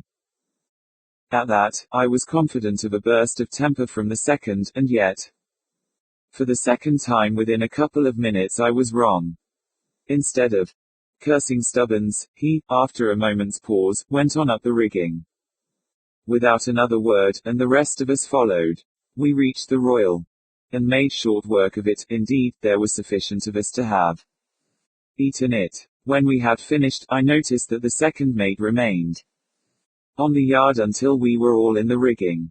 Evidently, he had determined to take a full share of any risk there might be, but I took care to keep pretty close to him, so as to be on hand if anything happened. Yet we reached the deck again, without anything having occurred. I have said without anything having occurred, but I am not really correct in this, for, as the second mate came down over the crosstrees, he gave a short, abrupt cry. Anything wrong, sir? I asked. No, he said. Nothing. I banged my knee. And yet I believe he was lying. For, that same watch, I was to hear men giving just such cries, but, God knows, they had reason enough. X. underscore hands that plucked underscore. Directly we reached the deck, the second mate gave the order. Mizzen-to-gall and clewlines and buntlines, and led the way up onto the poop. He went and stood by the halyards, ready to lower away. As I walked across to the starboard clewline, I saw that the old man was on deck, and as I took hold of the rope, I heard him sing out to the second mate. "Call all hands to shorten sail, Mr. Tulipson." "Very good, sir," the second mate replied. Then he raised his voice. "Go forward, you, Jessup, and call all hands to shorten sail. You'd better give them a call in the boatswain's place, as you go." Aye, sir," I sung out, and hurried off. As I went, I heard him tell Tammy to go down and call the mate. Reaching the forecastle, I put my head in through the starboard doorway, and found some of the men beginning to turn in. "It's all hands on deck, shorten sail," I sung out. I stepped inside. "Just what I said," grumbled one of the men. "They don't damn well think we're going aloft tonight, after what's happened?" asked another. "We've been up to the main royal," I answered. The second mate went with us. "What?" said the first man. "Here, second mate hisself." "Yes," I replied. The whole blooming watch went up. "And what happened?" he asked. "Nothing," I said. "Nothing at all. We just made a mouthful apiece of it, and came down again." "All the same," remarked the second man, "I don't fancy going upstairs after what's happened." "Well," I replied, "it's not a matter of fancy. We've got to get the sail off her, or there'll be a mess. One of the apprentices told me the glass is falling. Come along, boys. We've got to do it," said one of the older men, rising from a chest. At this point, "What's it doing outside, mate?" "Raining," I said. "You'll want your oilskins." I hesitated a moment before going on deck again. From the bunk forward, among the shadows, I had seemed to hear a faint moan. "Poor beggar," I thought to myself. Then the old chap who had last spoken broke in upon my attention. "It's all right, mate," he said, rather testily. "You needn't wait. We'll be out in a minute." "That's all right. I wasn't thinking about you lot," I replied, and walked forward to Jacobs's bunk. Some time before, he had rigged up a pair of curtains cut out of an old sack, to keep off the draft. These, someone had drawn, so that I had to pull them aside to see him. He was lying on his back, breathing in a queer, jerky fashion. I could not see his face plainly, but it seemed rather pale, in the half-light. "Jacobs," I said. "Jacobs, how do you feel now?" But he made no sign to show that he had heard me. And so, after a few moments, I drew the curtains to again, and left him. "What like does he seem?" asked one of the fellows, as I went towards the door. "Bad," I said. "Damn bad. I think the steward ought to be told to come and have a look at him. I'll mention it to the second when I get a chance." I stepped out on deck, and ran aft again to give them a hand with the sail. We got it hauled up, and then went forward to the fore-topgallant. And, a minute later, the other watch were out, and, with the mate, were busy at the main. By the time the main was ready for making fast, we had the fore hauled up, so that now all three topgallants were in the ropes, and ready for stowing. Then came the order. "Up aloft and furl." "Up with you, lads," the second mate said. "Don't let's have any hanging back this time." Away aft by the main, the men in the mate's watch seemed to be standing in a clump by the mast, but it was too dark to see clearly. I heard the mate start to curse, then there came a growl, and he shut up. "Be handy, men. Be handy," the second mate sung out. At that, Stubbins jumped into the rigging. "Come on," he shouted. "We'll have their bloomin' sail fast, and down on deck again before the started." Plumber followed, then Jasket, I, and Coin, who had been called down. Off the lookout to give a hand. That's the style, lads. The second sung out, encouragingly. Then he ran after the mate's crowd. I heard him and the mate talking to the men, and presently, when we were going over the foretop, I made out that they were beginning to get into the rigging.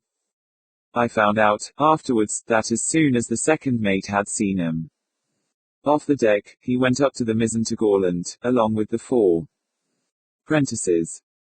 On our part, we made our way slowly aloft, keeping one hand for ourselves and the other for the ship, as you can fancy. In this manner, we had gone as far as the crosstrees, at least Stubbins, who was first, had when, all at once, he gave out just another such cry as had the second mate a little earlier, only that in his case he followed it by turning round and blasting Plummer. You might have blasted well sent me flyin' down on deck, he shouted. If you be LDY well think it's a joke, try it on someone else. It wasn't me, interrupted Plummer. I haven't touched yer. Who the hell are yer swearing it? At you, I heard him reply, but what more he may have said was lost in a loud shout from Plummer. What's up, Plummer? I sung out. For God's sake, you two, don't get fighting, up aloft. But a loud, frightened curse was all the answer he gave. Then, straightway, he began to shout at the top of his voice, and in the lulls of his noise, I caught the voice of Stubbins, cursing savagely. They'll come down with a run. I shouted, helplessly. They'll come down as sure as nuts. I caught Jasket by the boot. What are they doing? What are they doing? I sung out. Can't you see?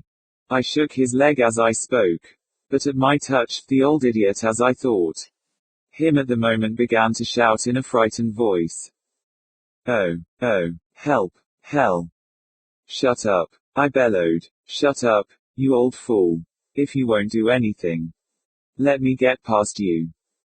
Yet he only cried out the more. And then, abruptly, I caught the sound of a frightened clamor of men's voices, away down somewhere about the maintop, curses, cries of fear, even shrieks, and above it all, someone shouting to go down on deck. Get down, down, down. Blast, the rest was drowned in a fresh outburst of hoarse crying in the night. I tried to get past old Jasket, but he was clinging to the rigging. Sprawled onto it, is the best way to describe his attitude, so much of it as I could see in the darkness. Up above him, Stubbins and Plummer still shouted and cursed, and the shrouds quivered and shook, as though the two were fighting desperately. Stubbins seemed to be shouting something definite, but whatever it was, I could not catch. At my helplessness, I grew angry, and shook and prodded Jasket, to make him move.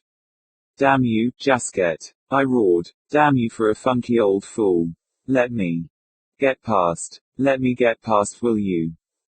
But, instead of letting me pass, I found that he was beginning to make his way down. At that, I caught him by the slack of his trousers, near the stern, with my right hand, and with the other, I got hold of the after shroud somewhere above his left hip. By these means, I fairly hoisted myself up onto the old fellow's back. Then, with my right, I could reach to the forward shroud, over his right shoulder, and having got a grip, I shifted my left to a level with it. At the same moment, I was able to get my foot onto the splice of a ratline and so give myself a further lift. Then I paused an instant, and glanced up. Stubbins, I shouted. Plummer.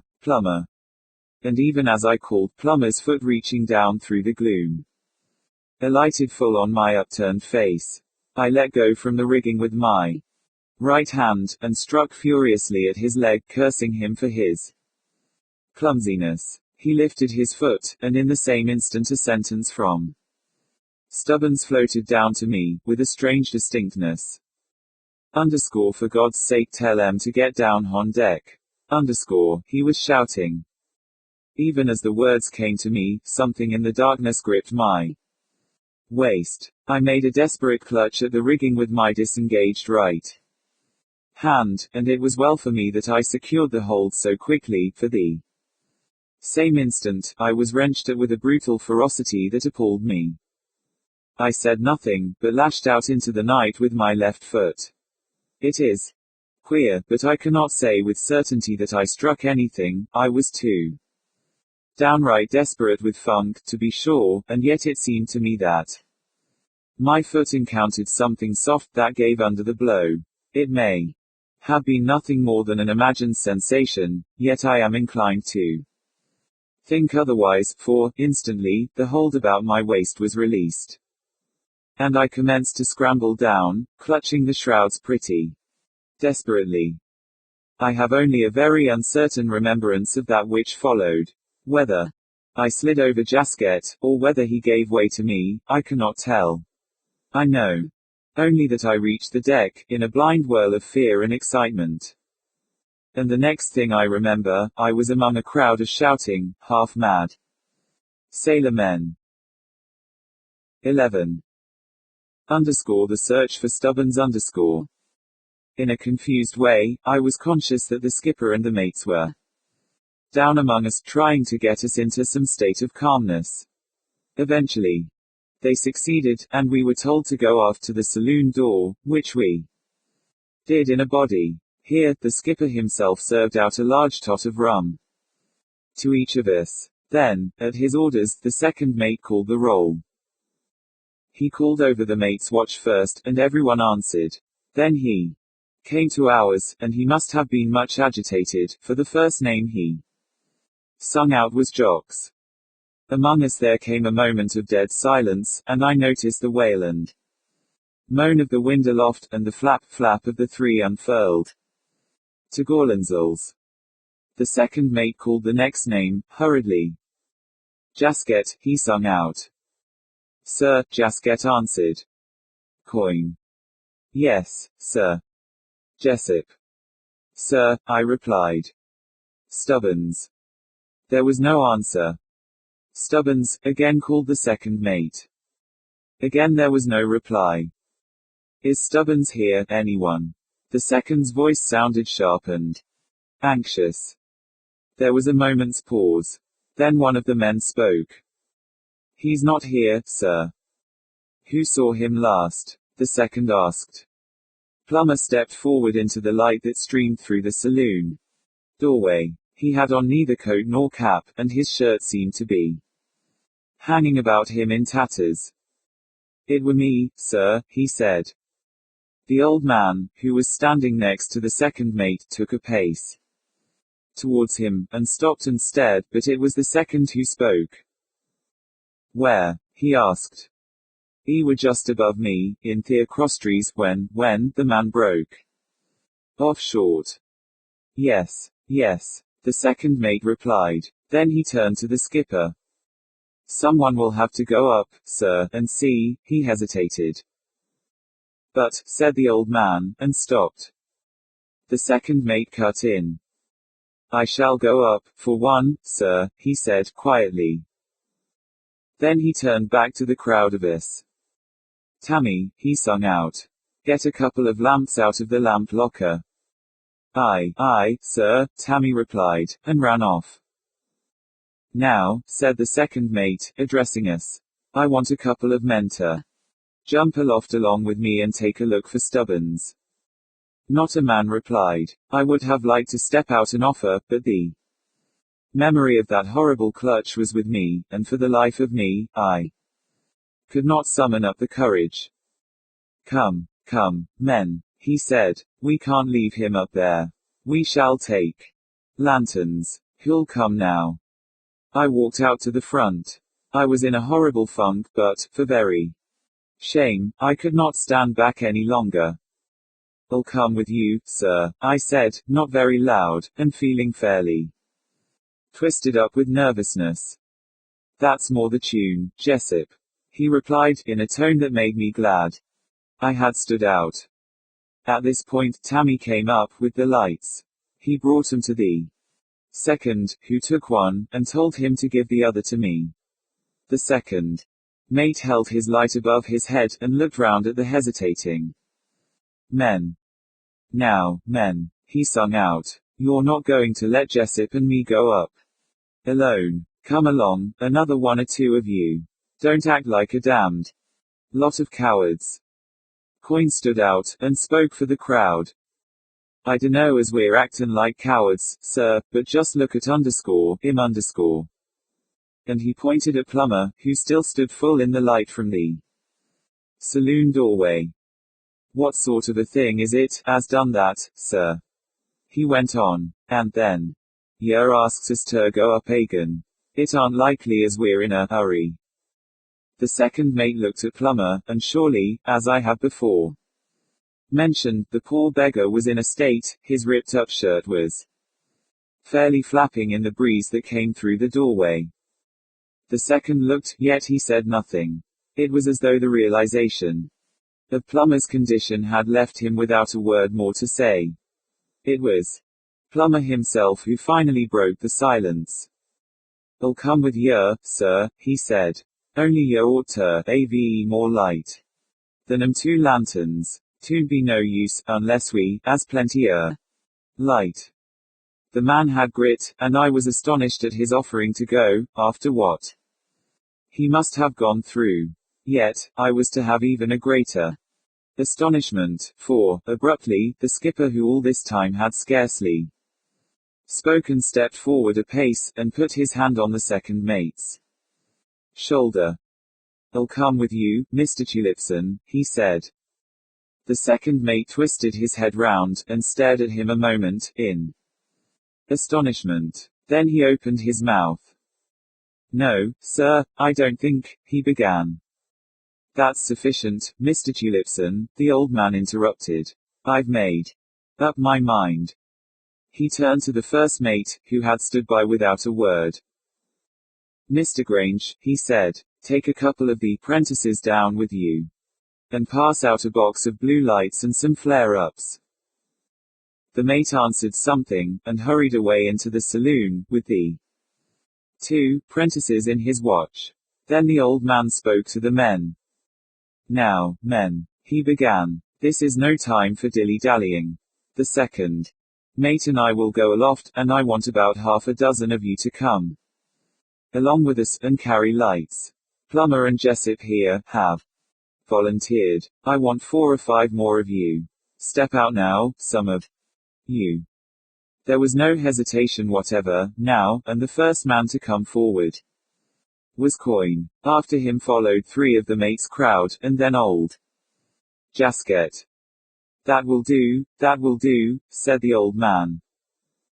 He turned to the second mate. Has Mr. Grange come with those lights yet? He asked with a certain irritability. Here, sir, said the first mate's voice behind him in the saloon doorway. He had the box of blue lights in his hands, and behind him came the 2 boys carrying the flares. The skipper took the box from him, with a quick gesture, and opened it. Now, one of you men, come here, he ordered. One of the men in the mate's watch ran to him. He took several of the lights from the box, and handed them to the man. See here, he said. When we go aloft, you get into the foretop, and keep one of these going all the time. Do you hear? Yes, sir, replied the man. You know how to strike them? The skipper asked, abruptly. Yes, sir, he answered. The skipper sung out to the second mate. Where's that boy of yours, Tammy, Mr. Tulipson? Here, sir, said Tammy, answering for himself. The old man took another light from the box.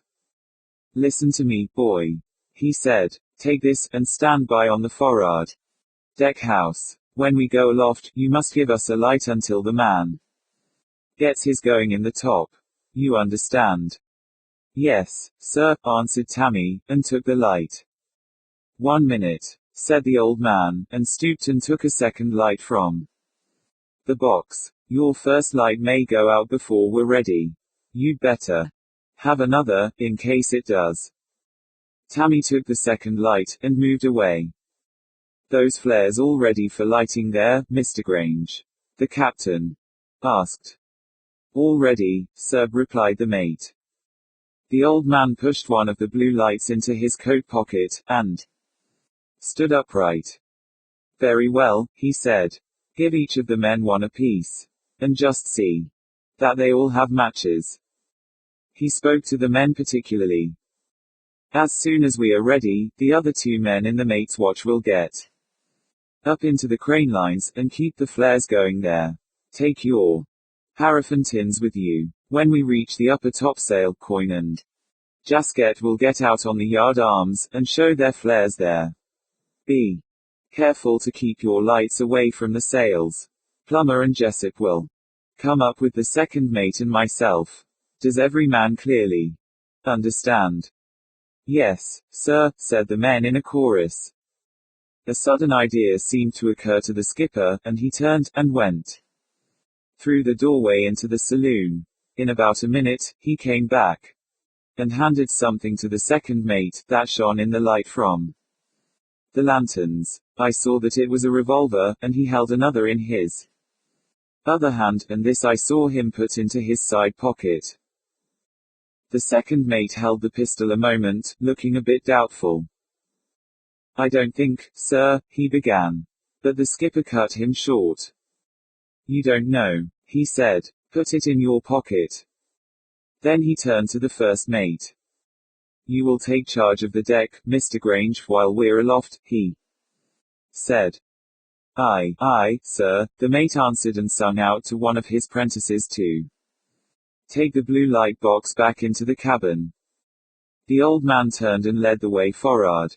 As we went, the light from the two lanterns shone upon the decks, showing the litter of the topgallant gear. The ropes were foul of one another in a regular bunch. Oh, buffers one. This had been caused, I suppose, by the crowd trampling over them in their excitement, when they reached the deck. And then, suddenly, as though the sight had waked me up to a more vivid comprehension, it came to me new and fresh, how damned strange was the whole business. I got a little touch of despair, and asked myself what was going to be the end of all these beastly happenings. You can understand. Footnote 1, modified from the original. Abruptly, I heard the skipper shouting, "Away forward!" He was singing out to Tammy to get up onto the house with his blue light. We reached the fore rigging, and, the same instant, the strange ghastly flare of Tammy's blue light burst out into the night, causing every rope, sail, and spar to jump out weirdly. I saw now that the second mate was already in the starboard rigging. With his lantern, he was shouting to Tammy to keep the drip from his light clear of the staysail, which was stowed upon the house. Then, from somewhere on the port side, I heard the skipper shout to us to hurry. "Smartly now, you men," he was saying. "Smartly now." The man who had been told to take up a station in the foretop was just behind the second mate. Plummer was a couple of ratlines lower. I caught the old man's voice again. "Where's Jessup with that other lantern?" I heard him shout. "Here, sir," I sung out. "Bring it over this side," he ordered. "You don't want the two lanterns on one side." I ran round the foreside of the house. Then I saw him. He was in the rigging, and making his way smartly aloft. One of the mate's watch and Coin were with him. This I saw as I came round the house. Then I made a jump, gripped the sheer pole, and swung myself up onto the rail. And then, all at once, Tammy's blue light went out, and there came, what seemed by contrast, pitchy darkness. I stood where I was 1 foot on the rail and my knee upon the sheer pole. The light from my lantern seemed no more than a sickly yellow glow against the gloom, and higher, some 40 or 50 feet, and a few ratlines below the futtock rigging. On the starboard side, there was another glow of yellowness in the night. Apart from these, all was blackness. And then from above, high above, there wailed down through the darkness a weird, sobbing cry. What It was, I do not know, but it sounded horrible. The skipper's voice came down, jerkily. Smartly with that light, boy, he shouted, and the blue glare blazed out again, almost before he had finished speaking. I stared up at the skipper. He was standing where I had seen him before. The light went out, and so were the two men.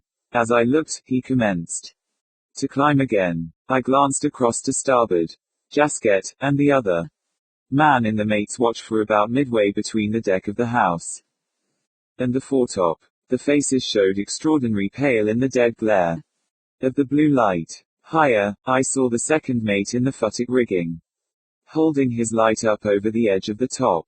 Then he went further, and disappeared. The man with the blue lights followed, and also vanished from view. On the port side, and more directly above me, the skipper's feet were just stepping out of the futtock shrouds. At that I made haste to follow. Then, suddenly, when I was close under the top, there came from above me the sharp flare of a blue light, and almost in the same instant, Tammy's went out. I glanced down at the decks. They were filled with flickering, grotesque shadows cast by the dripping light above. A group of the men stood by the port galley door, the faces upturned and pale and unreal under the gleam of the light. Then I was in the futtock rigging, and a moment afterwards, standing in the top, beside the old man. He was shouting to the men who had gone out on the crane line. It seemed that the man on the port side was bungling. But at last, nearly a minute after the other man had lit his flare, he got going. In that time, the man in the top had lit his second blue light, and we were ready to get into the topmast rigging. First, however, the skipper leant over the afterside of the top, and sung out to the first mate to send a man up onto the forecastle head with a flare. The mate replied, and then we started again, the old man leading. Fortunately, the rain had ceased, and there seemed to be no increase in the wind. Indeed, if anything, there appeared to be rather less, yet what there was drove the flames of the flare-ups out into occasional twisting serpents of fire at least a yard long. About halfway up the topmast rigging, the second mate sung out to the skipper, to know whether Plummer should light his flare, but the old man said he had better wait until we reached the crosstrees, as then he could get out away from the gear to where there would be less danger of setting fire to anything. We neared the crosstrees, and the old man stopped and sung out to me to pass him the lantern by coin. A few ratlines more, and both he and the second mate stopped almost simultaneously, holding their lanterns as high as possible, and peered up into the darkness. See any signs of him, Mr. Tulipson? The old man asked. No, sir, replied the second. Not a sign. He raised his voice. Stubbins, he sung out. Stubbins, are you there? We listened, but nothing came to us beyond the blowing moan of the wind and the flap of the bellying topgallant above. The second mate climbed over the crosstrees, and Plummer followed. The man got out by the royal backstay, and lit his flare. By its light we could see, plainly, but there was no vestige of Stubbins, so far as the light went. Get out onto the yard arms with those flares, you two men, shouted the skipper. Be smart now. Keep 'em away from the sail. The men got onto the foot ropes, coin on the port, and Jasket on the starboard side. By the light from Plummer's flare, I could see them clearly, as they lay out upon the yard. It occurred to me that they went gingerly, which is no surprising thing. And then, as they drew near to the yard arms, they passed beyond the brilliance of the light, so that I could not see them clearly. A few seconds passed, and then the light from Coin's flare streamed out upon the wind, yet nearly a minute went by, and there was no sign of Jaskets. Then out from the semi-darkness at the starboard yard arm, there came a curse from Jasket, followed almost immediately by a noise of something vibrating. What's up? Shouted the second mate. What's up, Jasket? It's the foot rope, sir. He drew out the last word into a sort of gasp. The second mate bent quickly, with the lantern. I craned round the after side of the topmast, and looked. What is the matter, Mr. Tulipson? I heard the old man singing out. Out on the yard arm, Jasket began to shout for help, and then, all at once, in the light from the second mate's lantern, I saw that the starboard foot rope on the upper topsail yard was being violently shaken. Savagely shaken, is perhaps a better word. And then, almost in the same instant, the second mate shifted the lantern from his right to his left hand. He put the right into his pocket and brought out his gun. With a jerk, he extended his hand and arm, as though pointing at something a little below the yard. Then a quick flash spat out across the shadows, followed immediately by a sharp, ringing crack. In the same moment, I saw that the foot rope ceased to shake. Light your flare, Jasket. The second shouted. Be smart now. Out at the yard arm there came a splutter of a match, and then, straightaway, a great spurt of fire as the flare took light. That's better, Jasket. You're all right now, the second mate called out to him. What was it, Mr. Tulipson? I heard the skipper ask.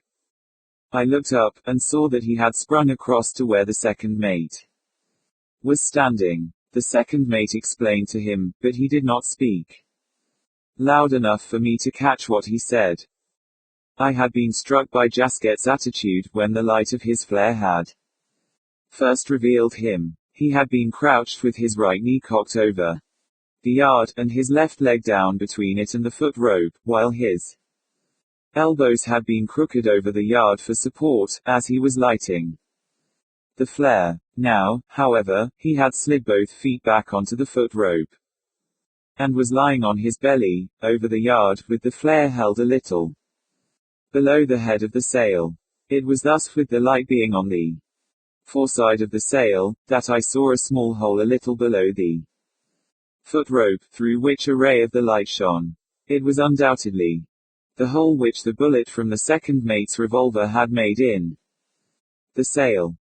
Then I heard the old man shouting to Jasket. Be careful with that flare there. He sung out. You'll be having that sail scorched. He left the second mate, and came back onto the port side of the mast. To my right, Plummer's flares seemed to be dwindling. I glanced up at his face through the smoke. He was paying no attention to it. Instead, he was staring up above his head. Shove some paraffin onto it, Plummer, I called to him. It'll be out in a minute. He looked down quickly to the light, and did as I suggested. Then he held it out at arm's length, and peered up again into the darkness. See anything? Asked the old man, suddenly observing his attitude. Plummer glanced at him, with a start. It's the aerial, sir, he explained. It's all adrift. What? Said the old man. He was standing a few ratlines up the topgallant rigging, and he bent his body outwards to get a better look. Mr. Tulipson, he shouted, do you know that the royal's all adrift? No, sir, answered the second mate. If it is, it's more of this devilish work. It's adrift right enough, said the skipper, and he and the second went a few ratlines higher, keeping level with one another. I had now got above the crosstrees, and was just at the old man's heels. Suddenly, he shouted out. There he is, Stubbins. Stubbins. Where, sir? Asked the second, eagerly. I can't see him. There, replied the skipper, pointing. I leant out from the rigging, and looked up along his back, in the direction his finger indicated. At first, I could see nothing, then, slowly, there grew upon my sight a dim figure crouching upon the bunt of the royal, and partly hidden by the mast. I stared, and gradually it came to me that there was a couple of them, and further out upon the yard, a hump that might have been anything, and was only visible indistinctly amid the flutter of the canvas. Stubbins, The skipper sung out. Stubborns, come down out of that. Do you hear me? But no one came, and there was no answer. There's two, I began, but he was shouting again. Come down out of that. Do you damned well hear me? Still there was no reply. I'm hanged if I can see him at all, sir. The second mate called out. From his side of the mast. Can't see him, said the old man, now thoroughly angry. I'll soon let you see him. He bent down to me with the lantern. Catch hold, Jessup, he said, which I did. Then he pulled the blue light from his pocket, and as he was doing so, I saw the second peek round the back side of the mast at him. Evidently, in the uncertain light, he must have mistaken the skipper's action, for all at once, he shouted out in a frightened voice. Don't shoot, sir. For God's sake, don't shoot. Shoot be damned, exclaimed the old man. Watch. He pulled off the cap of the light. There's two of them, sir, I called again to him. What? He said in a loud voice, and at the same instant he rubbed the end of the light across the cap, and it burst into fire.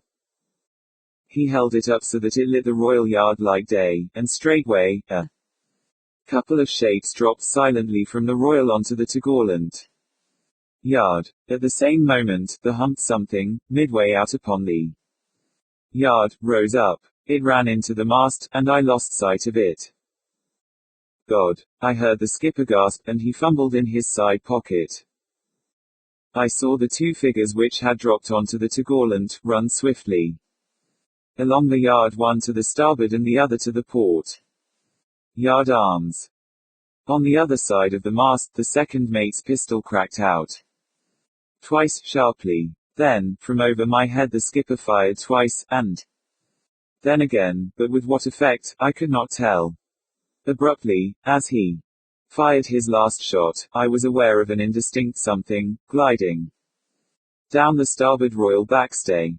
It was descending full upon Plummer, who, all unconscious of the thing, was staring towards the topgallant yard. Look out above you, Plummer! I almost shrieked.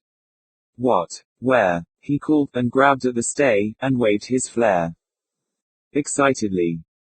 Down on the upper topsail yard, Coins and Jasket's voices rose simultaneously, and in the identical instant, their flares went out. Then Plummer shouted, and his light went utterly. There were left only the two lanterns, and the blue light held by the skipper, and that, a few seconds afterwards, finished and died out. The skipper and the second mate were shouting to the men upon the yard. And I heard 'em answer, in shaky voices. Out on the crosstrees, I could see, by the light from my lantern, that Plummer was holding in a dazed fashion to the backstay. Are you all right, Plummer? I called. Yes, he said, after a little pause, and then he swore. Come in off that yard, you men. The skipper was singing out. Come in. Come in. Down on deck, I heard someone calling, but could not distinguish the words. Above me, pistol in hand, the skipper was glancing about uneasily. Hold up that light, Jessup, he said. I can't see. Below us, the men got off the yard, into the rigging. Down on deck with you, ordered the old man. As smartly as you can. Come in off there, Plummer, sung out the second mate. Get down with the others. Down with you, Jessup, said the skipper, speaking rapidly. Down with you. I got over the crosstrees, and he followed. On the other side, the second mate was level with us. He had passed his lantern to Plummer, and I caught the glint of his revolver in his right hand. In this fashion, we reached the top. The man who had been stationed there with the blue lights had gone. Afterwards, I found that he went down on deck as soon as they were finished.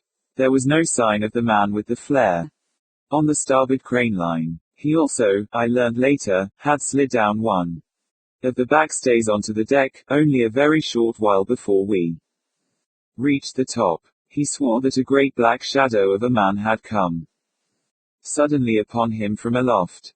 When I heard that, I remembered the thing I had seen descending upon Plumber. Yet the man who had gone out upon the port crane line, the one who had bungled with the lighting of his flare, was still where we had left him, though his light was burning now, but dimly. Come in out of that, you. The old man sung out, smartly now, and get down on deck. Aye, sir, the man replied, and started to make his way in. The skipper waited until he had got into the main rigging, and then he told me to get down out of the top.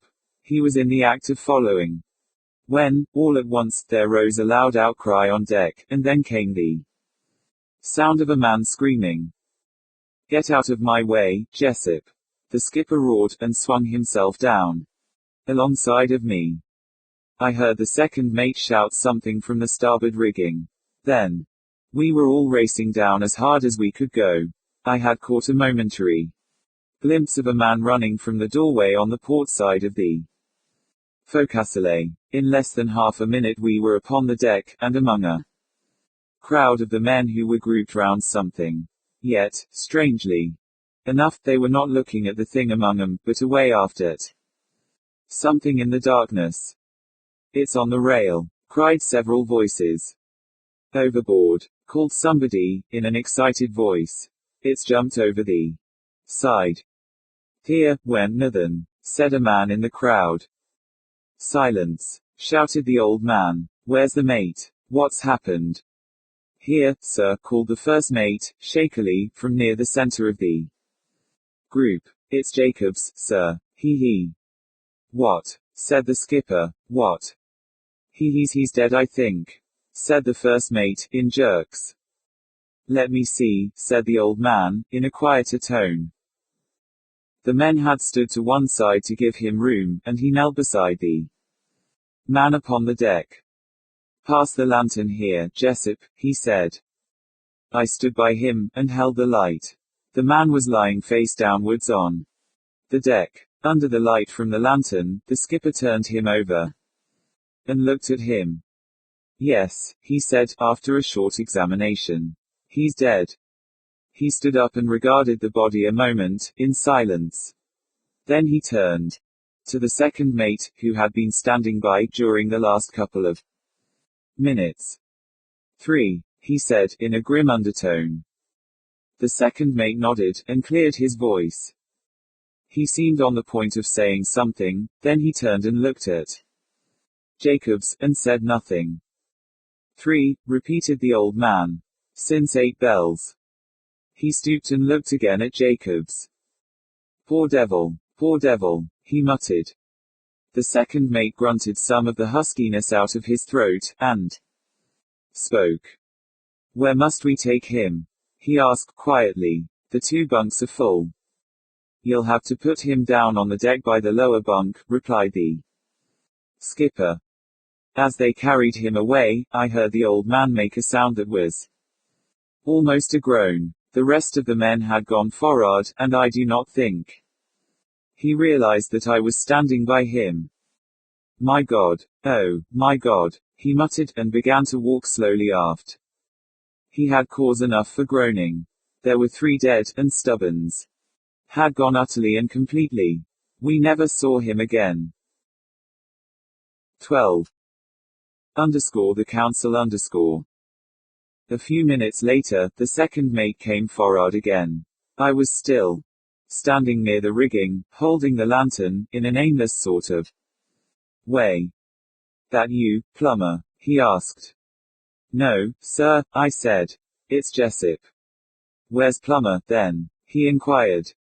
I don't know, sir, I answered. I expect he's gone forward. Shall I go and tell him you want him? No, there's no need, he said. Tie your lamp up in the rigging on the sheer pole there. Then go and get his, and shove it up on the starboard side. After that you'd better go aft and give the 2 prentices a hand in the lamp locker. Aye, sir, I replied, and proceeded to do as he directed. After I had got the light from Plumber, and lashed it up to the starboard pole, I hurried aft. I found Tammy and the other apprentice in our watch busy in the locker, lighting lamps. What are we doing? I asked. The old man's given orders to lash all the spare lamps we can find in the rigging, so as to have the decks light, said Tammy. And a damned good job too. He handed me a couple of the lamps, and took two himself. Come on, he said, and stepped out on deck. We'll fix these in the main rigging, and then I want to talk to you. What about the mizzen? I inquired. Oh, he replied. He, meaning the other apprentice, will see to that. Anyway, it'll be daylight directly. We shoved the lamps up on the chapels, two on each side. Then he came across to me. Look here, Jessup, he said without any hesitation. You'll have to jolly well tell the skipper and the second mate all you know about all this. How do you mean? I asked.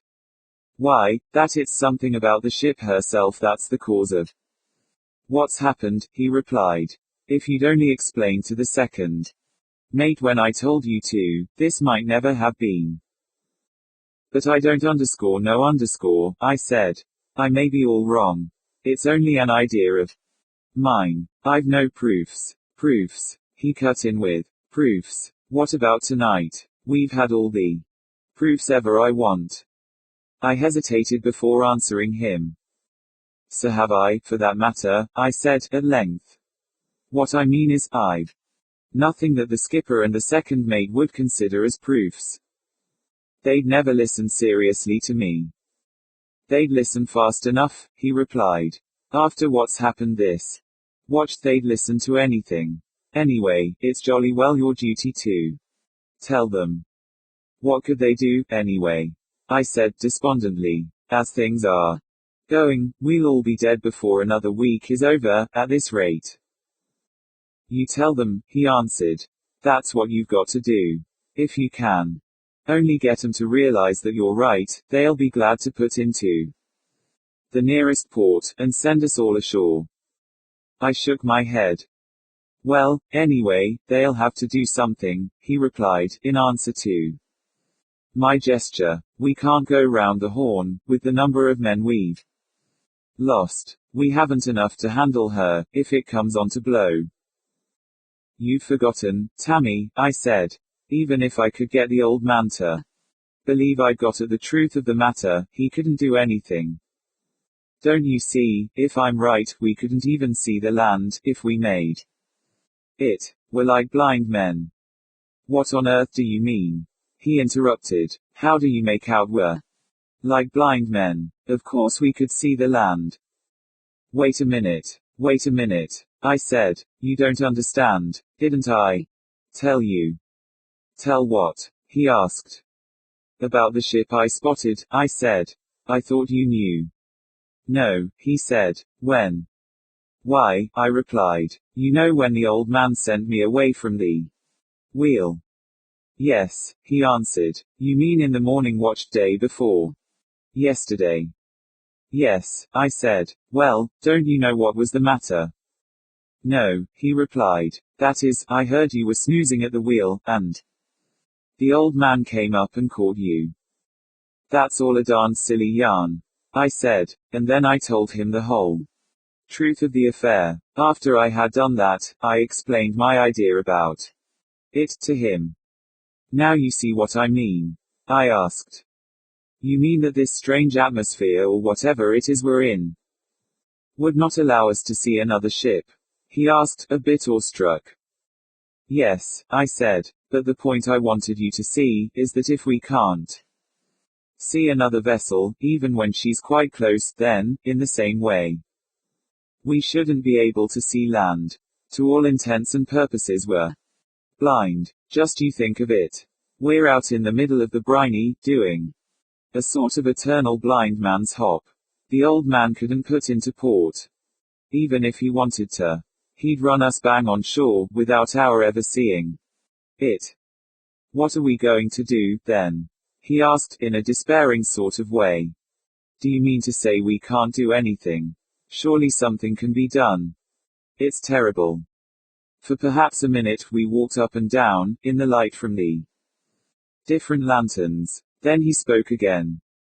We might be run down, then, he said, and never even see the other vessel. It's possible, I replied. Though, from what I saw, it's evident that we're quite visible, so that it would be easy for them to see us, and steer clear of us, even though we couldn't see them. And we might run into something, and never see it? He asked me, following up the train of thought. Yes, I said, only there's nothing to stop the other ship from getting out of our way.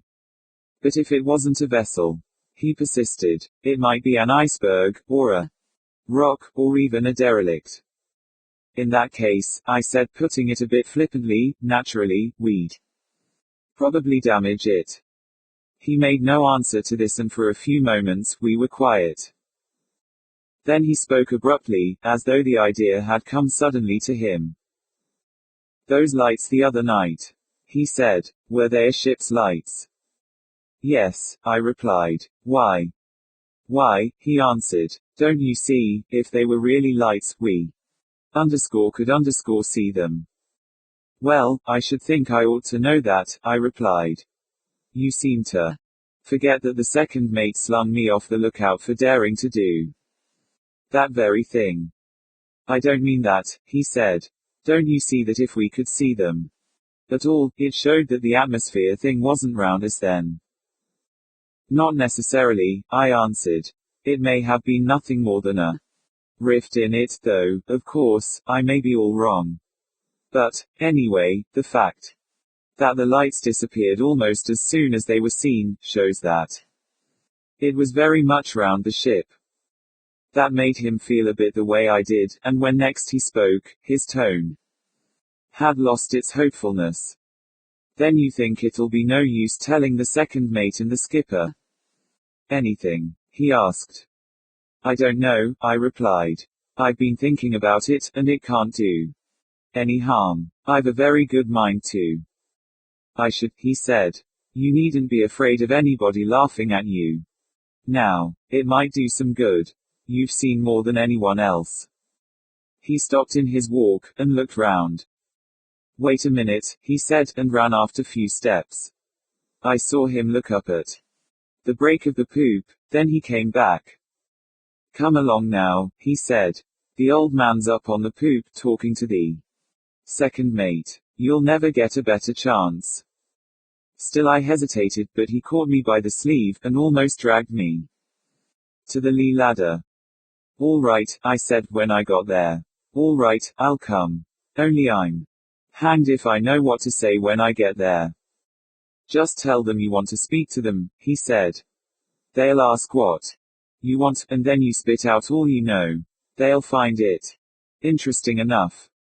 You'd better come too, I suggested. You'll be able to back me up in lots of things. I'll come, fast enough, he replied. You go up. I went up the ladder, and walked across to where the skipper and the second mate stood talking earnestly, by the rail. Tammy kept behind. As I came near to them, I caught 2 or 3 words, though I attached no meaning then to them. They were, send for him. Then the 2 of them turned and looked at me, and the second mate asked what I wanted. I want to speak to you and the old captain, sir, I answered. What is it, Jessup? The skipper inquired. I scarcely know how to put it, sir, I said. It's about these things. What things? Speak out, man, he said. Well, sir, I blurted out.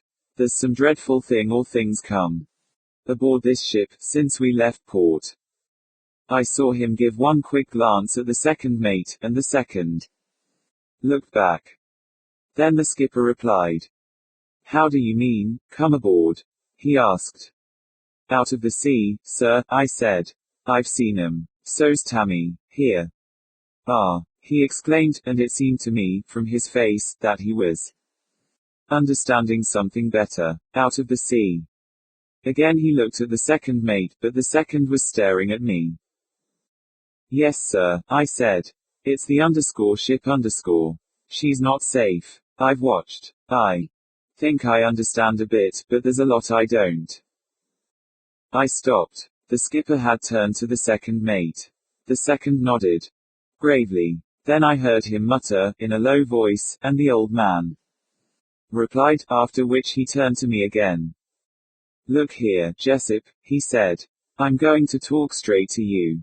You strike me as being a cut above the ordinary shellback, and I think you've sense enough to hold your tongue. I got my mate's ticket, sir, I said, simply. Behind me, I heard Tammy give a little start. He had not known about it until then. The skipper nodded. So much the better, he answered. I may have to speak to you about that later on. He paused, and the second mate said something to him, in an undertone. Yes, he said, as though in reply to what the second had been saying. Then he spoke to me again. You've seen things come out of the sea, you say? He questioned. Now, just tell me all you can remember, from the very beginning. I set to, and told him everything in detail, commencing with the strange figure that had stepped aboard out of the sea, and continuing my yarn up to the things that had happened in that very watch. I stuck well to solid facts, and now and then he and the second mate would look at one another, and nod. At the end, he turned to me with an abrupt gesture. You still hold, then, that you saw a ship the other morning, when I sent you from the wheel? He asked. Yes, sir, I said. I most certainly do. But you knew there wasn't any? He said.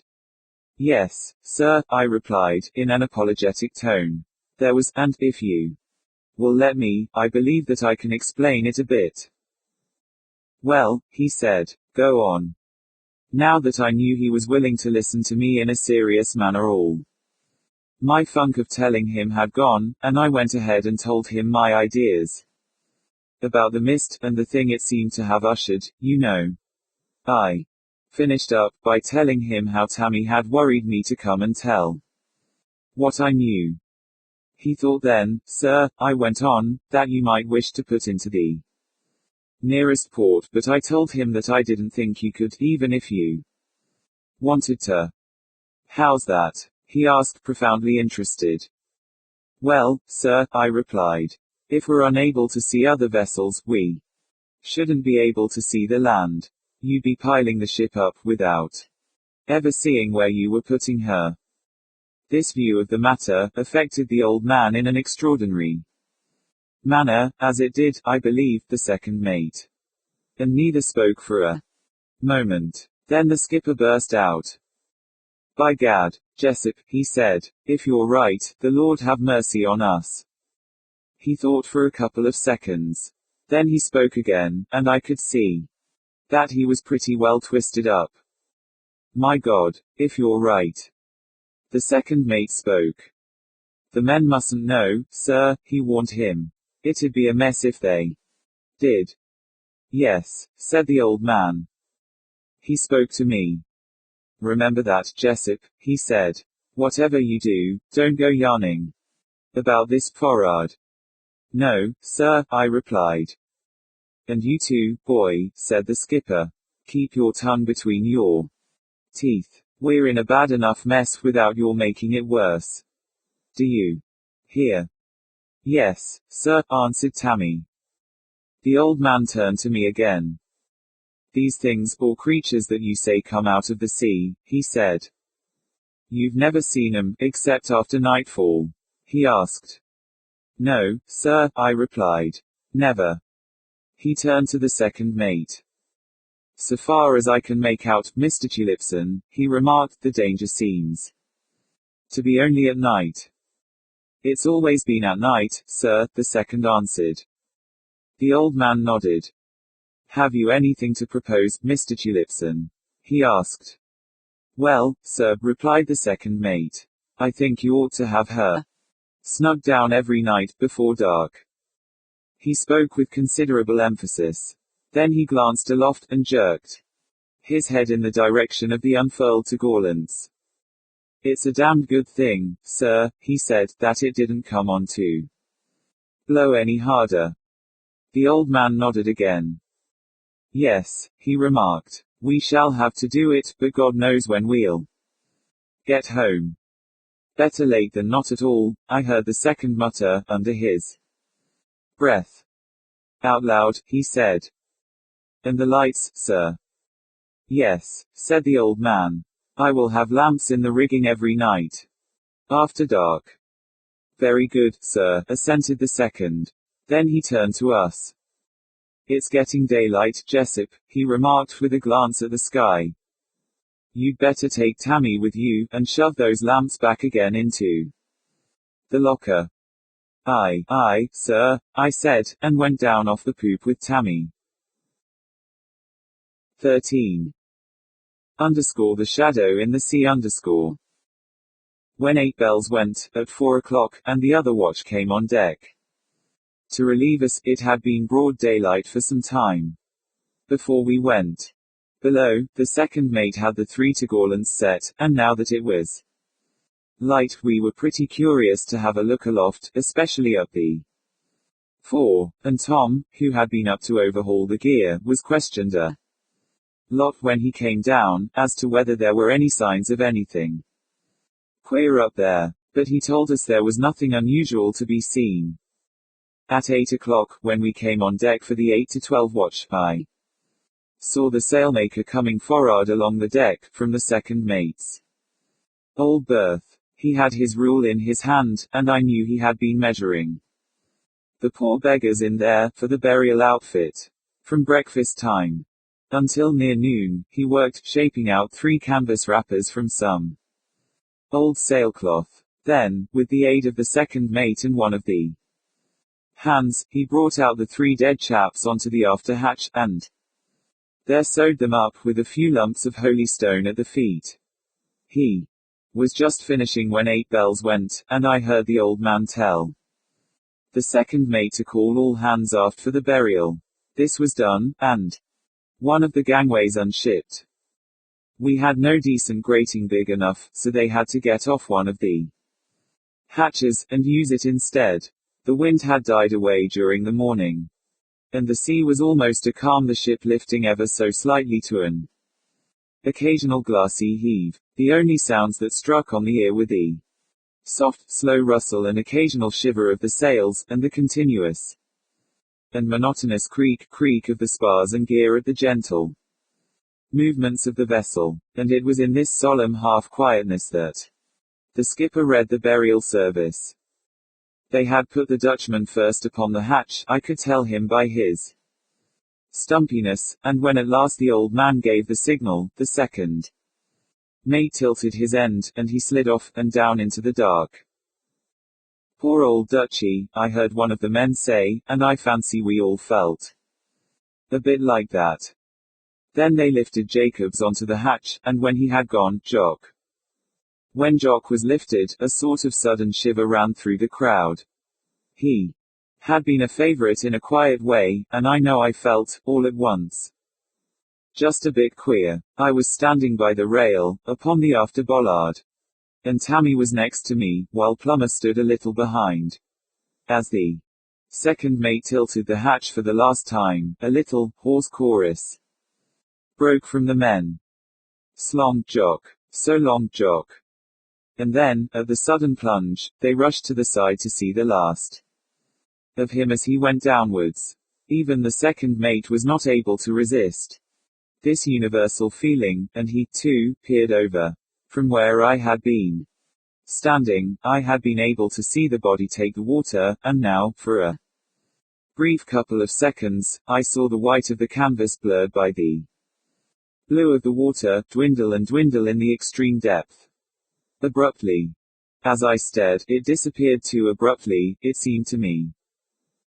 Gone. I heard several voices say, and then our watch began to go slowly forward, while one or two of the other started to replace the hatch. Tammy pointed, and nudged me. See, Jessup, he said. What is it? What? I asked. That queer shadow, he replied. Look. And then I saw what he meant. It was something big and shadowy, that appeared to be growing clearer.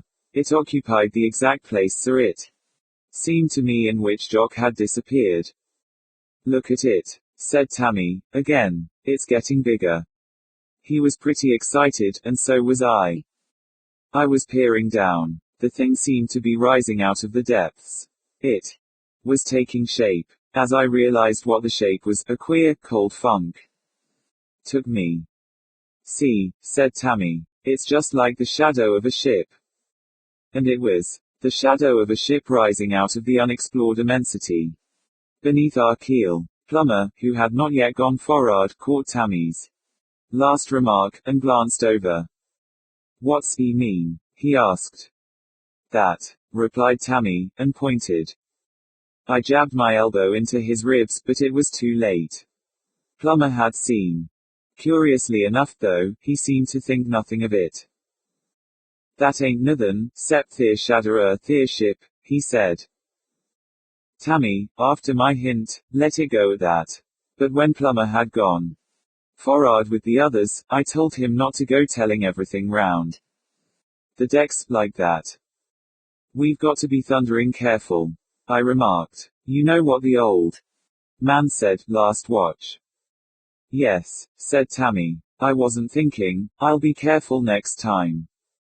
A little way from me the second mate was still staring down into the water. I turned, and spoke to him. What do you make it out to be, sir?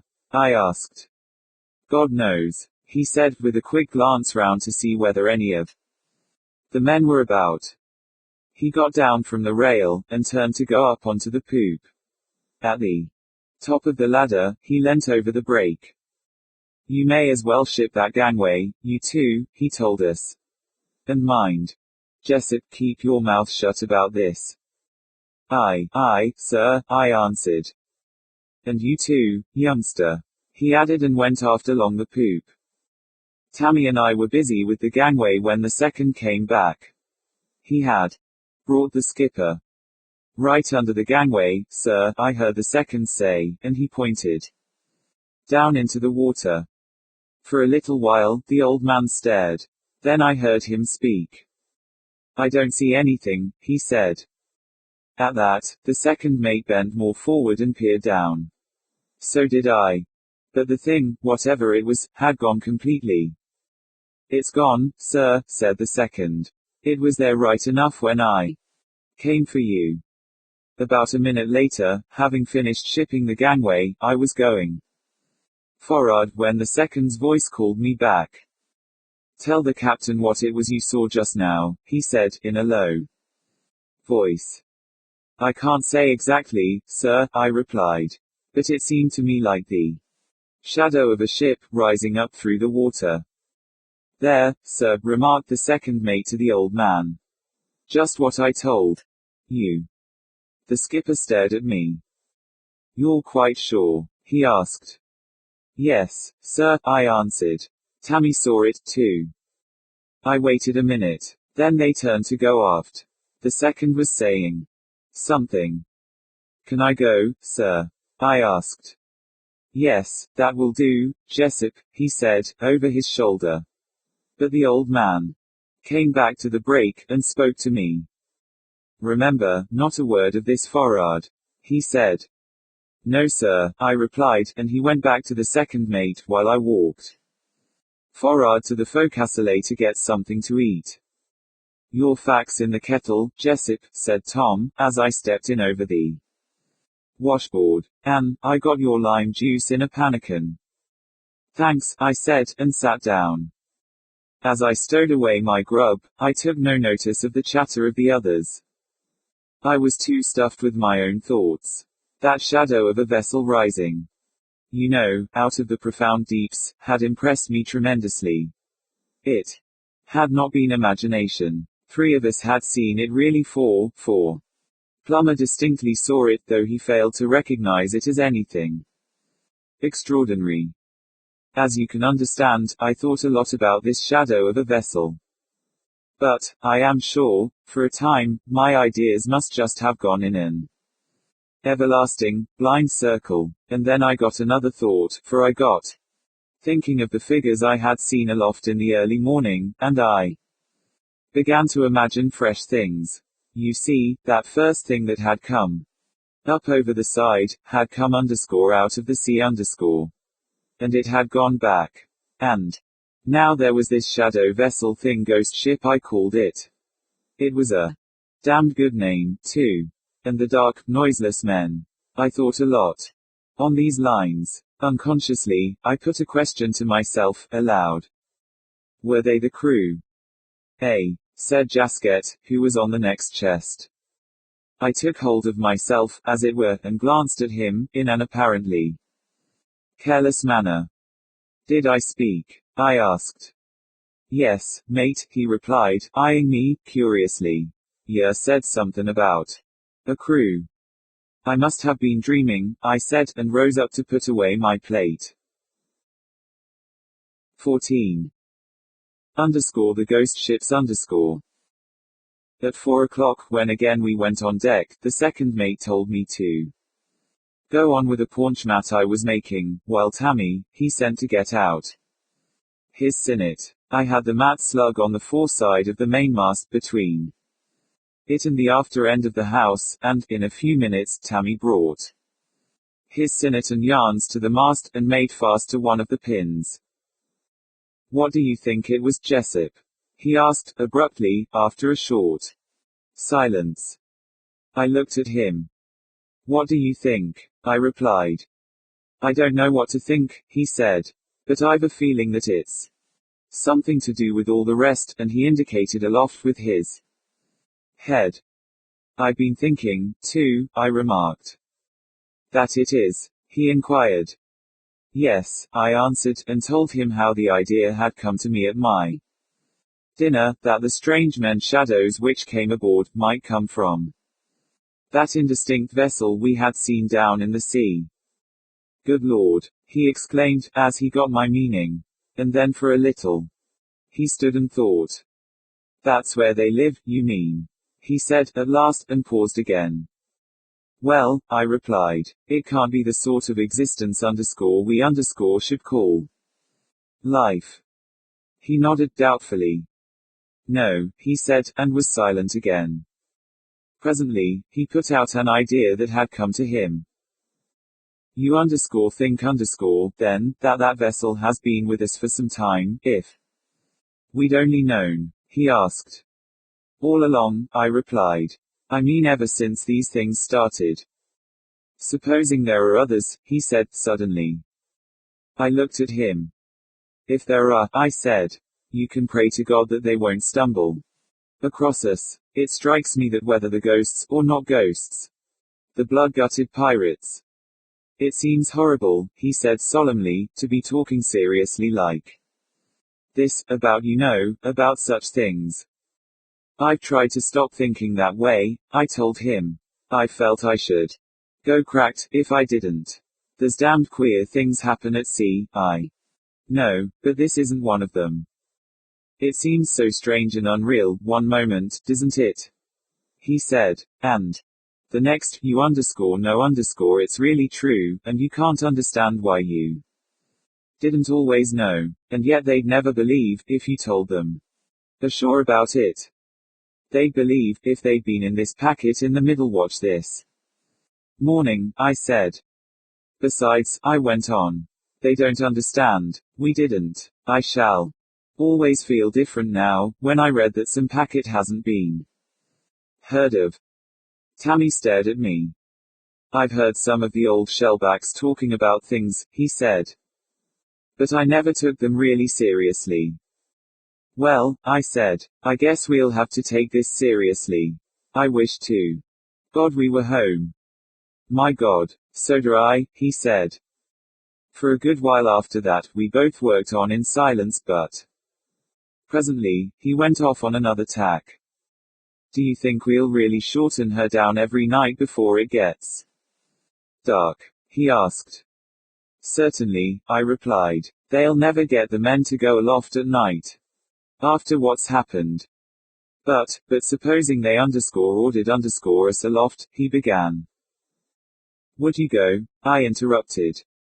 No, he said, emphatically. I'd jolly well be put in irons first.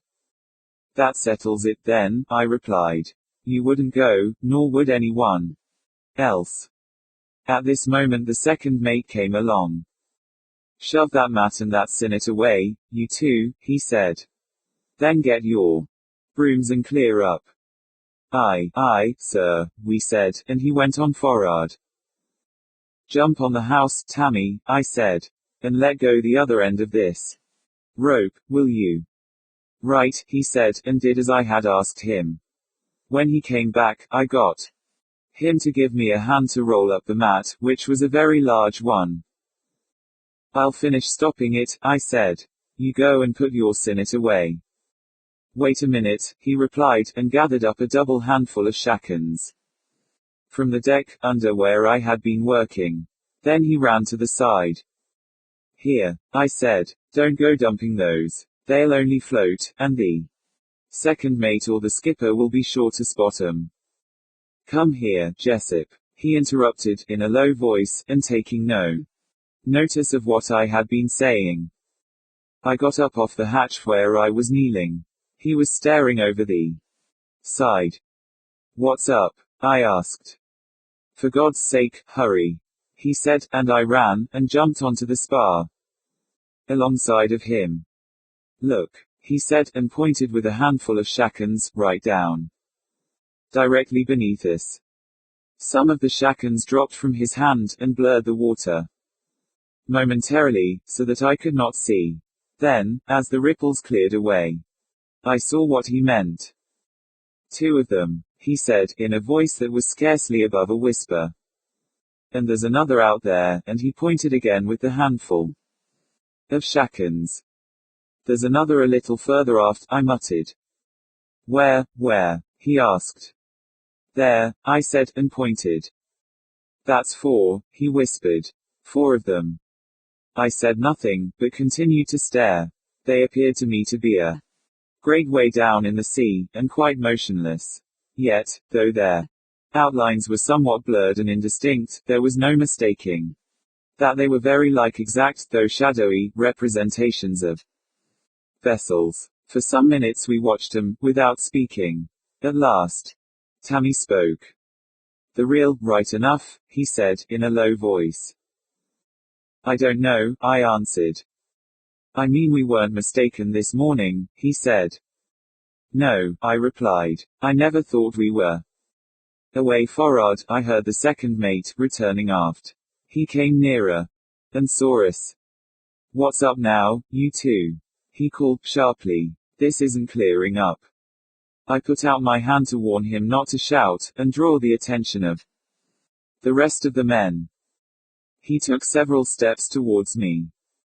What is it? What is it? He said with a certain irritability, but in a lower voice. You'd better take a look over the side, sir, I replied. My tone must have given him an inkling that we had discovered something fresh, for, at my words, he made one spring, and stood on the spar alongside of me. Look, sir, said Tammy. There's 4 of them. The second mate glanced down, saw something and bent sharply forward. My God, I heard him mutter, under his breath. After that, for some half-minute, he stared, without a word. There are 2 more out there, sir, I told him, and indicated the place with my finger. It was a little time before he managed to locate these, and when he did, he gave them only a short glance. Then he got down off the spar, and spoke to us. Come down off there, he said quickly. Get your brooms and clear up. Don't say a word, it may be nothing. He appeared to add that last bit, as an afterthought, and we both knew it meant nothing. Then he turned and went swiftly aft. I expect he's gone to tell the old man, Tammy remarked, as we went forward, carrying the mat and his sinnet. I said, scarcely noticing what he was saying, for I was full of the thought of those 4 shadowy craft, waiting quietly down there. We got our brooms, and went aft. On the way, the second mate and the skipper passed us. They went forward too by the fore brace, and got up. On the spar, I saw the second point up at the brace and he appeared to be saying something about the gear. I guessed that this was done purposely, to act as a blind, should any of the other men be looking. Then the old man glanced down over the side, in a casual sort of manner. So did the second mate. A minute or two later, they came aft, and went back, up onto the poop. I caught a glimpse of the skipper's face as he passed me, on his return. He struck me as looking worried, bewildered. Perhaps, would be a better word. Both Tammy and I were tremendously keen to have another look, but when at last we got a chance, the sky reflected so much on the water, we could see nothing below. We had just finished sweeping up when 4 bells went, and we cleared below for tea. Some of the men got chatting while they were grubbing. I'd remark Coin, as we're going to shorten, down afore dark. Said old Jasket, over his pannikin of tea. Coin repeated his remark. Who says so? Inquired Plumber. I hid it from Theodoc, answered Coin, he got it from Thea. Stoward. How would he know? Asked Plumber. I dunno, said Coin. I spect he's heard 'em talkin' about it aft. Plumber turned to me. You heard anything, Jessup? He inquired. What, about shortening down? I replied. Yes, he said. Weren't their old man talkin' to yer, up on their poop this mornin'? Yes, I answered. He said something to the second mate about shortening down, but it wasn't to me. They are, said Coin, haven't I just said so? At that instant, one of the chaps in the other watch poked his head in through the starboard doorway. All hands shorten sail, he sung out. At the same moment the mate's whistle came sharp along the decks. Plumber stood up, and reached for his cap. Well, he said, it's evident they ain't goin' to lose no more of this. Then we went out on deck. It was a dead calm, but all the same, we furled the 3 royals, and then the 3 topgallants. After that, we hauled up the main and foresail, and stowed them. The crossjack, of course, had been furled some time, with the wind being plumb aft. It was while we were up at the foresail, that the sun went over the edge of the horizon. We had finished stowing the sail, out upon the yard, and I was waiting for the others to clear in, and let me get off the foot rope. Thus it happened that having nothing to do for nearly a minute, I stood watching the sunset, and so saw something that otherwise I should most probably have missed. The sun had dipped nearly halfway below the horizon, and was showing like a great, red dome of dull fire. Abruptly, far away on the starboard bow, a faint mist drove up out of the sea. It spread across the face of the sun, so that its light shone now as though it came through a dim haze of smoke. Quickly, this mist or haze grew thicker, but, at the same time, separating and taking strange shapes, so that the red of the sun struck through ruddily between them. Then, as I watched, the weird mistiness collected and shaped and rose into 3 towers. These became more definite, and there was something elongated beneath them. The shaping and forming continued, and almost suddenly I saw that the thing had taken on the shape of a great ship. Directly afterwards, I saw that it was moving. It had been broadside onto the sun. Now it was swinging. The bows came round with a stately movement, until the 3 masts bore in a line. It was heading directly towards us. It grew larger, but yet less distinct. Astern of it, I saw now that the sun had sunk to a mere line of light. Then, in the gathering dusk, it seemed to me that the ship was sinking back into the ocean. The sun went beneath the sea, and the thing I had seen became merged, as it were, into the monotonous grayness of the coming night. A voice came to me from the rigging. It was the second mate's. He had been up to give us a hand. Now then, Jessup, he was saying. Come along. Come along. I turned quickly, and realized that the fellows were nearly all off the yard. Aye, sir, I muttered, and slid in along the foot rope, and went down. On deck, I felt fresh, dazed and frightened. A little later, 8 bells went, and, after roll call, I cleared up, on to the poop, to relieve the wheel. For a while as I stood at the wheel, my mind seemed blank, and incapable of receiving impressions. This sensation went, after a time, and I realized that there was a great stillness over the sea. There was absolutely no wind, and even the everlasting creak of the gears seemed to ease off at times. At the wheel there was nothing whatever to do. I might just as well have been for'ard, smoking in the forecastle. Down on the main deck, I could see the loom of the lanterns that had been lashed up to the chappoles in the fore and main rigging. Yet they showed less than they might, owing to the fact that they had been shaded on their after sides, so as not to blind the officer of the watch more than need be. The night had come down strangely dark, and yet of the dark and the stillness and the lanterns, I was only conscious in occasional flashes of comprehension. For, now that my mind was working, I was thinking chiefly of that queer, vast phantom of mist I had seen rise from the sea, and take shape. I kept staring into the night, towards the west, and then all round me.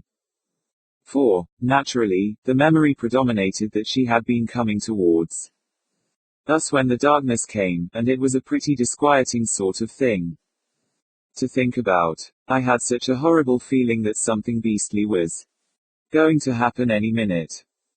Yet, 2 bells came and went, and still all was quiet, strangely quiet, it seemed to me. And, of course, besides the queer, misty vessel I had seen in the west, I was all the time remembering the 4 shadowy craft lying down in the sea, under our port side.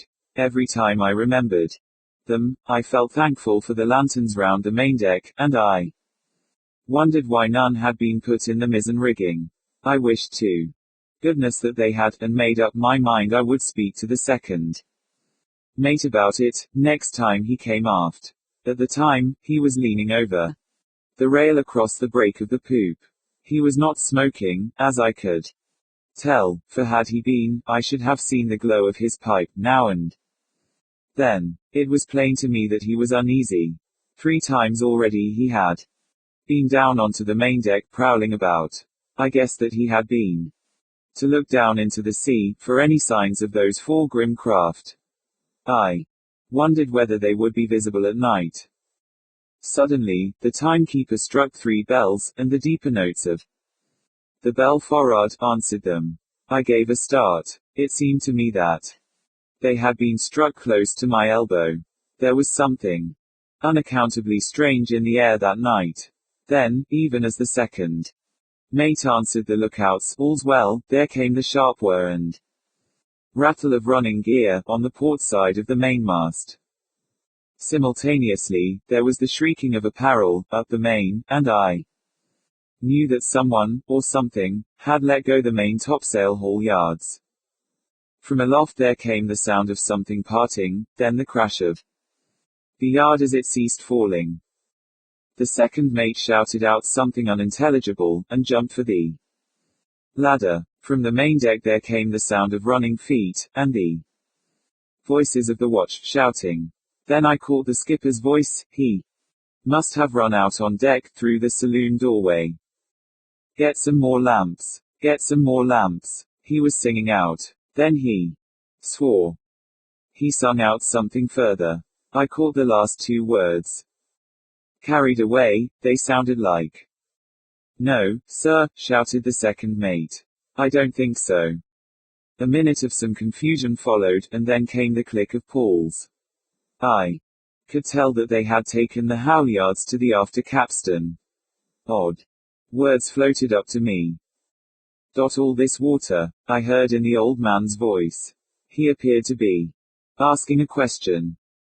"Can't say, sir," came the second mate's. There was a period of time, filled only by the clicking of the pawls and The sounds of the creaking barrel and the running gear.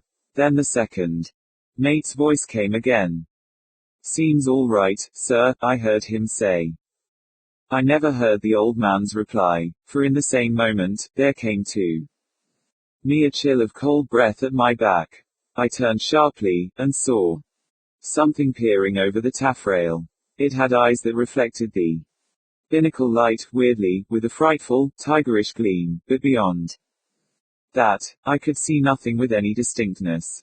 For the moment, I just stared. I seemed frozen. It was so close. Then movement came to me, and I jumped to the binnacle and snatched out the lamp. I twitched round and shone the light towards it. The thing, whatever it was, had come more forward over the rail, but now, before the light, it recoiled with a queer, horrible litheness. It slid back, and down, and so out of sight. I have only a confused notion of a wet glistening something, and two vile eyes. Then I was running, crazy, towards the break of the poop. I sprang down the ladder, and missed my footing, and landed on my stern. At the bottom, in my left hand I held the still burning binnacle lamp. The men were putting away the capstan bars, but at my abrupt appearance, and the yell I gave out at falling, one or two of them fairly ran backwards a short distance, in sheer funk, before they realized what it was. From somewhere further forward, the old man and the second mate came running aft. "What the devil's up now?" sung out the second, stopping and bending to stare at me. "What's to do, that you're away from the wheel?" I stood up and tried to answer him, but I was so shaken that I could only stammer. "Aye there," I stuttered. "Damnation!" shouted the second mate, angrily. "Get back to the wheel." I hesitated, and tried to explain. "Do you damned well hear me?" he sung out. "Yes, sir, but," I began. "Get up onto the poop, Jessup," he said. I went. I meant to explain, when he came up. At the top of the ladder, I stopped. I was not going back alone to that wheel. Down below, I heard the old man speaking. "What on earth is it now, Mr. Tulipson?" he was saying. The second mate made no immediate reply, but turned to the men, who were evidently crowding near. "That will do, men," he said, somewhat sharply. I heard the watch start to go forward. There came a mutter of talk from them. Then the second mate answered the old man. He could not have known that I was near enough to overhear him.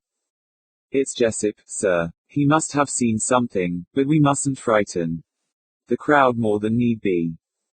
"No," said the skipper's voice. They turned and came up the ladder, and I ran back a few steps, as far as the skylight. I heard the old man speak as they came up. "How is it there are no lamps, Mr. Tulipson?" he said, in a surprised tone. "I thought there would be no need up here, sir," the second mate replied. Then he added something about saving oil. "Better have them, I think," I heard the skipper say. "Very good, sir," answered the second, and sung out to the timekeeper to bring up a couple of lamps. Then the two of them walked aft to where I stood by the skylight. "What are you doing, away from the wheel?" asked the old man, in a stern voice. I had collected my wits somewhat by now. "I won't go, sir, till there's a light," I said. The skipper stamped his foot, angrily, but the second mate stepped forward. Come, Jessup," he exclaimed. "This won't do, you know. You'd better get back to the wheel without further bother." "Wait a minute," said the skipper, at this juncture. "What objection have you to going back to the wheel?" he asked. "I saw something," I said. "It was climbing over the taffrail, sir." "Ah," he said, interrupting me with a quick gesture. Then, abruptly, Sit down, you're all in a shake, man." I flopped down onto the skylight seat. I was, as he had said, all in a shake, and the binnacle lamp was wobbling in my hand, so that the light from it went dancing here and there across the deck. Now, he went on. Just tell us what you saw. I told them, at length, and while I was doing so, the timekeeper brought up the lights and lashed one up on the shear pole in each rigging. Shove one under the spanker boom, the old man sung out, as the boy finished lashing up the other two. Be smart now. Aye, sir, said the apprentice, and hurried off. Now then, remarked the skipper when this had been done, you needn't be afraid to go back to the wheel. There's a light over the stern, and the second mate or myself will be up here all the time. I stood up. Thank you, sir, I said, and went aft. I replaced my lamp in the binnacle, and took hold of the wheel, yet, time and again, I glanced behind and I was very thankful when, a few minutes later, 4 bells went, and I was relieved. Though the rest of the chaps were forrard in the forecastle, I did not go there. I shirked being questioned about my sudden appearance at the foot of the poop ladder, and so I lit my pipe and wandered about the main deck. I did not feel particularly nervous, as there were now 2 lanterns in each rigging, and a couple standing upon each of the spare topmasts under the bulwarks. Yet, a little after 5 bells, it seemed to me that I saw a shadowy face peer over the rail, a little abaft the fore lanyards. I snatched up one of the lanterns from off the spar, and flashed the light towards it. Whereupon there was nothing, only, on my mind, more than my sight, I fancy, a queer knowledge remained of wet, peery eyes. Afterwards, when I thought about them, I felt extra beastly. I knew then how brutal they had been. Inscrutable, you know. Once more in that same watch I had a somewhat similar experience, only in this instance it had vanished even before I had time to reach a light. And then came 8 bells, and our watch below. 15.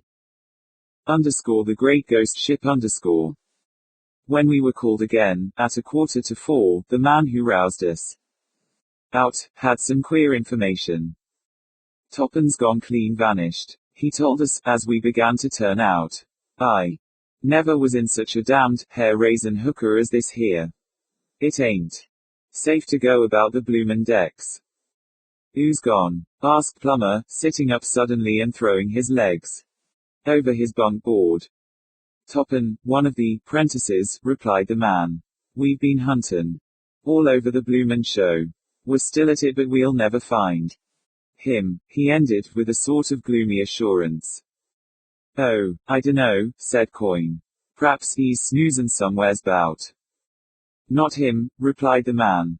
I tell you we've turned everything upside down. He's not aboard the bloomin' ship. Where was he when they last saw him? I asked. Someone must know something, you know.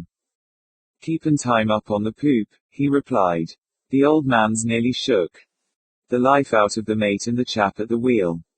And they say they don't know nothin'. How do you mean? I inquired. How do you mean, nothing? Well, he answered. The youngster was there 1 minute, and then the next thing they knew, he'd gone.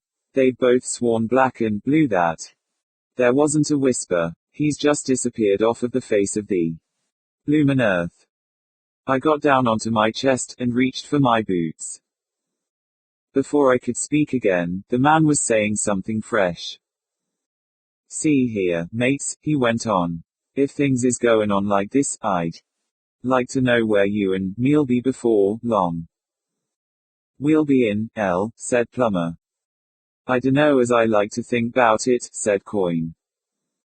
We'll have to think about it, replied the man. We've got to think a bloomin' lot about it. I've talked to our side, and the game. Game for what? I asked. To go and talk straight to the bloomin' captain, he said, wagging his finger at me. It's make tracks for the nearest bloomin' port, and don't you make no bloomin' mistake. I opened my mouth to tell him that the probability was we should not be able to make it, even if he could get the old man to see the matter from his point of view. Then I remembered that the chap had no idea of the things I had seen, and thought out so, instead, I said, supposing he won't. Then we'll have to bloomin' well make him, he replied. And when you got there, I said, what then? You'd be jolly well locked up for mutiny. I'd sooner be locked up, he said. It don't kill you. There was a murmur of agreement from the others, and then a moment of silence, in which, I know, the men were thinking. Jasket's voice broke into it. I never thought at first as she was wanted, he commenced, but Plummer cut in across his speech. We mustn't hurt anyone, you know, he said. That'd mean hangin', an' they ain't been a bad crowd. No, assented everyone, including the chap who had come to call us. All the same, he added, it's got to be up Hellum, and shove her into the nearest bloomin' port. Yes, said everyone, and then 8 bells went, and we cleared out on deck. Presently, after roll call in which there had come a queer, awkward little pause at Toppin's name, Tammy came over to me. The rest of the men had gone forward, and I guess they were talking over mad plans for forcing the skipper's hand, and making him put into port, poor beggars. I was leaning over the port rail, by the fore-brace lock, staring down into the sea, when Tammy came to me. For perhaps a minute he said nothing. When at last he spoke, it was to say that the shadow vessels had not been there since daylight. What? I said, in some surprise. How do you know? I woke up when they were searching for Toppin, he replied. I've not been asleep since. I came here, right away. He began to say something further, but stopped short. Yes, I said encouragingly. I didn't know, he began, and broke off. He caught my arm. Oh. Jessup, he exclaimed. What's going to be the end of it all? Surely something can be done. I said nothing. I had a desperate feeling that there was very little we could do to help ourselves. Can't we do something? He asked, and shook my arm. Anything's better than this we're being murdered, Still, I said nothing, but stared moodily down into the water. I could plan nothing, though I would get mad, feverish fits of thinking. Do you hear? He said. He was almost crying. Yes, Tammy, I replied. But I don't know. I don't know. You don't know? He exclaimed. You don't know? Do you mean we're just to give in, and be murdered, one after another? We've done all we can, I replied. I don't know what else we can do. Unless we go below and lock ourselves in, every night. That would be better than this, he said. There'll be no one to go below, or anything else, soon. But what if it came on to blow? I asked. We'd be having the sticks blown out of her. What if it came on to blow now? He returned. No one would go aloft. If it were dark, you said, yourself. Besides, we could shorten her. Right down, first. I tell you, in a few days there won't be a chap alive aboard this packet unless they jolly well do something. Don't shout, I warned him. You'll have the old man hearing you. But the young beggar was wound up, and would take no notice. I will shout, he replied. I want the old man to hear. I've a good mind to go up and tell him. He started on a fresh tack. Why don't the men do something? He began. They ought to damn well make the old man put us into port. They ought. For goodness sake, shut up, you little fool. I said. What's the good of talking a lot of damned rot like that? You'll be getting yourself into trouble. I don't care, he replied. I'm not going to be murdered. Look here, I said. I told you before, that we shouldn't be able to see the land, even if we made it. You've no proof, he answered. It's only your idea. Well, I replied. Proof, or no proof, the skipper would only pile her Up, if he tried to make the land, with things as they are now. Let him pile her up, he answered. Let him jolly well pile her up. That would be better than staying out here to be pulled overboard, or chucked down from aloft. Look here, Tammy, I began, but just then the second mate sung out for him, and he had to go. When he came back, I had started to walk to and from, across the foreside of the mainmast. He joined me, and after a minute, he started his wild talk again. Look here, Tammy, I said once more. It's no use your talking like you've been doing. Things are as they are, and it's no one's fault, and nobody can help it. If you want to talk sensibly, I'll listen, if not, then go and gas to someone else. With that, I returned to the port side, and got up on the spar, again, intending to sit on the pinrail and have a bit of a talk with him. Before sitting down I glanced over, into the sea. The action had been almost mechanical, yet, after a few instants, I was in a state of the most intense excitement, and without withdrawing my gaze, I reached out and caught Tammy's arm to attract his attention. My God, I muttered. Look. What is it? He asked, and bent over the rail, beside me. And this is what we saw. A little distance below the surface there lay a pale-colored, slightly domed disk. It seemed only a few feet down. Below it, we saw quite clearly, after a few moments staring, the shadow of a royal yard, and, deeper, the gear and standing rigging of a great mast. Far down among the shadows I thought presently, that I could make out the immense, indefinite stretch of vast decks. My God, whispered Tammy, and shut up.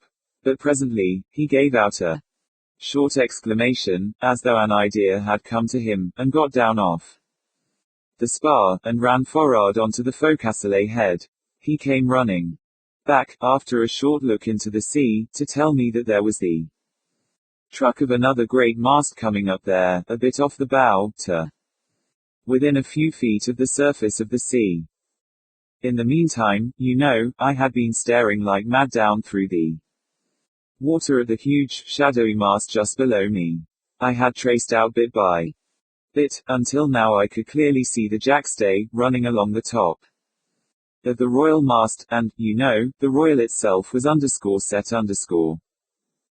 But, you know, what was getting at me more than anything, was a feeling that there was movement down in the water there, among the rigging. I thought I could actually see, at times, things moving and glinting faintly and rapidly to and fro in the gear. And once, I was practically certain that something was on the royal yard, moving into the mast, as though, you know, it might have come up the leach of the sail. And this way, I got a beastly feeling that there were things swarming down there. Unconsciously, I must have leant further and further out over the side, staring, and suddenly, good Lord, how I yelled! I overbalanced. I made a sweeping grab, and caught the fore brace, and with that, I was back in a moment upon the spar. In the same second, almost, it seemed to me that the surface of the water above the submerged truck was broken, and I am sure now, I saw something a moment in the air against the ship's side. A sort of shadow in the air, though I did not realize it at the time. Anyway, the next instant, Tammy gave out an awful scream, and was head downwards over the rail. In a second, I had an idea that he was jumping overboard. I collared him by the waist of his breeches, and one knee, and then I had him down on the deck, and sat plump on him, for he was struggling and shouting all the time, and I was so breathless and shaken and gone to mush, I could not have trusted my hands to hold him. You see, I never thought it was anything but some influence at work on him, and that he was trying to get loose to go over the side. But I know that I saw the shadow man that had him. Only, at the time, I was so mixed up, and with the one idea in my head, I was not really able to notice anything properly. But, afterwards, I comprehended a bit. You can understand, can't you? What I had seen at the time without taking in. And even now looking back, I know that the shadow was only like a faint seen grayness in the daylight, against the whiteness of the decks, clinging against Tammy. And there was I, all breathless and sweating, and quivery with my own tumble, sitting on the little screeching beggar, and he fighting like a mad thing, so that I thought I should never hold him. And then I heard the second mate shouting, and there came running feet along the deck. Then many hands were pulling and hauling, to get me off him. "Bly coward," sung out someone. Hold him, I shouted. He'll be overboard." At that, they seemed to understand that I was not ill-treating the youngster, for they stopped manhandling me, and allowed me to rise, while two of them took hold of Tammy, and kept him safe. "What's the matter with him?" the second mate was singing out. "What's happened?" "He's gone off his head, I think," I said. "What?" asked the second mate. But before I could answer him, Tammy ceased suddenly to struggle, and flopped down upon the deck. "He's fainted," said Plummer, with some sympathy. He looked at me, with a puzzled, suspicious air. "What's happened? What's he been doing?" "Take him aft into the berth," ordered the second mate, a bit abruptly. It struck me that he wished to prevent questions. He must have tumbled to the fact that we had seen something, about which it would be better not to tell the crowd. Plummer stooped to lift the boy. "No," said the second mate. "Not you, Plummer. Jessup, you take him." He turned to the rest of the men. "That will do," he told them, and they went forward, muttering a little. I lifted the boy, and carried him aft. "No need to take him into the berth," said the second mate. "Put him down on the after hatch. I've sent the other lad for some brandy." Then the brandy came, we dosed Tammy and soon brought him round. He sat up, with a somewhat dazed air. Otherwise, he seemed quiet and sane enough. "What's up?" he asked. He caught sight of the second mate. "Have I been ill, sir?" he exclaimed. "You're right enough now, youngster," said the second mate. "You've been a bit off. You'd better go and lie down for a bit." "I'm all right now, sir," replied Tammy. "I don't think." "You do as you're told," interrupted the second. "Don't always have to be told twice. If I want you, I'll send for you." Tammy stood up, and made his way, in rather an unsteady fashion, into the berth. I fancy he was glad enough to lie down. "Now then, Jessup," exclaimed the second mate, turning to me. "What's been the cause of all this? Out with it now, smart." I commenced to tell him, but, almost directly, he put up his hand. "Hold on a minute," he said. "There's the breeze." He jumped up the port ladder, and sung out to the chap at the wheel. Then down again. "Starboard fore brace," he sung out. He turned to me. "You'll have to finish telling me afterwards," he said. Aye, sir," I replied, and went to join the other chaps at the braces. As soon as we were braced sharp up on the port tack, he sent some of the watch up to loose the sails. Then he sung out for me. "Go on with your yarn now, Jessup," he said. I told him about the great shadow vessel, and I said something about Tammy, I mean about my not being sure now whether he had tried to jump overboard. Because, you see, I began to realize that I had seen the shadow, and I remembered the stirring of the water above the submerged truck. But the second did not wait, of course, for any theories, but was away, like a shot, to see for himself. He ran to the side, and looked down. I followed, and stood beside him, yet, now that the surface of the water was blurred by the wind, we could see nothing. "It's no good," he remarked, after a minute. "You'd better get away from the rail before any of the others see you. Just be taking those halyards after the capstan. From then, until 8 bells, we were hard at work getting the sail upon her, and when at last 8 bells went, I made haste to swallow my breakfast, and get asleep. At midday, when we went on deck for the afternoon watch, I ran to the side, but there was no sign of the great shadow ship. All that watch. The second mate kept me working at my paunch mat, and Tammy he put on too. His sinnet, telling me to keep an eye on the youngster. But the boy was right enough, as I scarcely doubted now, though a most unusual thing he hardly opened his lips the whole afternoon.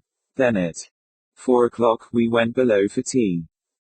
At 4 bells, when we came on deck again, I found that the light breeze, which had kept us going during the day, had dropped, and we were only just moving. The sun was low down, and the sky clear.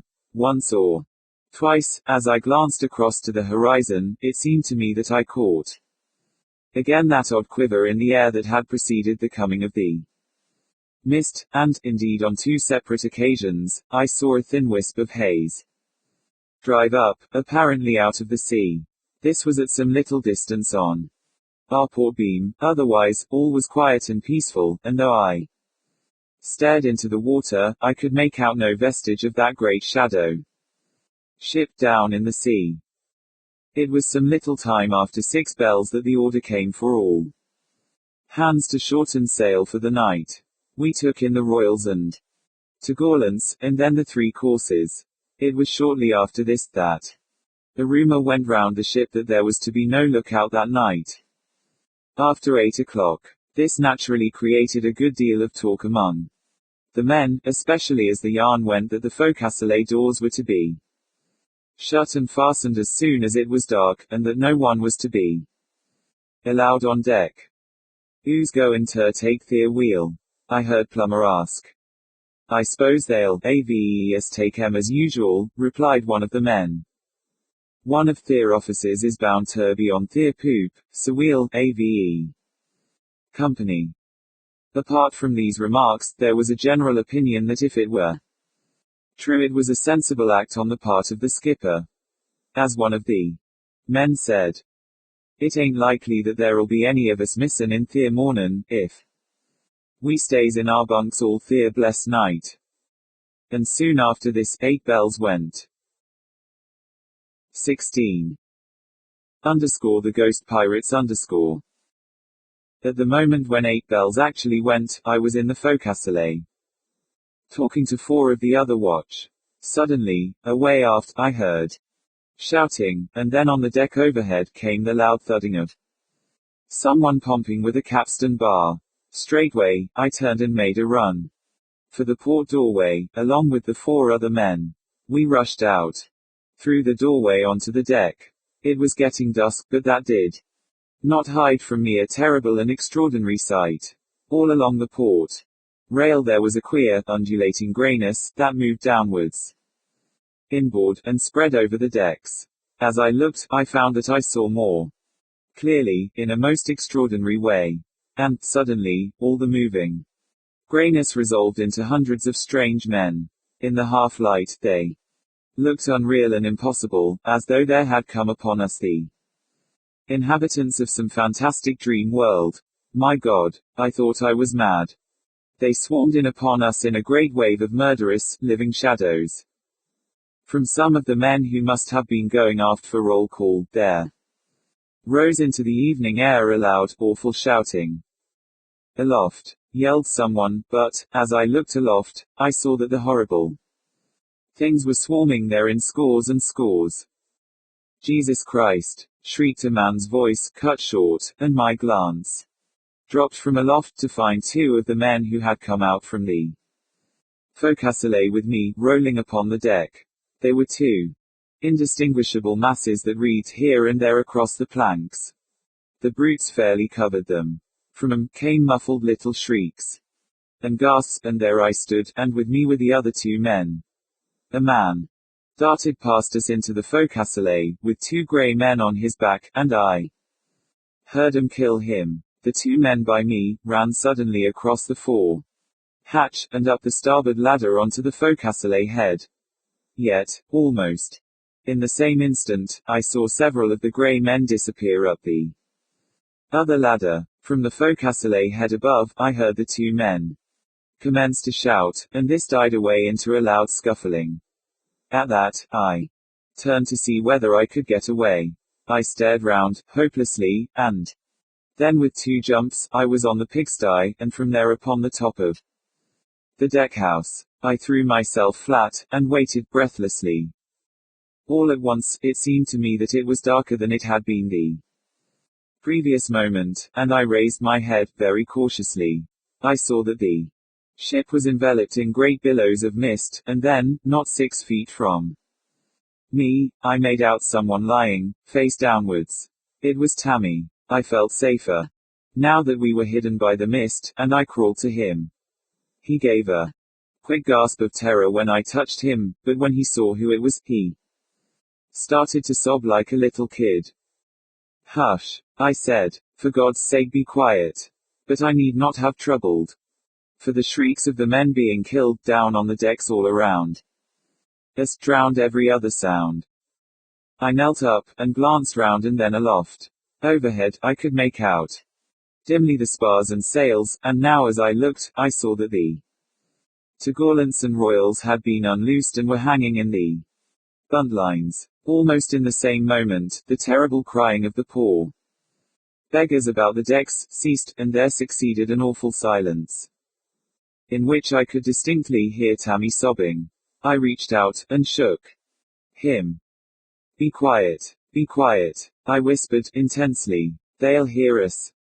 At my touch and whisper, he struggled to become silent, and then overhead, I saw the 6 yards being swiftly mast-headed. Scarcely were the sails set when I heard the swish and flick of gaskets being cast adrift on the lower yards, and realized that ghostly things were at work there. For a moment or so there was silence, and I made my way cautiously to the after end of the house, and peered over. Yet, because of the mist, I could see nothing. Then, abruptly, from behind me, came a single wail of sudden pain and terror from Tammy. It ended instantly in a sort of choke. I stood up in the mist and ran back to where I had left the kid. But he had gone. I stood dazed. I felt like shrieking out loud. Above me, I heard the flaps of the cores being tumbled off the yards. Down upon the decks, there were the noises of a multitude working in a weird, inhuman silence. Then came the squeal and rattle of blocks and braces.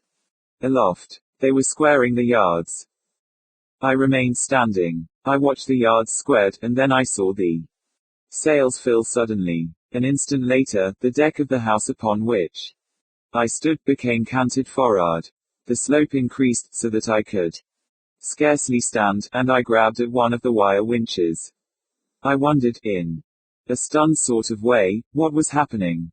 Almost directly afterwards, from the deck on the port side of the house, there came a sudden, loud human scream, and immediately, from different parts of the decks, there rose, afresh, some most horrible shouts of agony from odd men. This grew into an intense screaming that shook my heart up, and there came again a noise of desperate, brief fighting. Then a breath of cold wind seemed to play in the mist, and I could see down the slope of the deck. I looked below me, towards the bows.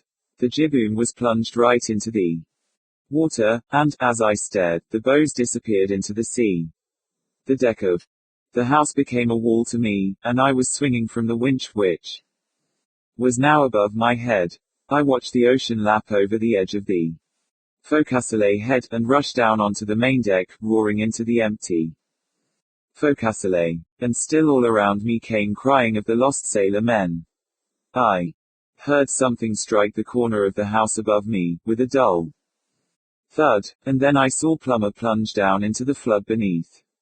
I remembered that he had been at the wheel. The next instant, the water had leapt to my feet. There came a drear chorus of bubbling screams, a roar of waters, and I was going swiftly down into the darkness. I let go of the winch, and struck out madly, trying to hold my breath. There was a loud singing in my ears. It grew louder. I opened my mouth. I felt I was dying. And then, thank God, I was at the surface breathing. For the moment, I was blinded with the water, and my agony of breathlessness. Then, growing easier, I brushed the water from my eyes and so, not 300 yards away, I made out a large ship, floating almost motionless. At first, I could scarcely believe I saw aright. Then, as I realized that indeed there was yet a chance of living, I started to swim towards you. You know the rest. And you think, said the captain, interrogatively, and stopped short. No, replied Jessup. I don't think. No. None of us think . It's a gospel fact. People talk about queer things happening at sea, but this isn't one of them. This is one of the real things. You've all seen queer things perhaps more than I have. It depends. But they don't go down in the log. These kinds of things never do. This one won't, at least, not as it's really happened. He nodded his head slowly, and went on, addressing the captain more particularly. I'll bet, he said, deliberately, that you'll enter it in the logbook, something like this. May 8th. Lat. S. Long, W. 2 p.m. Light winds from the south and east. Sighted a full-rigged ship on the starboard bow. Overhauled her in the first dog watch. Signaled her, but received no response. During the second dog watch she steadily refused to communicate. About 8 bells. It was observed that she seemed to be settling by the head, and a minute later she founded suddenly, bows foremost with all her crew. Put out a boat and picked up one of the men, an AB by the name of Jessup. He was quite unable to give any explanation of the catastrophe. And you too, he made a gesture at the first and second mates, will probably sign your names to it, and so will I, and perhaps one of your ABs. Then when we get home they'll print a report of it in the newspapers, and people will talk about the unseaworthy ships. Maybe some of the experts will talk rot about rivets and defective plates and so forth.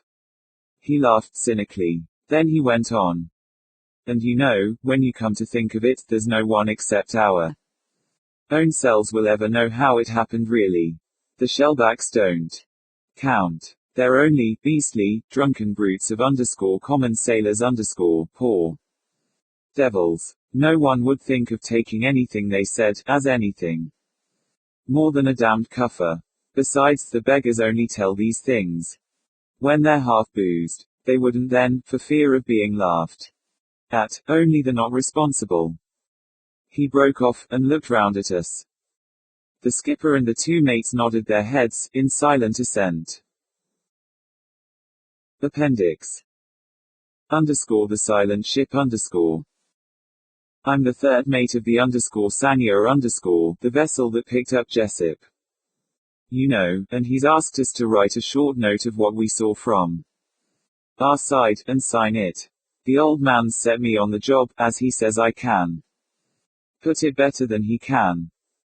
Well, it was in the first dog watch that we came up with her the Mortcistus but it was in the second dog watch that it happened. The mate and I were on the poop watching her. You see, we'd signaled her, and she'd not taken any notice, and that seemed queer, as we couldn't have been more than 300 or 400 yards off her port beam, and it was a fine evening, so that we could almost have had a tea fight, if they'd seemed a pleasant crowd. As it was, we called them a set of sulky swine, and left it at that, though we still kept our hoist up. All the same, you know, we watched her a lot, and I remember even then I thought it queer how quiet she was.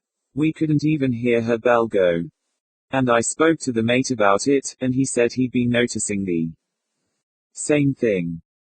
Then, about 6 bells they shortened her right down to top sails, and I can tell you that made us stare more than ever, as anyone can imagine.